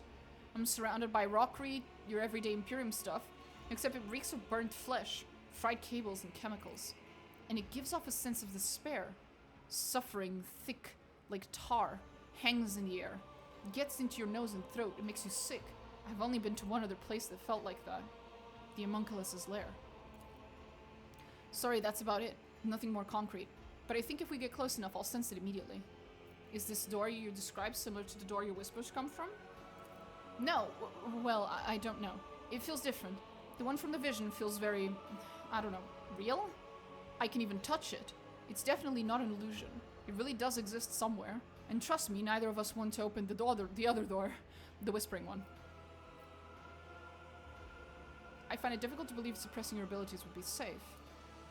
Oh, it's really not. I'm sure you've heard stories about how people tried to lock Psykers' abilities away for good, and how those Psykers would then eventually go insane and explode into little pieces. Besides, you don't need stories to remember what happened to me when Cervantes blocked my powers. Just a bit longer, my brains would have been mush. But if there's a way, no. Not to shut my door completely, but just to make it so a tiny little crack remains. Now that's a different story. I can just feel it. If we find this thing, whatever it is, it'll all be alright. What if it's a trap? No way, it can't be. Whatever, I'll go in alone if you like. Just please help me get there. That's it. We'll find this door. I give you my word. Thank you, Lord Captain. I knew you wouldn't leave me in a bind. As soon as I sense we're close, I'll let you know right away. Anyone else? I shouldn't have said that. The Exalted One blesses the house of Von Valencius for your largest of spirit, Shireen. And thank you for deigning to speak with me. Here's the thing, Shireen. My network of trade representatives has been stretched a little too thin lately, like a chiffon dress on a whore. Supplies are all over the place, orders aren't being filled, clients are kicking off, and not without reason, and revenue's plummeting. And if that wasn't bad enough, my guys running things from Footfall have been incommunicado recently, and an astropathic message has finally come in to tell me why. Some Ashmag, or Ashmags, Throne Smite them, has captured my gang, and they're threatening to kill every last one of those hard grafting whelps if I don't do what they want. And they only want one thing, my Mercatum Tabula Officiale in exchange for my gang's lives. But I'm not giving up my certificate for anything, and nor am I going to leave my guys high and dry. That's why I'm begging for your help and protection, Shireen. If I have to step into a cage of hyenas, I'd rather do it with a lion at my side. Tallman didn't say who sent the message. Shireen, you know yourself that all this astropathic chit-chat is nothing but a stream of images, thoughts, intentions, nothing concrete. But I don't need the name of the sender. I already know it. I can smell Falcos' stench all over this. Or else it's Vladim's doing. It's just that damned Ashmak's style. Ajit, take him. Could be a bluff. It could, Shireen, but I've been missing the familiar stench of the docks and darling Octi and her bar, and even the stony gaze of the Exalted One that watches over you wherever you are on footfall. I'm homesick, you see. The Exalted One helps those who help themselves, Shireen, and I don't want to risk the lives of my people. When we reach footfall, I'll help your associates. Why should I help you?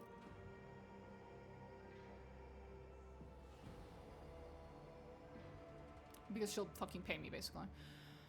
I'll help your associates. I look forward to that day, Shireen, and praise be to the Exalted One for bestowing such a miserly portion of haughty indifference upon your heart. Oh my fucking god! Domina, I apologize for barging in unannounced. I have received news that I must discuss with you face to face. You may recall that I mentioned that Achilles Scalander was transferred into my remit by a colleague. The colleague in question has contacted me. She requires my immediate assistance. Who is this colleague? How did you circumvent me and acquire the information from the astropathic message? Lord Captain, a rogue trader may be in a position to challenge the Inquisition's authority over their soul, mind, and actions, but a rogue trader's astropaths and vox officers? Hardly. Who is this colleague? Emelina Lichtenhardt, sage to the Lord Inquisitor.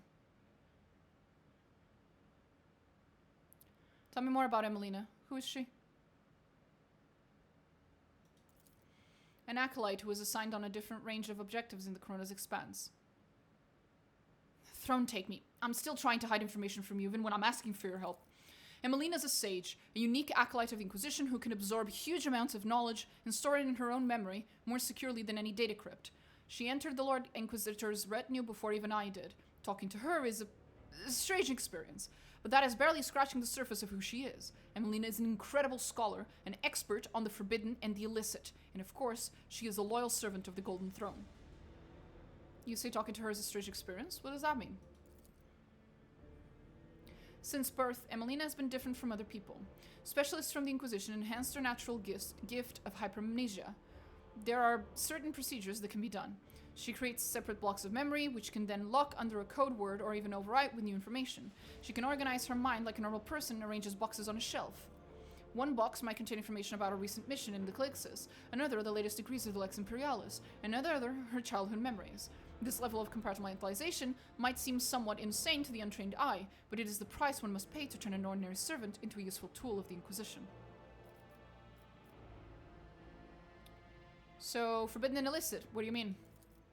Emelina carries knowledge that is forbidden to common servants of the Imperium. She carries this knowledge within herself, as it cannot be entrusted to logs or cogitators. I said before that acolytes of the Inquisition must shoulder a heavy burden, to come into contact with things that can penetrate and corrupt the soul. For sages, this is an especially trying ordeal. Emelina's hypermnesia had been enhanced so that she now remembers everything she sees, however briefly. After many years of service, she had examined and seen enough to become an unrivaled expert in this field. You speak of her with obvious affection. Gives you a crooked smile. Emelina was something of a mentor to me. She helped me when I had only just joined the Lord Inquisitor's circle. She taught me psi techniques to maintain my focus and equanimity. She trained me in the finer details of working with archives and data crypts. She gave me the chance to unwind a little in my post by playing games of Regicide with her. You failed to mention the Kalkazar had other agents operating in the Chronos Expanse. I didn't fail to mention it. I deliberately concealed the information. Divulging the locations of Inquisition's agents could threaten not only the acolytes themselves, but also the results of their endeavors. Understandable. I believe I have a clear picture of Emelina now. What was her message? Emelina's message is incomplete and distorted. It is impossible to make sense of every word. The only thing we know for certain is that an acolyte of the Inquisition is asking me to go immediately to Ton 4, a remote planet. In her message, she seems to be requesting either military support or help with an evacuation. But whatever precipitated this request, Emelina would not make it if it weren't absolutely necessary. I know a rogue trader has more than enough other matters to deal with. Nevertheless, I would like to officially request the Lord Captain's assistance in dealing with this issue. I have no authority to demand anything from House von Valencius. Therefore, I am confining myself to a request, for the sake of the Corona's expense and the Imperium. Any hint on what's actually happening in Fton?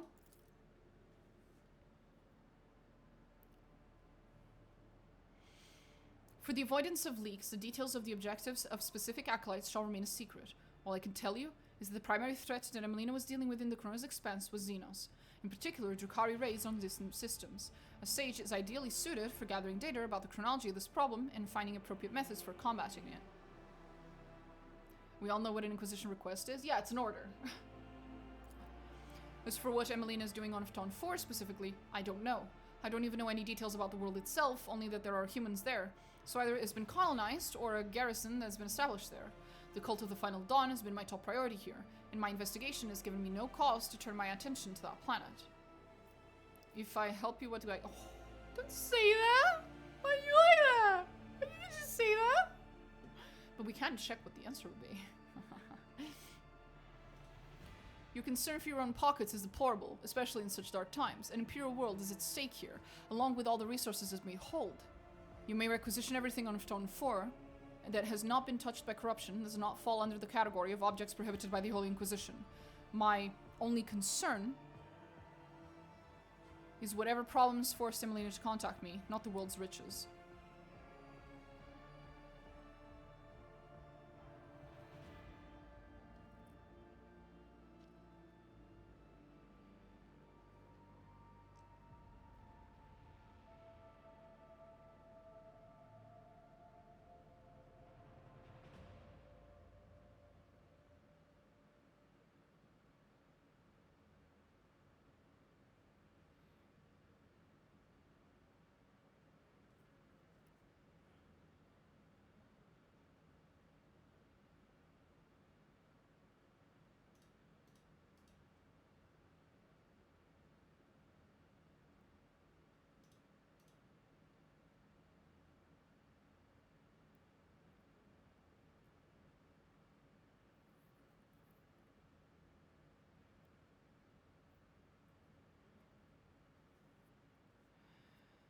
Okay.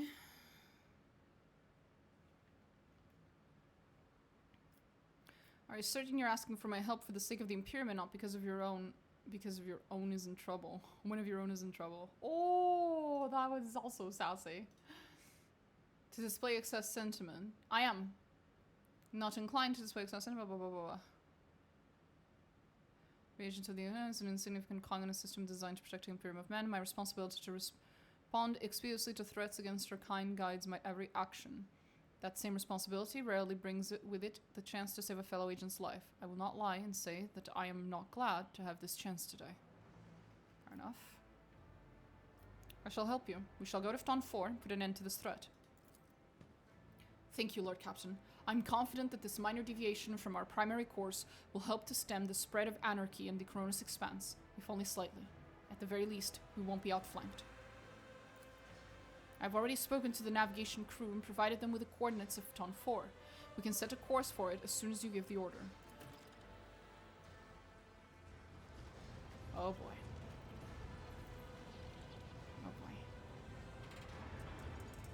I keep swapping between my throne and my fucking secretary, and my, sorry, Portuguese, and my, desk. Enough, Xenos. Justice will be done, one way or another. Oh boy. Henrix, please, chill. Slither all you like, heretic spawn, but you will never leave this ship unscathed. Oh, she will. The bridge is enveloped in an unusual silence. The officers on duty are hurtling in the corners, looking on curiously at what is transpiring in the center.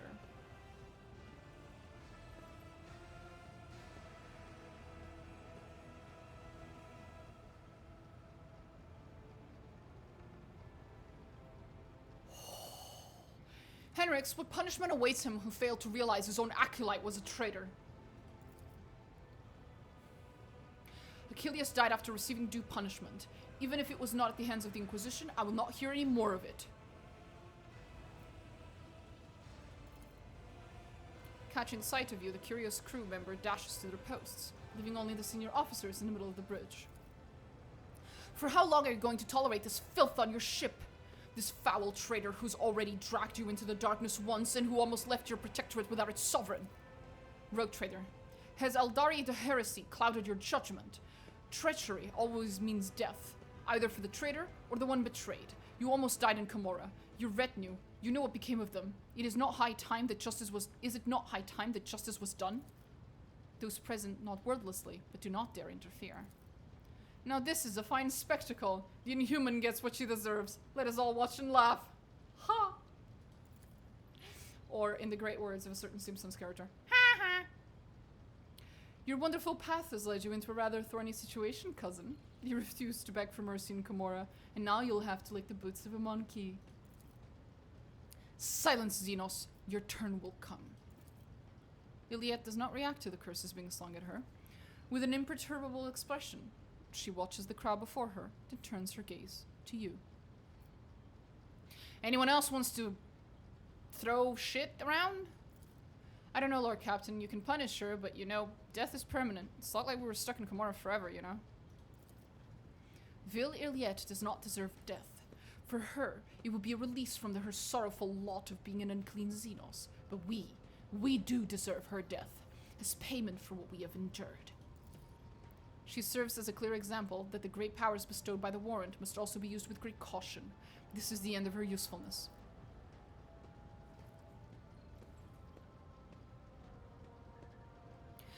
I think you may have forgotten who gives the orders on this ship. How dare you burst onto the bridge and make demands of me? Deplorable indulgences of the enemies of humanity, rogue trader, and of your own weak will. The one who points out a mistake shall be rewarded for the truth. But if you do not wish to see the truth, remain among the blind. Are you alright?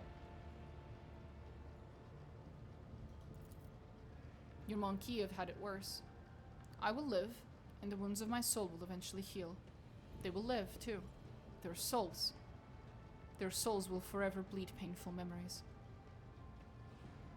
I would not have left you at their mercy. Of course not. You are you. Aww. That was so sweet.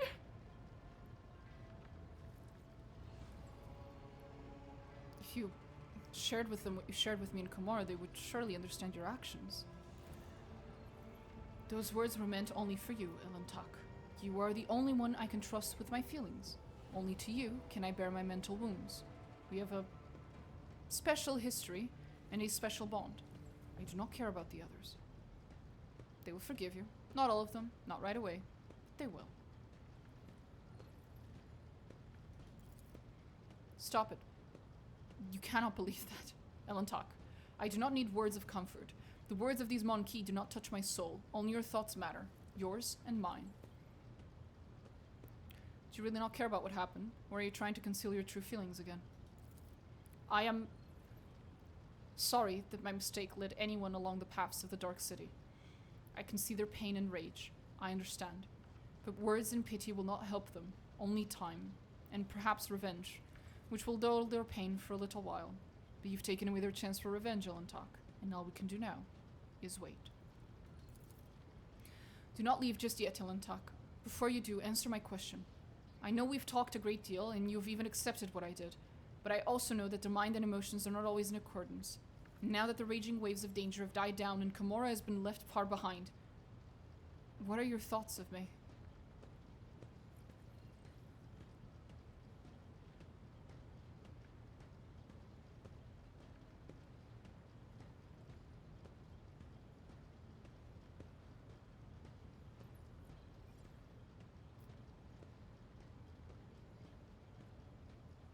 I only know that everyone makes mistakes, and everyone hides the parts of their personalities they're not proud of.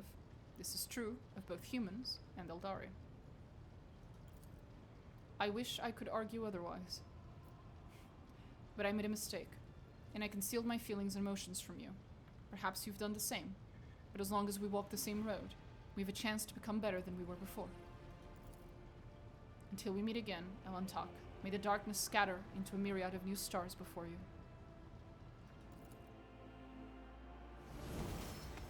Bunch of pussies. All of them. Oh, they're so annoying sometimes.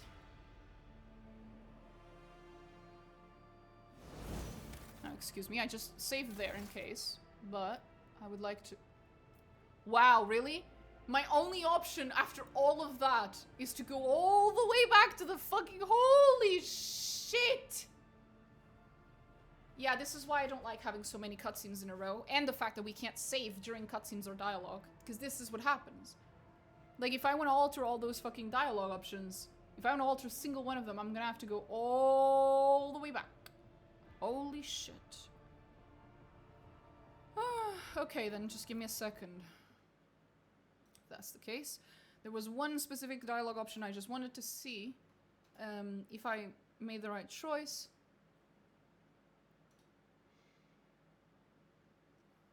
Actually, I have an easier way to check that. Let's just go here, here, here.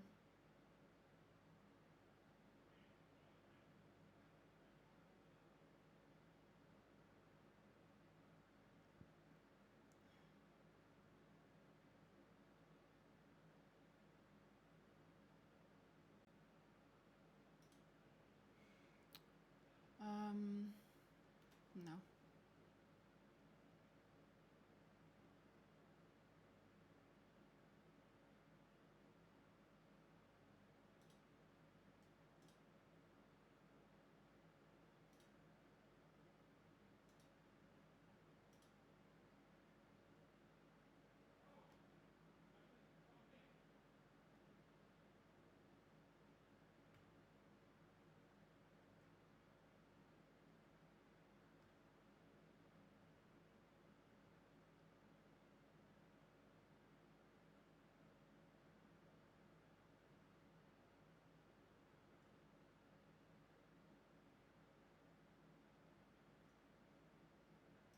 Yeah, no, there's no difference in those. When I told him to shut the fuck up, I'm the one who makes the rules here. There is no difference between that and any of the other options. That's all I wanted to know, but there isn't.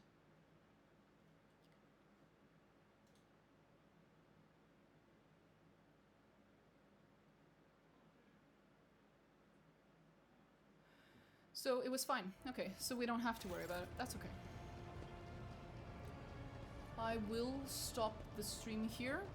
Because before we continue into Chapter 4, I'm gonna have to do a bunch of research, because Chapter 4 has, as you guys saw, 1 trillion quests that all start at the exact same time. And some of them, at least one of them that I know, but I'm pretty sure more than one, are time sensitive. And I don't remember which order I'm supposed to do them in, so I'm gonna have to do a little bit of research into like what order I'm supposed to do all the quests in. So, yeah. That's gonna take me a little while, and I've already been streaming for 4.5 hours-ish or something, so it's a good time for me to stop and go to bed, and it's, you know, beginning of Chapter 4, finally. No, before we do all of that, there's something important that I will not wait until tomorrow to do, which is talking to Marajai. Marajai! Oh my god, oh my god, oh my god, oh my god, oh my god, oh my god, oh my god! It's either here that he has my favorite greeting, or it's in the next, after the warp jump shenanigans that happen, and then when you talk to him, his greeting is my favorite one. It's one of the two. Let's find out. I'm about to shamelessly simp for this alien.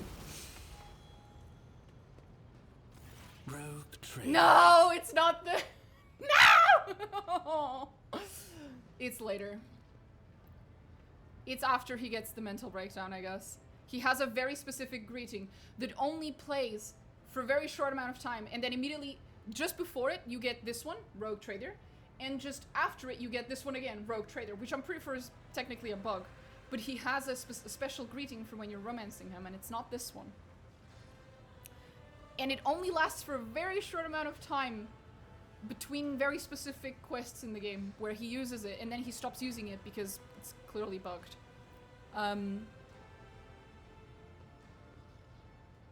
But yeah, shame. I guess it's for later then.